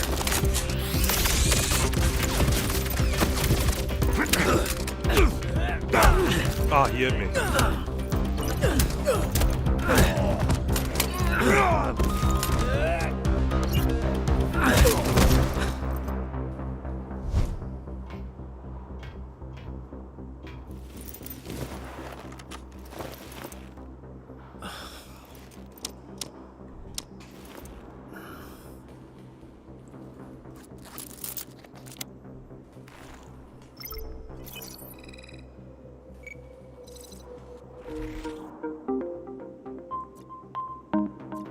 Okay, what is this? Time to finish this.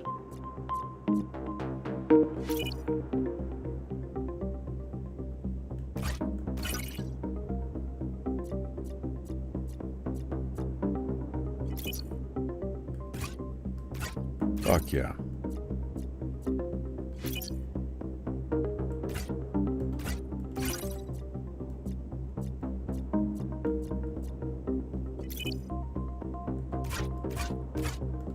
All right, next one.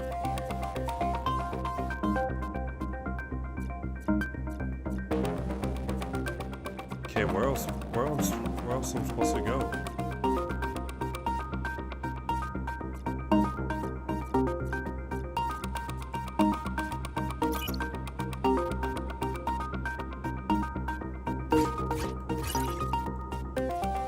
Okay, there we go.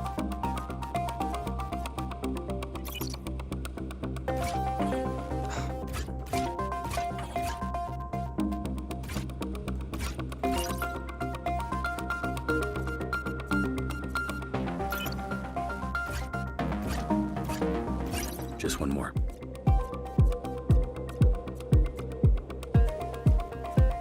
Gotta go the other way now.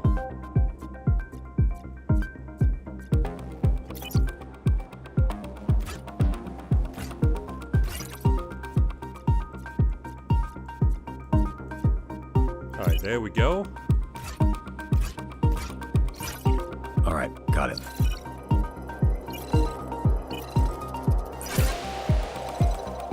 Boom.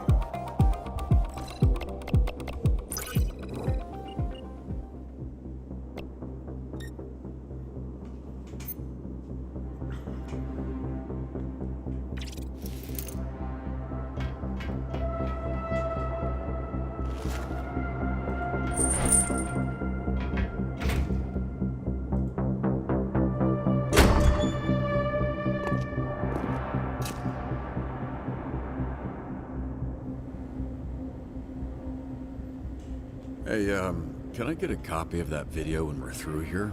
It's over, Shroud. Because it's over, Shroud. And it would be nice to watch that back at a different angle. Oh no, it's over, Shroud. All this build-up, face to face with your father's killer, and you come in here with that lame shit? Ugh, where the fuck is Shroud? You'll be here in a bit. Oh, hey! After our conversation, I asked him about your dad. Fun little tidbit. He was very well hydrated. Turns out right after Shroud shot him in the chest, your dad pissed his pants. Bet you didn't know that, huh? So after that bullet tore through his insides, he still had enough time to know how absolutely fucked he was and just pissed himself like a little bitch. It was like so much piss. Because your dad was wearing shorts, so Hey. it just kept... I get it.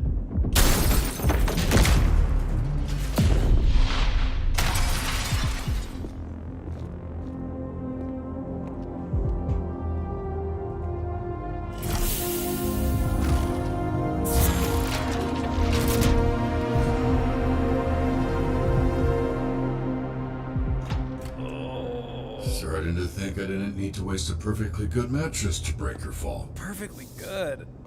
I assume that cum stain thing was already in the dumpster. Can we just skip to the part where you reveal your bullshit superpower so we can fight for real?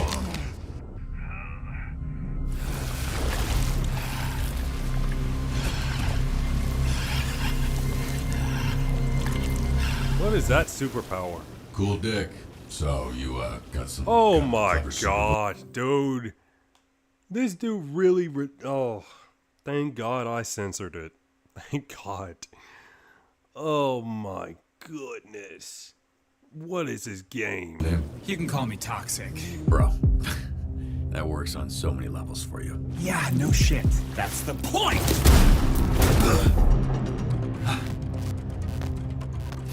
Shroud's augments are pretty good when normies like you use them. But when you put them on someone who already has powers, fucking chef's kiss.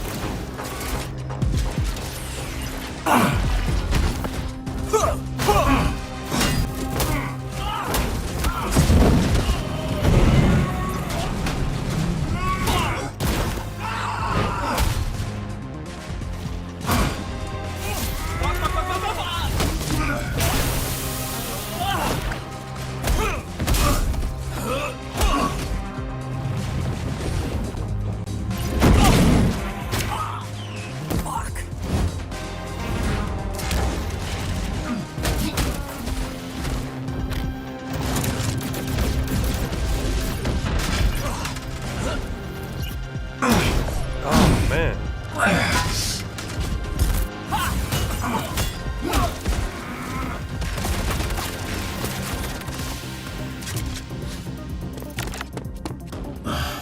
Figures.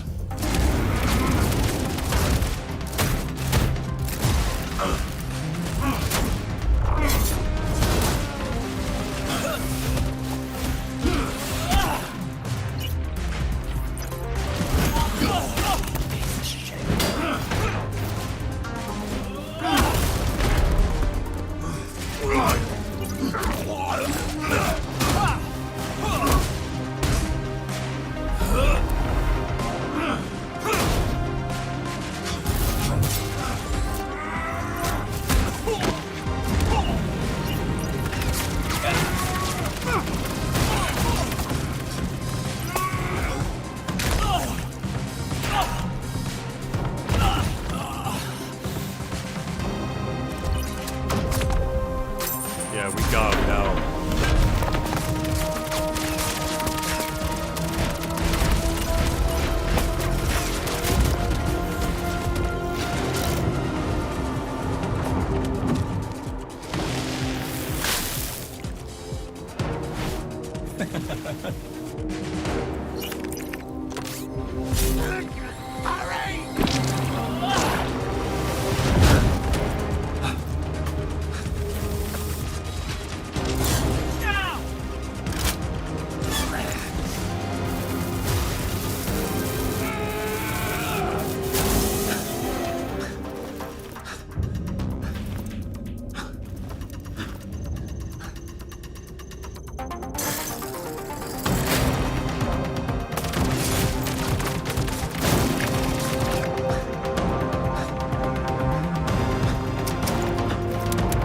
Oh, it's not looking good for him.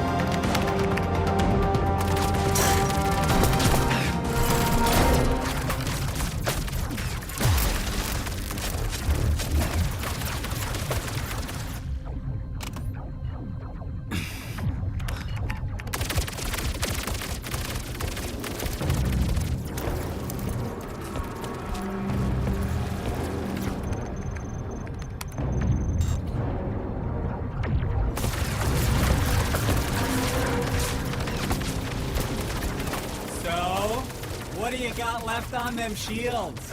I said 40%, but Boss Man says you're down to 28. And he is not wrong about this thing. Good news, buddy. Shroud says he just wants the Astral Pulse, which we all know isn't really yours anyway.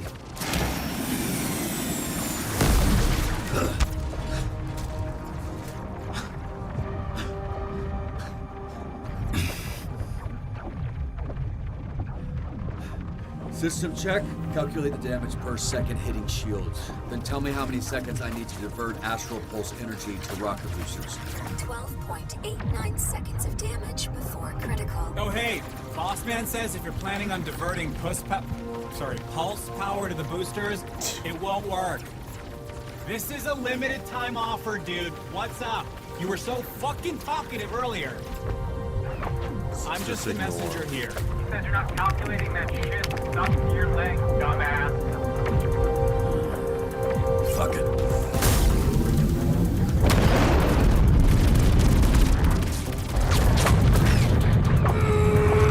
Hey, great! All go to plan. Now get out of there, babe. Come on!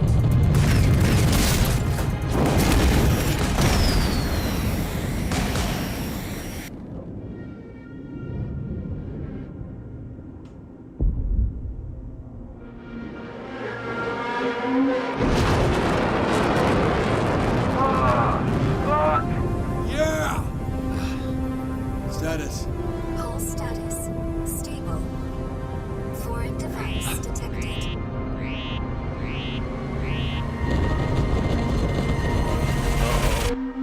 Oh, it's a bomb. Oh, he might be cooked. Warning. Warning. Warning.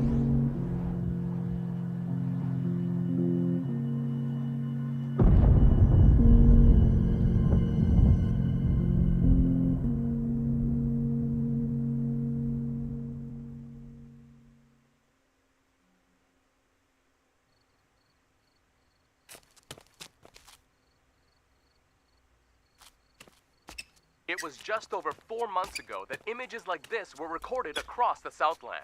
Videos flooded social media Okay, and chick our just newsrooms making a showing what TikTok, many I'm thought assuming. the death of Mecha Man. Again. For nearly 50 years, a Mecha Man has protected Los Angeles. Built by an ordinary civilian with no superpowers. This first suit was dubbed by some fans as Mecha Man Prime. 3 generations of pilot, their identities kept secret, have given everything to protect this community, including their lives. After the tragic passing of Prime, the next Mecha Man, known as Astral, teamed up with a star-studded superhero group known as the Brave Brigade, leading to an unprecedented period of peace in the Southland. After years of loyal service, tragedy struck again, when Shroud, a former Brave Brigade member turned villain, killed the pilot of Mecha Man in cold blood. But yet again, as hope was lost, a 3rd generation of Mecha Man emerged. A Mecha Man for the modern era. A bulwark against organized crime in the greater Los Angeles area. Until today. It's in Earlier LA. today, Mecha Man broke his silence and addressed the media.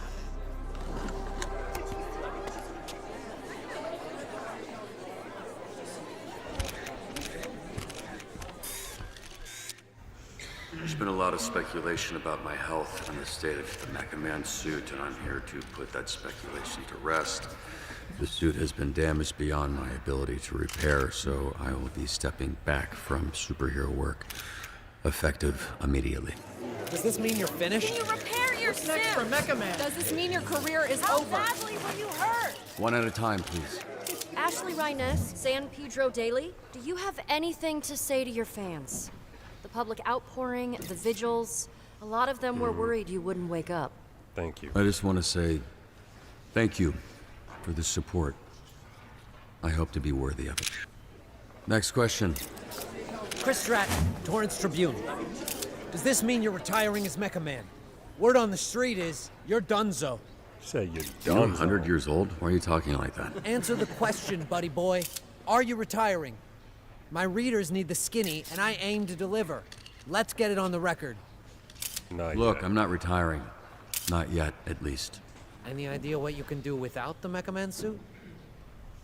Not yet. All right, just one more, please. I gotta get back to, just one more. Preferably someone from the Century. Charles Kingsley, South Bay Signal. So, Shroud kills your father, goes to jail 15 years, breaks out, and immediately dupes you into a trap where he destroys the Mecha Man suit and puts you in a coma for months. I didn't hear a question in there. Two-parter. First, why didn't Shroud kill you? You haven't been conscious for months. It'd be easy money taking you out. Okay, Shroud wanted the Astral Pulse and Mecha Man gone. He got both. I'm not sure I mattered much. Right. You're unimportant. Which leads me to my next question. Most heroes avenge their family. You did the opposite. You killed their legacy. How Okay, he just disappointed talking would your smack dad be right if you now. were here right now? Your father, your grandfather. They must be Yeah, let's rolling attack over him. in Let's their see what graves. happens. Hey, what's up? See what happens. Hey, come here. Headbutt. Boom, she's stepping on him. Up next, do I want to sue? Of course, but there's two issues there. He clearly has nothing left, and he was wearing a mask, so... How do you feel about Yeah, the it's crowd called seemingly Dispatch, by the way. It did explain why after the first 3 or 4 minutes, no one was stepping in. Yes, I was disappointed with the chanting.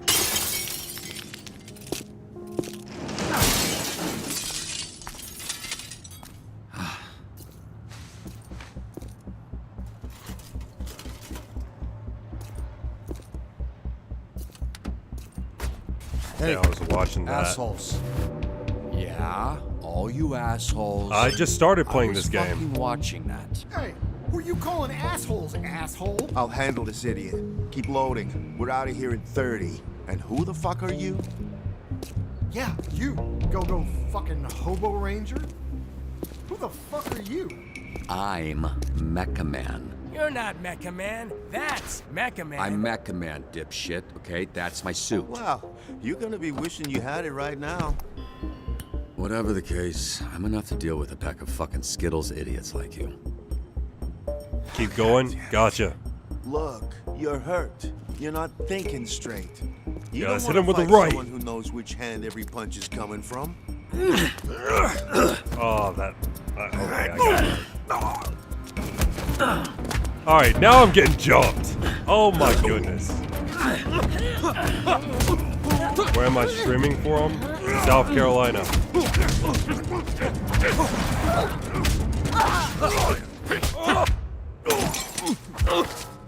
What the?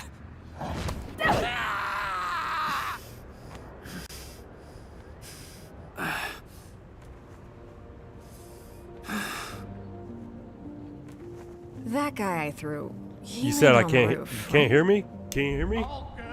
Phew. Hi, I'm Blonde Blazer. I work over at Superhero Dispatch Network. Hold on. Can't hear me? Yeah, I said I was streaming from I'm from South Carolina. I said South Carolina. Yeah, that's where I'm from.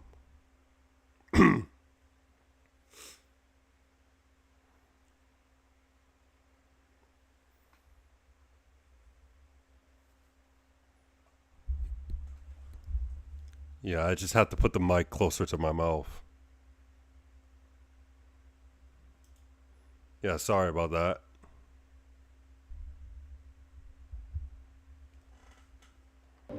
Hey, hi, yeah, I know who you are. You're like, famous.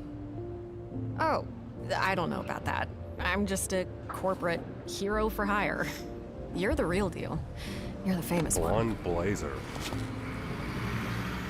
Right, I don't think infamous is the same as famous, but... Oh God, your arm. Ah, fuck. Oh yeah, that's gross. Yeah, you look like some kind of mime DJ. Let me see it. I'll help you. Usually dislocates the other way.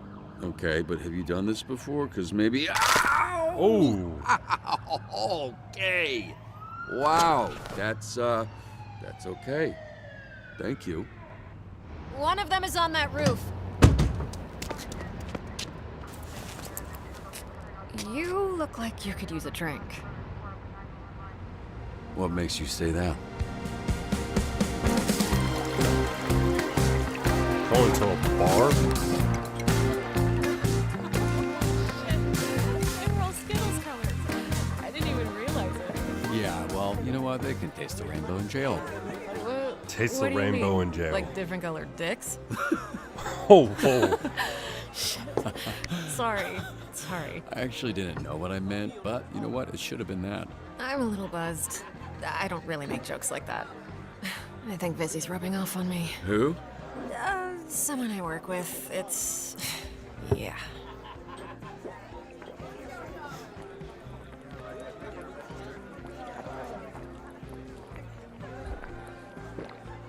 I can't tell which one of us had the rough day.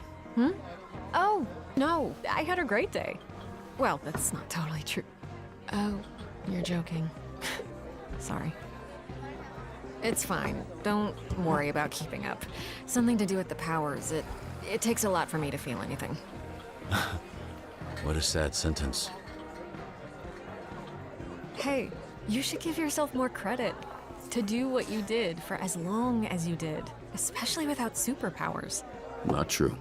What do you call this? I can fix that one for you, too. No thanks, I like this one. Thank you. So, how did you afford all that? You must have spent hundreds of thousands of... Millions.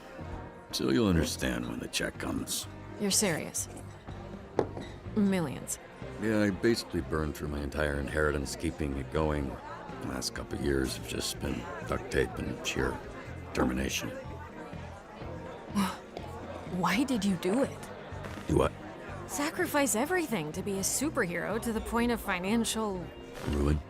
I was gonna say hardship, but ruin was the first word that came to mind, yeah. You must be completely broke at this point. Honestly, it's the only thing I'm good at. Now that's a sad sentence. Come on, that can't be true. I guess it could be true. So... I should have said are I'd like to you help people. Drunk yet or what? Yeah, I should probably be switching to water. Good, because I was hoping, after some drinks to loosen you up, I could learn a little more about you. And, if all that went well, present you with a proposition. A proposition? Yeah, I'm just trying to figure out if this is a fit or not, you know? Then it's just a matter of picking the right Sounds moment. intriguing. Well, I have to say, Blazer, that does sound intriguing. That's actually... not water. God, this is like pure Oh, why'd alcohol. you spit It's on not her? like alcohol, it is alcohol. I know because you spit it directly into my open mouth. That's water. That, see? How it has ice in it? You drink hard liquor from a pint glass? Actually, I usually just drink it straight from the bottle, but I thought that would be embarrassing. I'm gonna go clean up. I'm so sorry. No, it's fine. I will be right back. What are you doing? Hey, bitch! Hey, I'm talking to you, bitch. Okay, who you calling the B word, man? Alright, just so you know, I only turned around because someone yelled, not because I'm a bitch or anything. Don't you watch the news? This is a superhero bar. Oh, wow, are you a superhero? That's so cool. Is this your power? You're like, tell people obvious shit guy? Are you really going to act like you don't remember me? Wait, it's coming back to me. Hold on. Yeah, it's coming back to me. Oh, wait. I know it. You wear Sunglasses at sunglasses indoors at night, guy. Your superpower is that you're able to let everyone know in the room that you're a douchebag, because you should literally never do that unless you're at the final table of the World Series of Poker, but even then, if you win, you're still a fucking loser. Shit. That is... damn. You good? God, Sorry. made her laugh. Choked in my spit. No, like a bitch. I control the fire. The fire? And the flame. And my skin does not burn. I am Flambe. And you... Wait, oh shit, I do remember you. You're that shitty villain I busted up. Not anymore, mecha dick. As I literally just said. I am Flambe, a real superhero. And you are not Mecha Man anymore. So, you need to get the fuck out of here. Now, we can do this the easy way. There. Easy way. You're gonna hit me now, right? I've been waiting a long time for this.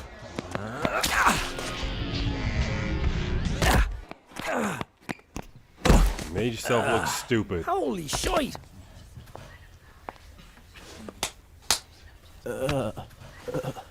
What song is that? Your mouth. It's whistling. Come on, we should get you to a hospital. No, Coop! Fucking guy needs a dentist. I've got it on ice. Should be able to reattach it. Teeth don't work that way. You're thinking of fingers and dicks. You know what? Give it a shot. Hey, Mecha Dick, get the fuck out of here. I get it. Can you just tell Blazer I'm outside? Out! Whoa. Relax. I'm leaving.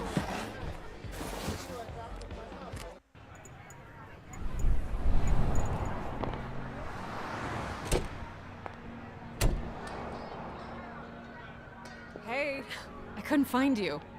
It's cool. I was just admiring the art on this dumpster.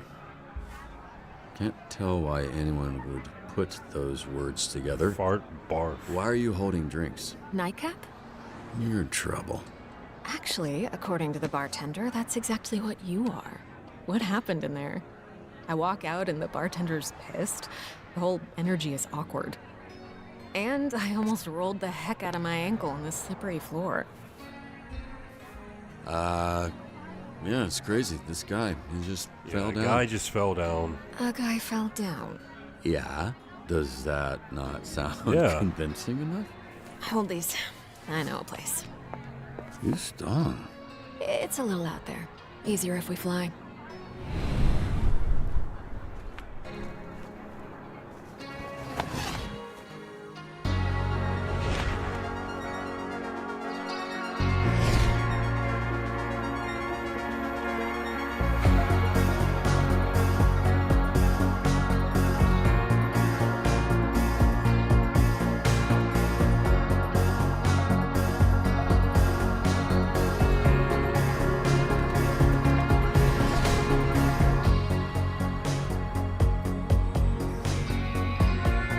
Flying through the city, man.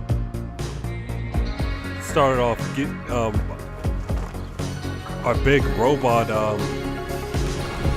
has been blown up, and then we get jumped, got saved by a hot blonde, and went to the bar with her, and now we're flying. Okay, interesting. I actually thought you were taking us to sit on it. Oh yeah, that would have been cool. Oh no, yeah, this is better, cause you can see it. And it looks like there's a couple up there already, so. I know I shouldn't even bring it up, because it was mortifying for the both of us, but I am seriously sorry about the whole spitting thing. Yeah, that's usually like a second date kind of thing with me. Second date? I'm joking. I'm joking. No, it doesn't sound like you're joking. This is not a date. No, totally. No, yeah, I was thinking it about sounds like a date else, to me. but yeah, thanks. Thank Why are you. you trolling about a date? Don't you worry about it, Robert Robertson. How do you know my name? Oops. What's going on? Okay, I'll tell you. But only after you tell me how you ended up with a name like that. Oh, you mean a name like Robert Robertson III? The third? 3 times this happened? There was Grandpa Bobby, then my dad, who I called Dad, but everyone else called Robbie, and then me, Robert, because I wanted to be taken seriously. Family tradition. In more ways than one. Gramps was the first Mecha Man. He died in the suit before I was born. Dad was killed fighting Shroud. That's when I took over. There was a little inheritance and the life insurance money. I'm so sorry. I didn't realize. Just your run-of-the-mill, sad superhero origin story. The family tradition, if there is one, is dying in that suit. Which I guess I don't have to worry about anymore. What is it? I'm not quite drunk enough to share my origin story just yet, but remind me to tell you someday. Definitely. Why can't you just tell me now? Okay, she's sitting close to me. Alright, what's going on?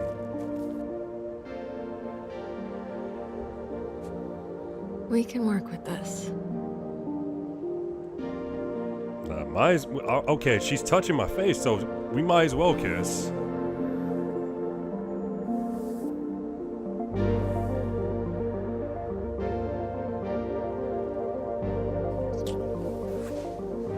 No, this...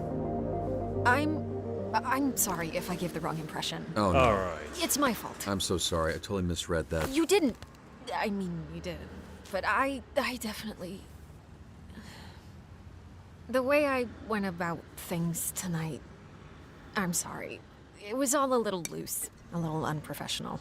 Unprofessional? I'm not sure that applies to this. So I'm you're actually sitting here on close to official me, touching my business. face. How I know your name, What do you the think is gonna proposition happen? I mentioned right before you spit in my mouth. Still mortified about that. It's fine.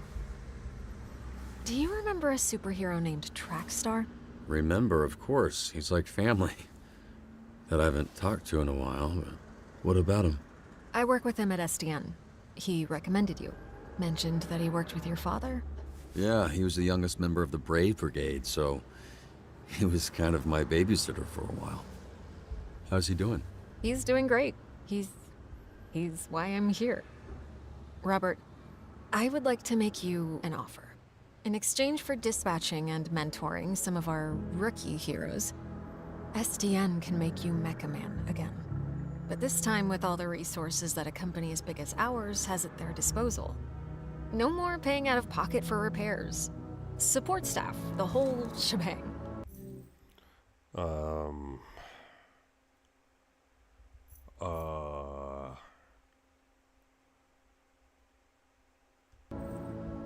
My suit suit was destroyed. was totally destroyed.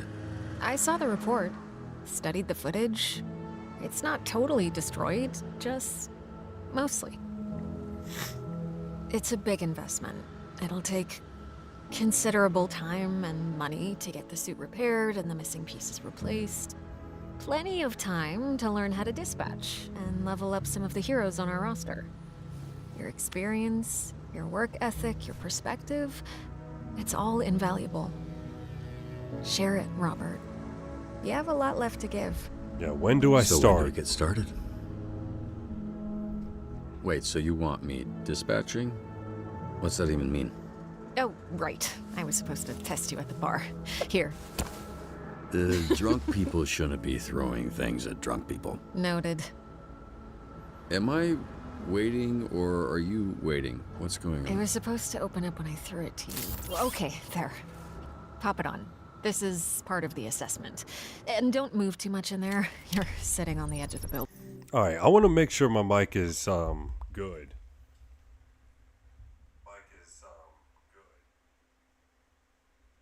Okay, yeah, it is. It is because someone said that I couldn't hear that. Excuse me. Someone said that what was I gonna say? Someone said that they couldn't hear me. Greetings and welcome to this training simulation.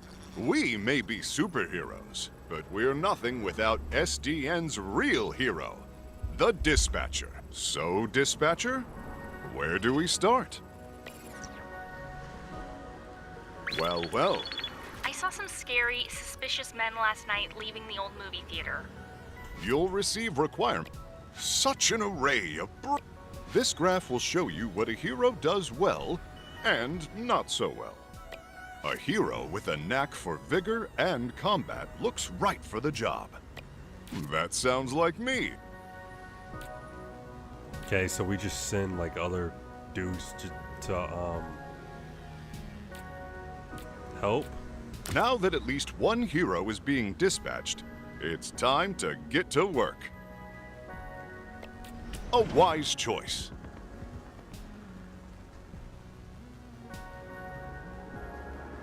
I will now return to SDN.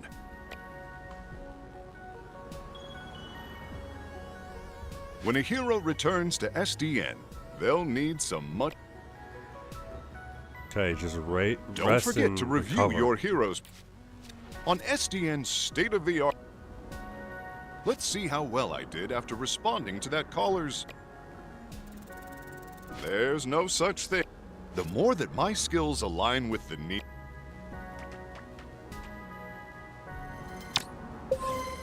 Organized criminals, often led by figurehead supervillains, are the scourge of Southern California. We work tirelessly to root them out.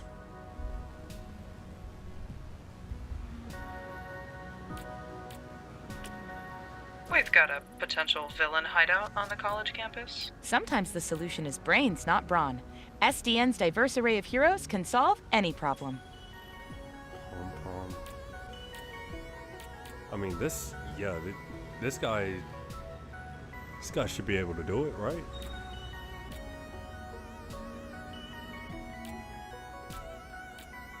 Justice will prevail.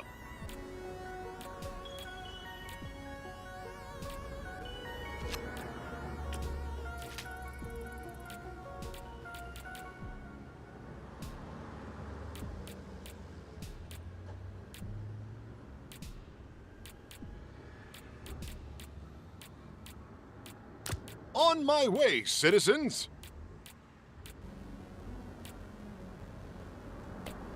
A sound approach.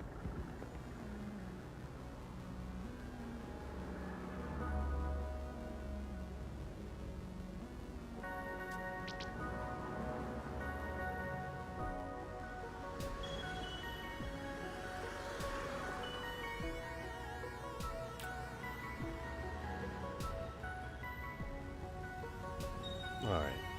Can I get back to what I was doing? Instead of just doing this crap.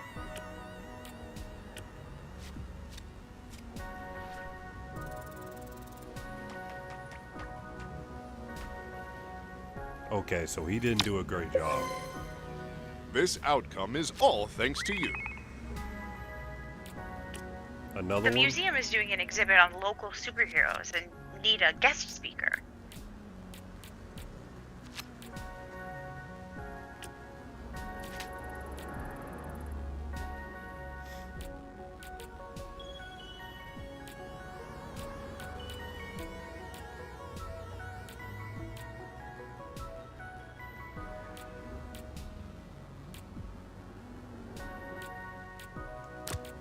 Intellectually stimulating.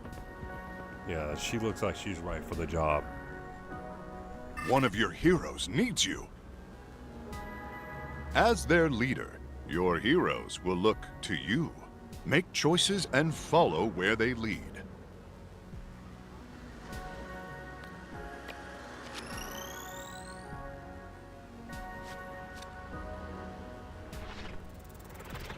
These choices need the right...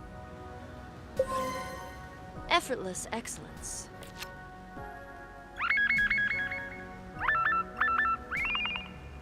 Alright, there's multiple? A convoy of Diablo's goons are harrying the highway patrol. As if traffic in this city was not bad enough. Speaking of traffic and going places, does SDN offer paid time off to take vacations? Of course. PTO accrues at a regular rate over time. Use it however you like, as long as you discuss your schedule with your manager well in advance. What the fuck is a PTO?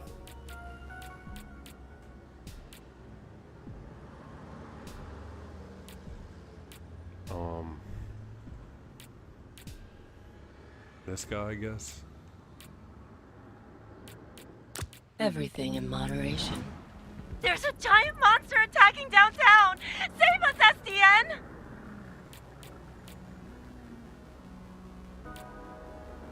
Together we can do it together. Can I get out of this?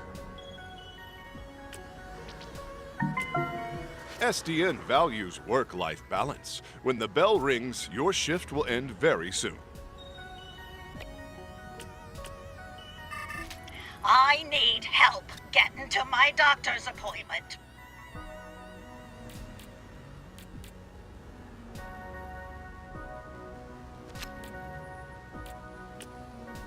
Oh, God. No. Help us. We're being held hostage. Send help, please. You can find suggestions on how to handle hostage situations on page 234 of SDN's Guide to Dispatching. Okay, we got no choice but to send this guy. For you, baby, anything.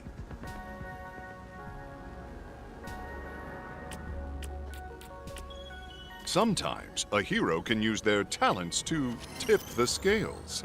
They are super. Rescuing civilians and taking down villains. Just another Tuesday for me.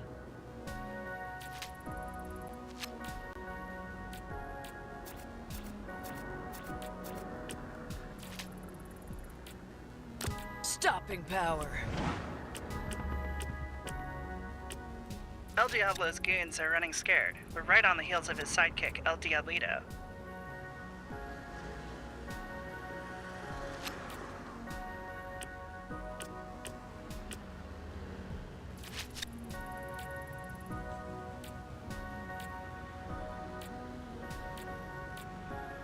Let me balance the scales.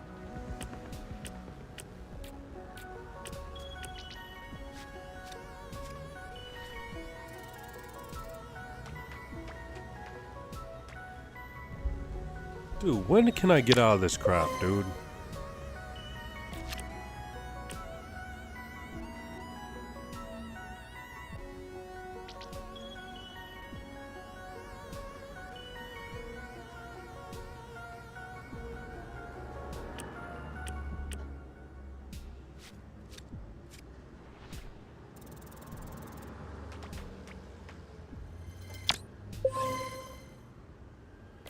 SDN solves all problems, big and small.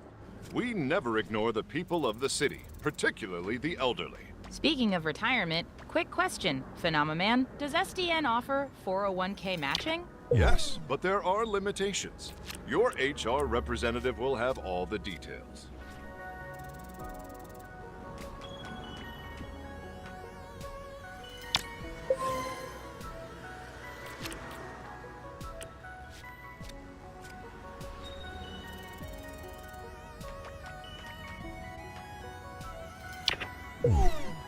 Ooh. Our shift is done now. It is time for lunch. We couldn't have done it without you, dispatcher. Too true. I'm going to enhance my break time with some of the snack offerings in our break room vending machines. Great idea. Thank you again, dispatcher. I hope to be seeing a lot more of you. Goodbye for now, and don't forget to be phenomenal. Did he just say phenomenal? Phenomenal. It felt pretty natural to me. And that it's natural for me to end up mid-tier. That said, for a first time, it feels pretty... Oh, she's asleep. Did I drool on you? I don't think so. Well, you see why we thought of... Well, why Trackstar thought of you. It makes sense, yeah.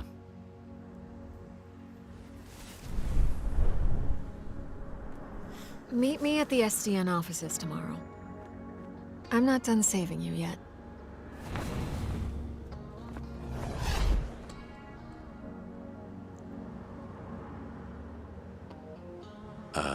Is there a ladder, or...? She's just gonna leave us there. Sorry I'm late.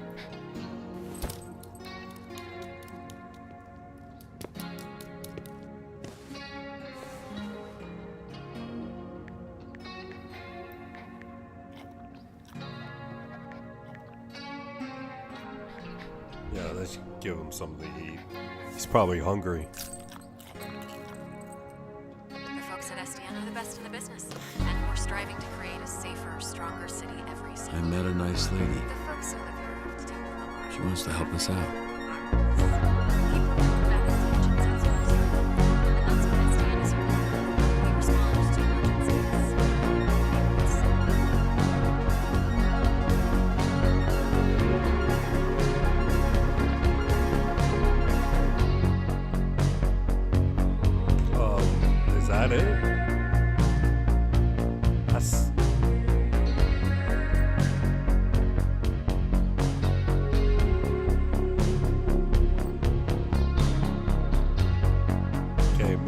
People kissed Blazer.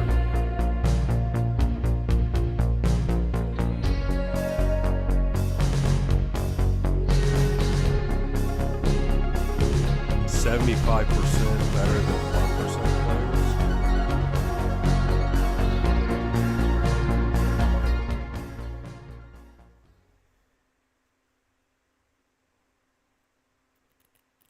Okay, I believe we're moving on to episode 2.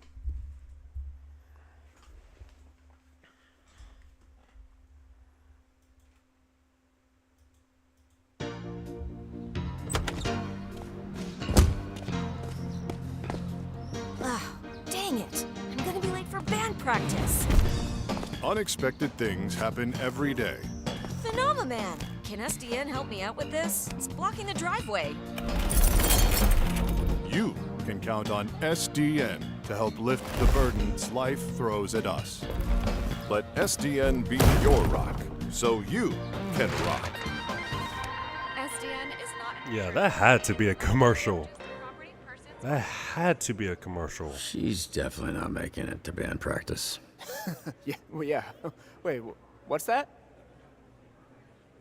No, just the commercial. It was weird. Weird. Yeah, right. Phenomenon man. He's like a rock star. It's I'm joking, cause of the rock and the roll. Cool commercial. I'm a Phenomenon fan, you might say. You could say that. He seems cool, phenomenal even, and quite the salesman. Oh yeah, I mean, he could sell snowballs to an Is it not cool to say? Snowman. He could sell snowballs to a snow person. Anyone made of snow. Any color snow, doesn't have to be white. Oh, God. Okay. Yep, that's not right. That is not right. That is, yep, that is, Just, yeah. Okay, let me help you. Oh, no, with no, not necessary. I'm sure I... It's soaked. You nervous? Big job interview? No, I mean, yes, but yes is more... My powers make everything wet, moist. Water boy is how they call me, but yes, I am. Oh, it's this dude again.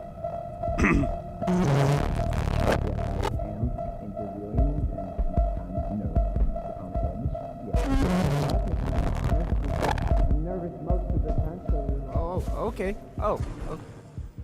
Now that your face is next to a side of my face, I see that I know you, of you. You're Mecha Man. You're dead, I thought. Just on the inside. You, look small or different in person. Never meet your heroes, kid.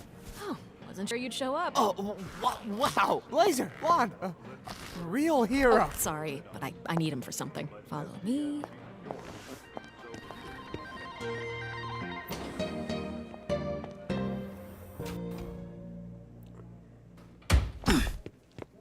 Alright, but why you gotta get physical with him? Take your clothes off. What's happening right now? We don't want too many people knowing you're Mecha Man. A lot of our dispatchers are former heroes, but it's better if you keep your identity a secret. We've had incidents in the past. Here. I remembered you being bigger. I was a little drunk. Listen, it's gonna be great. I've never felt silly wearing this.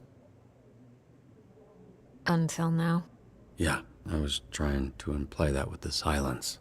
It worked. Get dressed. I have somebody I need you to meet.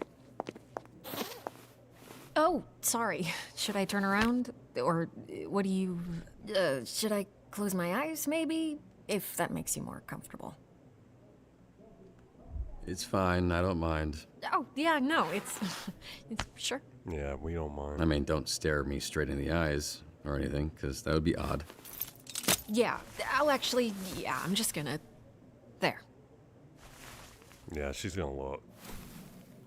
It doesn't look like it, but I am flexing every muscle in my body right now. Really? Okay, well, you didn't have to say it like that. I want to say again, I'm sorry about last night.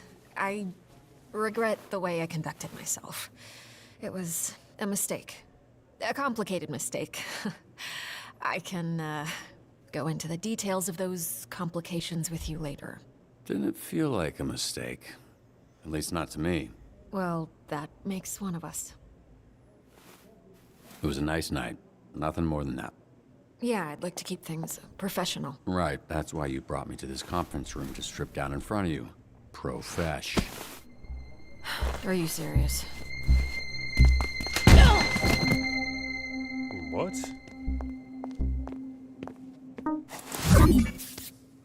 Who locks a conference room? So, you two fuck or what? We kissed, but it was very innocent. Like cheek innocent or tip of your dick innocent? Okay, stop. First of all, we did not kiss. You kissed me. Second of all, it's none of your freaking business. Whoa, she cussed. Must have been a good one. Robert, this is Invisigal. She is part of the Phoenix program. We take former supervillains, such as herself, and rehabilitate them to re-enter society to use their powers for... Are those my earrings? Well, they look better on me. Invisigal, this is Robert. He'll be your team's dispatcher. A washed-up dad bod superhero with no superpowers. Can't wait. His identity, all of this, that's staying between us. He's still Mecha Man, but that can't get out. And if it does, I'll know who it came from. You think I want to tell people our dispatcher's a fucking loser? Having superpowers doesn't automatically make you a superhero. You're born with one, you have to earn the other. Well, I'm wet.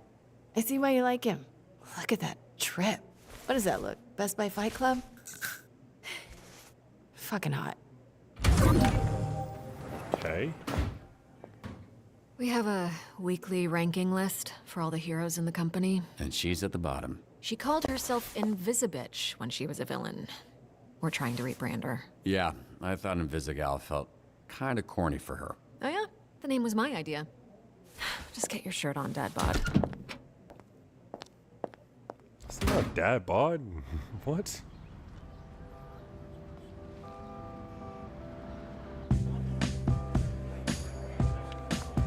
This is SDN. How can we help you? We're not the highest profile branch in the network, but we've got what makes the real difference. Great people. Some of them aren't even people, and they're still great. One of the 3 copiers on this floor. Fax, scan, does literally everything. Documentation, one of the 3 Ds at SDN. There tends to be a healthy amount of paperwork. I used to call it triple Ds, but I was informed that had a different connotation. What kind of heroes end up here? Oh, all sorts. Some that are tired of doing it themselves, some heroes who prefer teams. And some that used to be called Invisibitch. Quite the eclectic roster. Yep. We're all about diversity. Lana works in the mailroom, from a different galaxy altogether. And then there's Galen, way back there, born with super hearing. He's from... I want to say... Florida. Florida! Of course. Florida man over there. Hey, easy on the bath salts. That was one guy.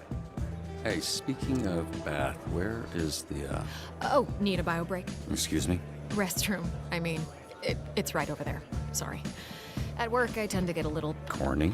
Corporate, Dick. Meet me in the records room when you're done.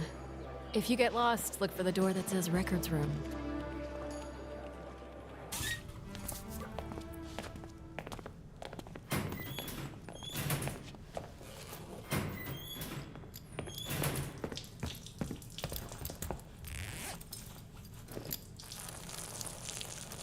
Oh, bruh, I almost went in my pants. Hey, you this Robert people talking about? What's up, brother? My auntie named me Roy, but people call me Royd. All right. Good to meet you, bruh. Likewise. No, might as well. So Royd, like steroid? Huh? Hell no, brother. No, cuz. Listen. Get 2 other guys here that go by the name Royd. So I think it's like, we go scrap, we go ground, I boss you up, and then you got Royd. He's pissing for a You know long what I'm saying, time, bro? dude. That's what I think.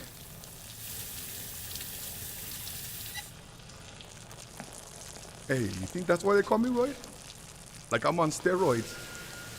Cause they think I'm some kind of a juice head? They think I'm not natty, bro? They think Royd not natty. No, I'm just kidding, man. Just making jokes about your name and the shitter. Whatever. I don't care.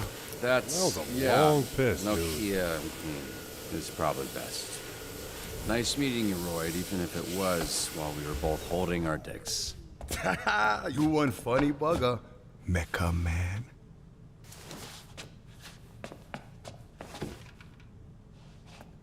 Okay, so I was worried about your unwashed hand, but now I'm worried that everyone here knows who I am.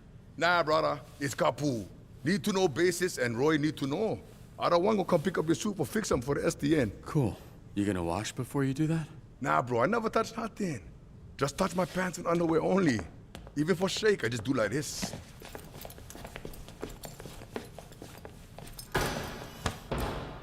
Can you show me again? I don't think I got it.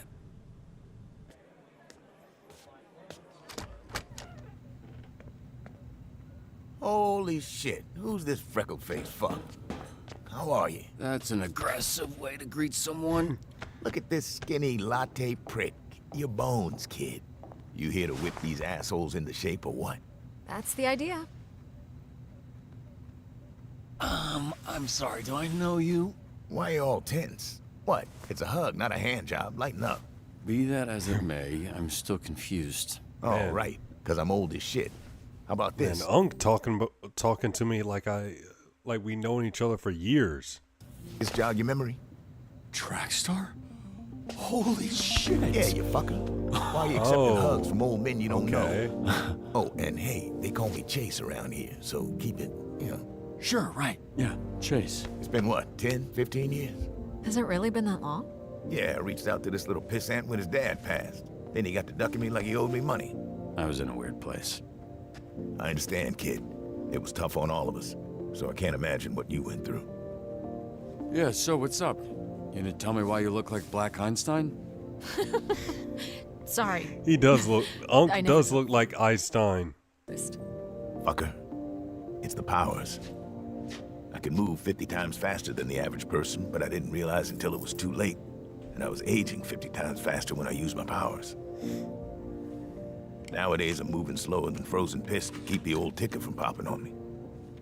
I had no idea. I'm so sorry, Chase. Hey, if I feel another ounce of pity from you, I will run you over in a parking lot and say it was an accident. They'll believe me because it looks like I'm wearing diapers. So I guess this means you're the one person I can't complain to about losing my suit. You better not. I would resurrect and re-kill your fucking father in front of you if it meant being able to use my powers again. Jesus, Chase. Wow. What? Man. Obviously, I'd let Robert have one last I love you before I extinguished the light from his eyes. Was he always like this? Yes, actually. We joke, we laugh, we suppress our trauma. All right, enough of this feeling shit. Let's introduce you to your team of losers.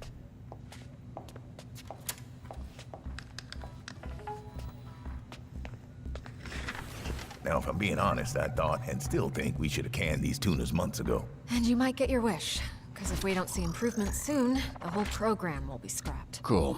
No pressure. Sonar here was a Harvard graduate who will not shut the fuck up about being a Harvard graduate, like all Harvard graduates. Who also orchestrated some of the most effective Silicon Valley investment frauds in U.S. history. Also, sometimes he transforms into a fucking bat monster that would eat you ass first after he emptied your pension plan. Flambe, he controls the fire and the flame, and his skin does not burn. Right, you met him. Didn't you ever run in with him years back? I did. Yeah. So you know he's a certifiable dickhead. Invisigal, who you met. Turned herself in a few months ago and entered the program on the condition we didn't ask questions. That's a little suspicious, no? Suspicious? Really? Of a criminal that turns invisible and doesn't like to answer questions? What tipped you off, Sherlock? Here we have coupe, which I recently learned is a French ballet term that means to cut, hence the knives. That's very clever. Yeah, but it sounds dumb to say, so everybody calls her Coop. She was an assassin for the mob, then went independent. Punch Up. Carnival's strongman who made a deal with a sorceress. She gave him the strength of 10 men. His muscles grew, but his body shrunk. He's got all the charm and brains of a greasy bowling ball. Malevola. Terrifying. She's got a magic sword, and she creates portals that allow almost her to everybody's in that. Somehow she's still late for every fucking Which meeting. isn't old. Yeah, I'm pretty Nothing sure she wrong does with that on that. purpose. That's Golem. He is a construct. A construct? Okay, young Yeah. guy. Bunch of dirt and mud made sentient 20 with years magic. old. I think he's lonely. Prism, Michigan born and raised. The power is weird. She weaponizes light rays or some shit. A lot of this stuff is a guess. Why does she dress like a pop star? She's actually super talented. Alright, let me see this dude. San Fran from the Bay Area. Okay, this guy. Afghanistan. Okay. I was assuming he was from Mexico. Wait, so the Z team, my team, their Phoenix program? That is correct. Your own motley crew of dangerous fuck-ups. We're not looking for miracles, but we'd love one if we could get it. Can you show him his desk? Sure. What's that arm squeeze about? You want one? Here. Fuck off. This is you. Pretty sparse, but feel free to decorate.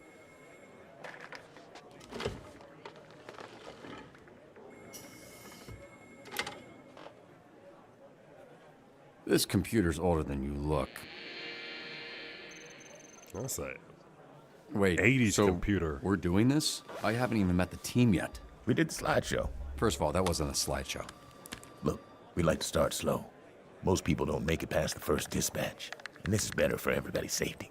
What do you mean, safety? You'll be fine. And this here is our little slice of the Southland.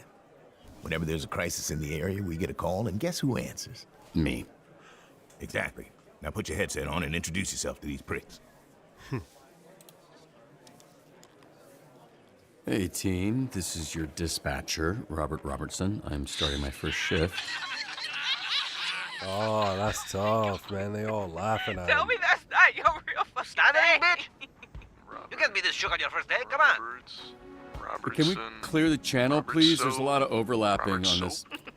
I saw him in his underwear. Who? Roberto son? I saw him in his underwear. He packing much? Say But he's got a packing. lot of bruises. Which I'm Man. into. Again, please clear the channel. Get it, your email. Shut the fuck up! Let me remind you, these calls are fucking recorded for training fucking purposes. So keep the fucking line clear before we send your stupid fucking asses back to whatever fucking cell we pulled your stupid fucking asses out of. Alright?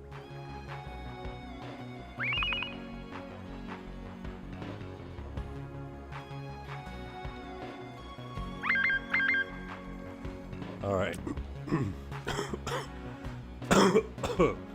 Sorry.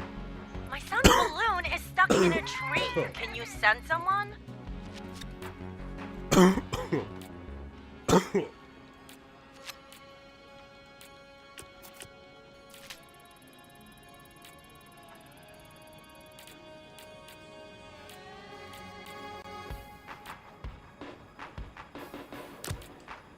Still on the clock, so okay. Trust me, I can handle this a lot faster on my own. Mr. Vanderstank is requesting a hero for a very important event. Who's this Vanderstink guy? Willem Vanderstank, certified genius. Literally, he has a certificate. You aren't a genius if you need a piece of paper that says you're a genius. You're just jealous. This guy rules.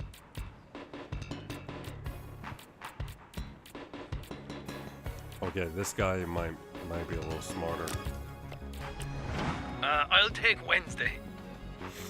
Tuesday. Dibs on Monday. What are you guys talking about? We're taking bets on when you'll quit. Friday? Today's Friday. I know.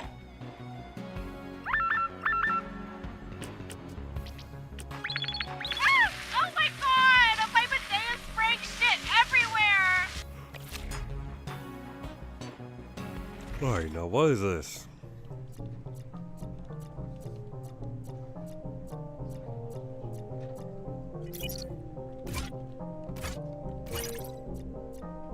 Let's see if I can do this.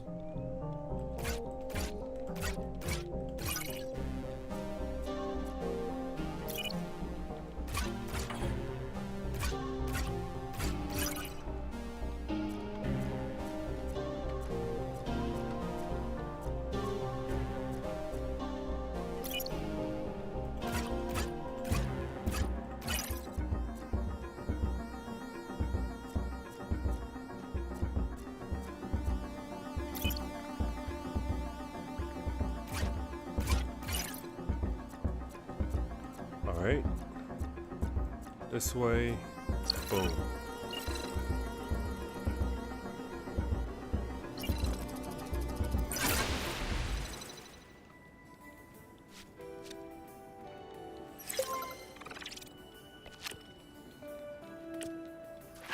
Get these idiots out of my bar before they destroy it. And don't send the flaming asshole. Do you know who we saw in the bar last night? Mecha Man. And he kicked Flambe's ass. Okay. That little shit did not kick my ass. You did, though. Yeah, I think I Oh, he heard got about whooped that. or what? No, you didn't. Because it didn't happen, Bob. So we're all going to shut up about it. Yeah? Okay. Heading straight there. Right after I piss. Boat robbery in progress at the yacht club. Nah, don't feel like it. What? Oh, yes, sir. So what was your read on this Mecha Man guy? Washed up, drinking alone. A robot guy without his robot, I guess. So, just a guy? Hear that, Flambe? You got your ass kicked by just a guy. All of you, shut the fuck up.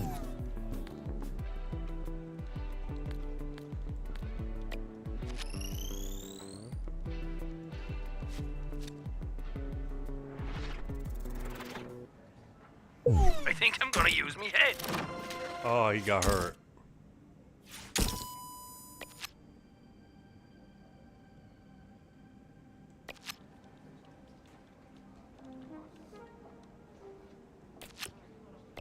Flambe, you're off route.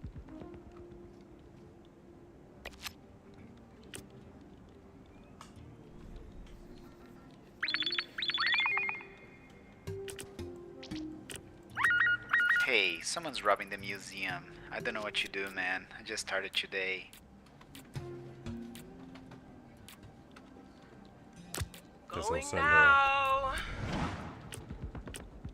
Man, what's going on Fire at here? a local park has gotten out of control. Did you start that fire? No. The fire that's burning 2 blocks from where you're standing. You didn't start that. Yeah, I don't know what you're talking about. I don't even know what you're talking about. He Flambe, probably did stop it. fucking around. I've got enough problems without you making new ones. Whatever, man. Okay, what's going on with Sonar? Oh, that, yeah. He kind of randomly turns into a monster sometimes. Randomly. We are working on controlling it. I bet he's got a punchable face.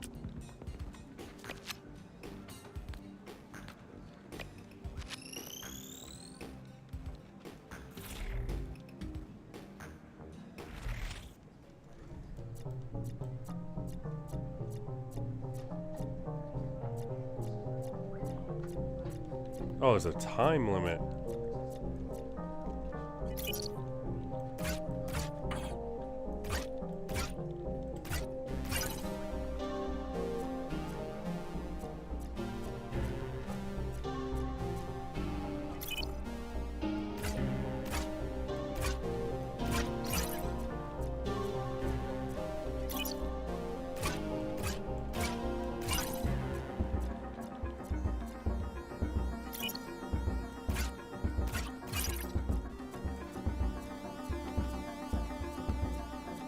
Gotta move.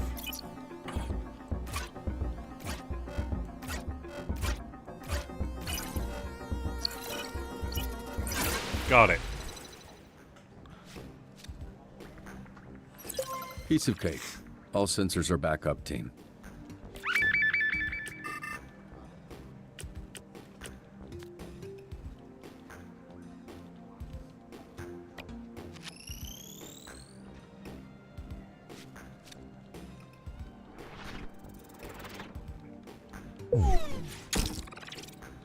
Oh, he got injured. We've encountered these thieves before. Send the monster. All right.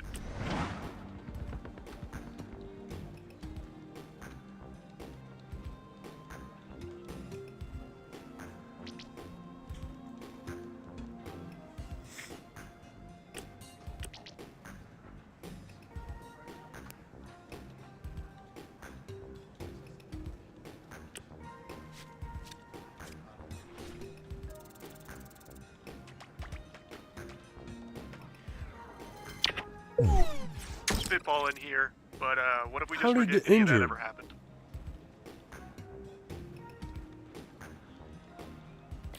Time to freak some fuckers out.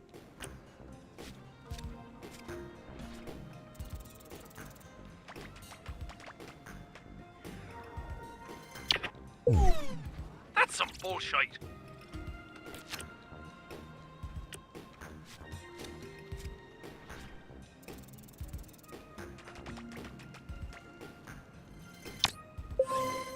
Whoa, that was great.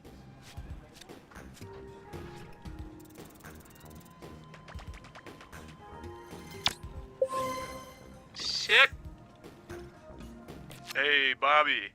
Here, William Vanderstink needs a security detail. Is it cool if I go? I've been wanting to pitch him some stuff I've been working on.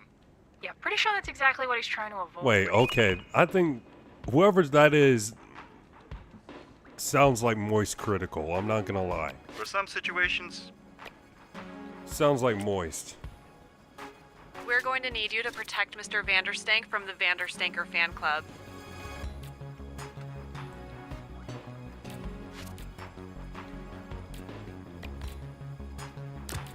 Yeah.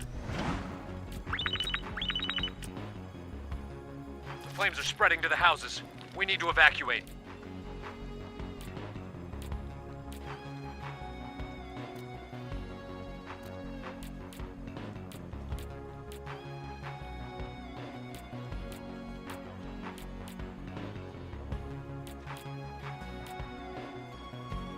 Swift as the night, sharp as my knife. I've taken up sewing. I like the various types of fabric and stabbing things with needles. How long I'm gonna keep doing this?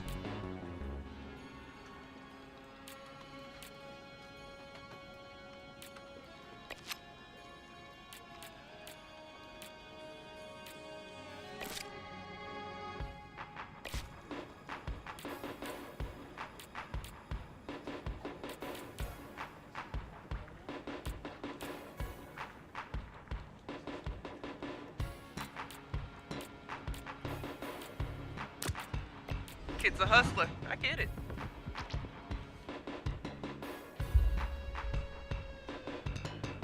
How long was the last dispatcher here? 2 days. New record. How the fuck did that happen? I set this car on fire. Yeah. Very flammable. Kia Soul. Not bad. Get fuego. Every rank up earns skill points. Use the plus icon next to a stat to spend a skill point. Once you confirm, you can't go back.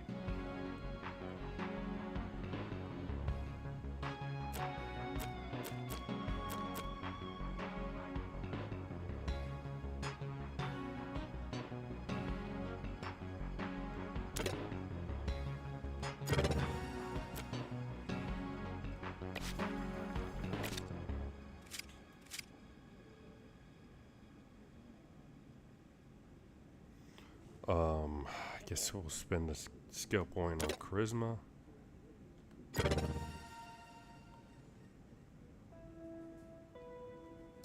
Possibly one more.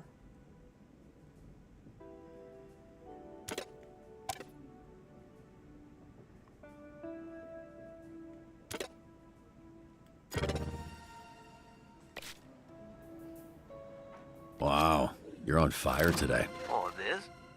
I'm just warming up.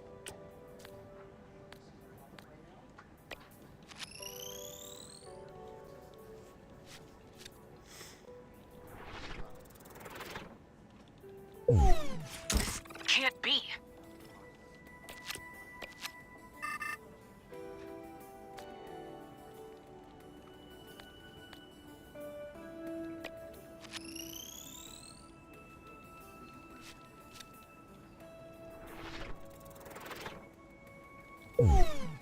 Come on. Kickscape. Shit. I knew that was a wrong decision.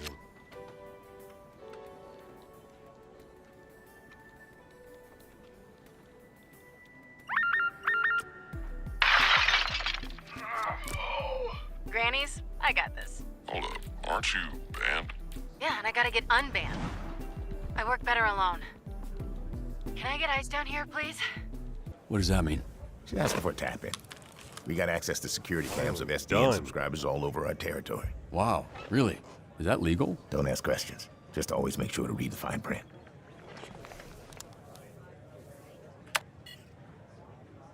Oh, Granny's out. I didn't do this. Right, I feel like you've said that a lot in your life. What happened? This is how I found the place. The old guy, who I assume is Granny, was laying here when I walked in. Hey, what's your favorite donut? Look, can you just focus? What, you got ADHD or something? Yes, fucker. Is it that obvious? Yes, fucker, it is. Well, then answer the question. I don't want to sit here and fixate on it when we're supposed to be doing whatever, superhero shit. Just a plain-ass glazed donut. You happy? Not as happy as you with that glaze all over you, huh? You slap that donut around on your face a little before you put it in your mouth, huh? Yep, you got me. I love gobbling on hot, sloppy donuts. Love them from my mouth to my butt. How's it going? First date. Thanks for asking me that, so you could get all your funny jokes out. Now, can we maybe address the body in the room? What are you doing? You gonna poke it with a stick? Check his pulse. Granny's alive. Thank Christ. I didn't want to have to lip this guy. So, can I go now? A wellness check. It's a B&E. Let's figure out the perp is still there. Perp, B&E. Okay, Lieutenant. Fuck, I can't think of a character from a cop show. Cool. Well, why don't you stay put and work on that while I get another camera up online? She's my least favorite. The worst of the lot. That surprises me. You guys got similar energy. How do I switch cameras? Just click the side here and you can cycle all the cameras in the building. It's weird getting tech advice from an old person. Bro, I'm not even 40 yet. Weird hearing bro from an old person. Said not even 40? Lieutenant Dan? Is that a thing? Yes, I am the legless Vietnam vet from Forrest Gump. Sick burn. Am I doing something wrong? Pushing that button just says access denied. Ah, damn it. Sometimes people add extra security. They don't understand it just makes it harder for us to do our job. Hey, what's taking so long? Are you sleeping or something, or are you just bad at your job?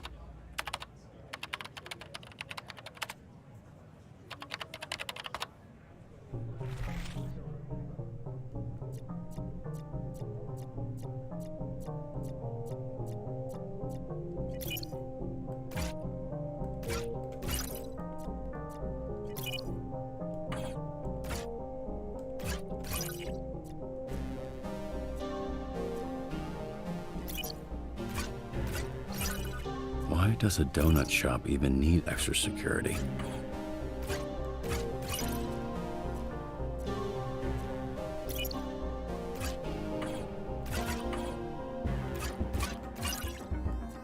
Hello? Ugh.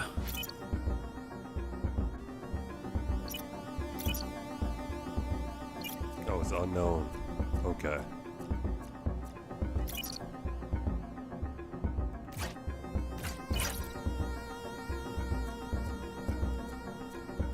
This node represents a code to use later. Remember it.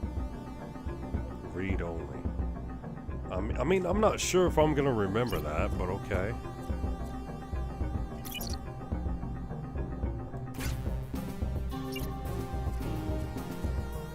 Okay, it's up, down, left, left. Up, down, left, left. Up, down, left, left.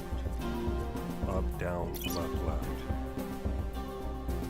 Up, down, left, left. There we go.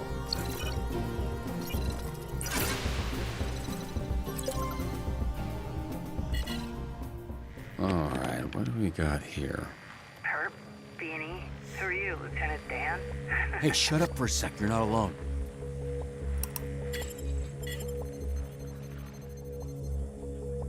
He's coming your way, armed. You need to disappear. Why are you whispering, you idiot? You're in my ear. No! God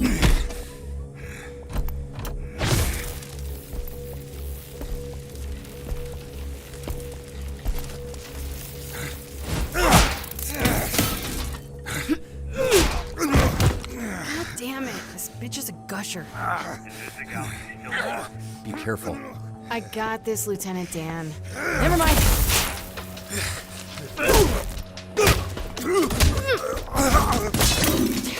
Got an Any more great advice? Disappear!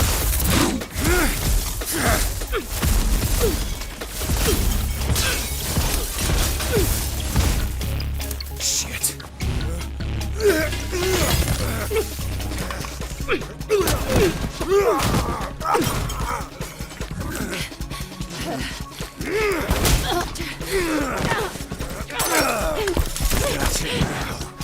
This bitch. Invisigal, just hold him off while I find a way to help. I can use the overhead sprinklers to short out his blaster. Come on, come on, come on.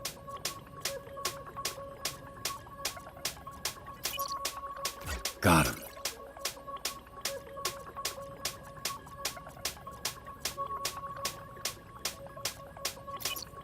Alright, up, down.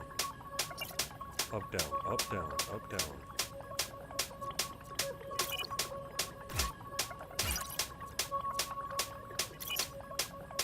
Left to up.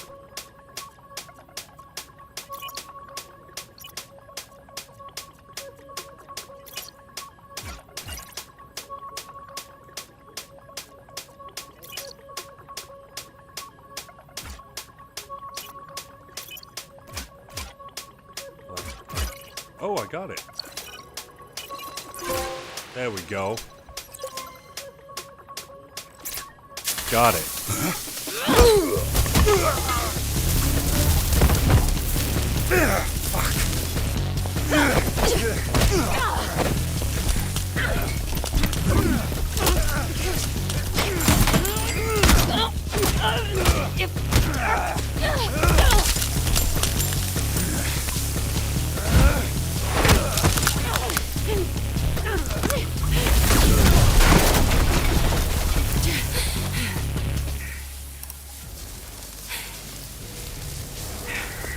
Granny? I don't think you know how to Granny's use that up. thing, so why don't you... Shut the fuck up! Oh, I'm one of the good guys. You? Yeah, right. Don't fuck with me, okay? Nobody fucks Granny! Nobody fucks with Granny! Invisigal, stay calm. Great fucking advice, Lieutenant Dan. Granny doesn't even know how to shoot that thing. Take out the thief first. He's the only one with his finger on the trigger. You know what? It's my life on the line. I'm done listening to you. The thing's gonna blow that man's Arm off and this whole building with me in it. Fuck off. I'm disarming the device. No, Invisigal, that's a direct order. What the fuck? No. Oh, fuck. Idiot. Fuck. Invisigal, Stupid. you there? Come in, Invisigal. Fuck, this guy's heavy. Granny's clearly a fan of his own work. Oh, really wasn't expecting to see that. He's kind of caked up. So where's the purple Kinda headed? caked up. I think he must have had something else to do, because he left. I mean, this is why you have insurance, right? Jesus Christ, you gotta be fucking kidding me. Man, that was Sounds like a stupid. win to me. That was just Pretty idiotic. good for first day. Sometimes people, you know, get electrical burns. She disobeyed a direct order. Well, that's the problem. This isn't the army, and these ain't soldiers. They're fucking supervillains. Flipped him off. Look, why don't you take a breather? We can debrief with Blazer in a bit. Here. There's vending machines in the break room. You look like you could use a snack. Are you sure you're not actually 80 years old?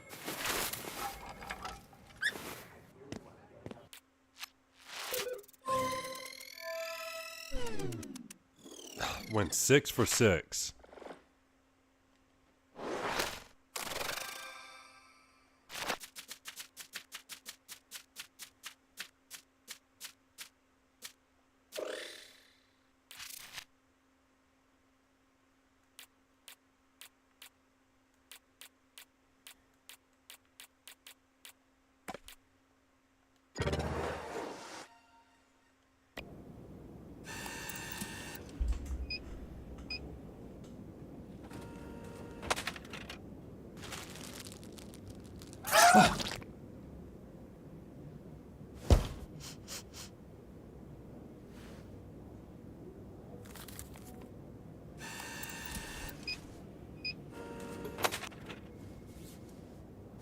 Hey. Close these rats. What kind of superhero flinches?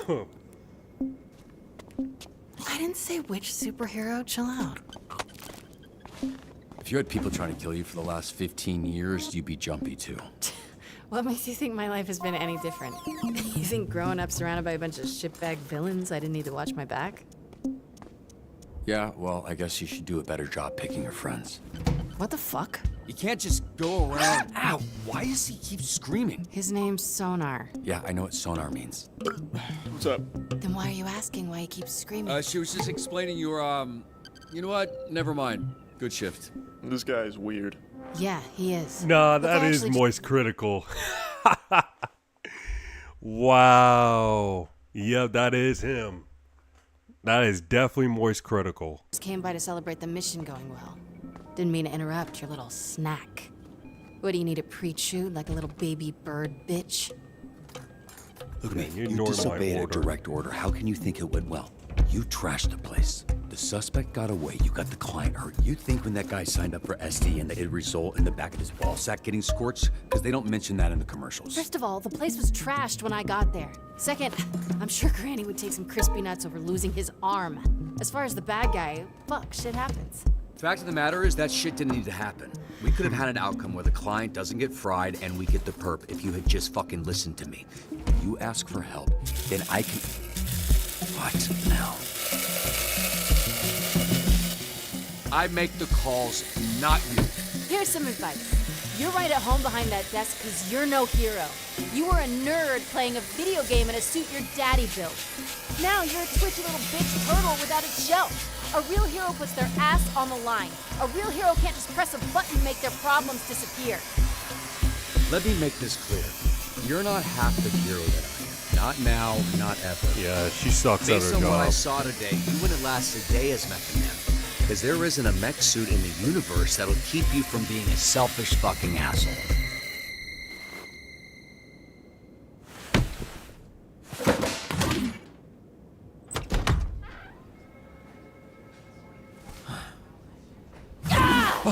Feel bad. Good. Fuck you. Gonna punch me in the face?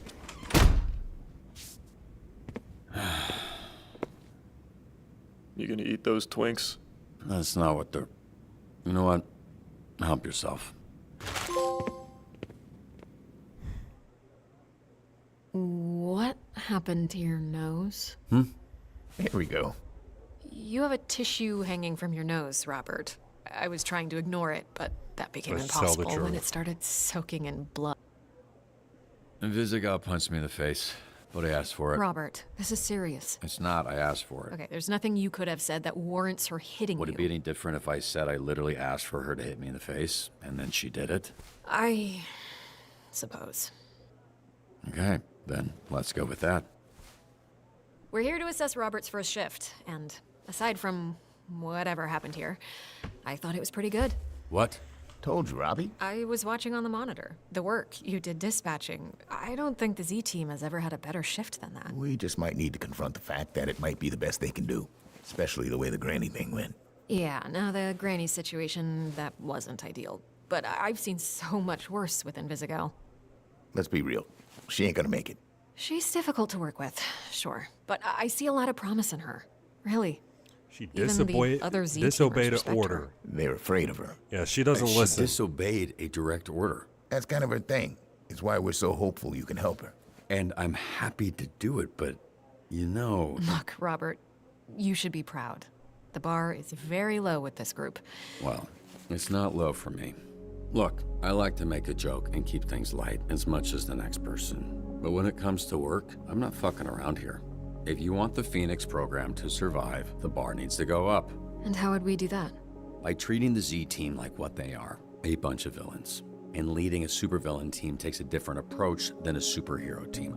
I need to be around them. I need them to see I'm all in, and they need to match that energy. Some tough love. The only kind I know. And based on what I've seen, the only version they'll respond to. I'm not saying everyone will make it. They won't. I'm not saying it won't get spicy. It will. But when it does, I also need you to trust me to handle it. I don't want you stepping in. They need to respect me, even if I don't have powers.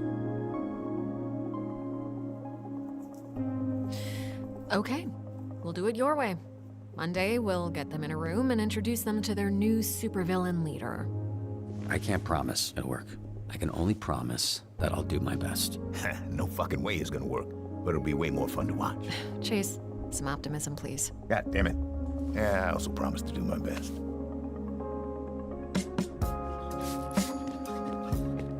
Hey, kid. What? All right. It's late. Man, the game's pretty good so far. I'm not gonna lie. But it's late.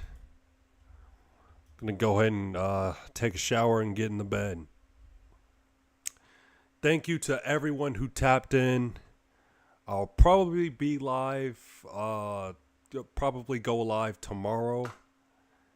If not, maybe Sunday or Monday. We'll see. But thank you to everyone who tapped in, even if you were here for like 30 seconds. Shout out to you for tapping in. And have a good night.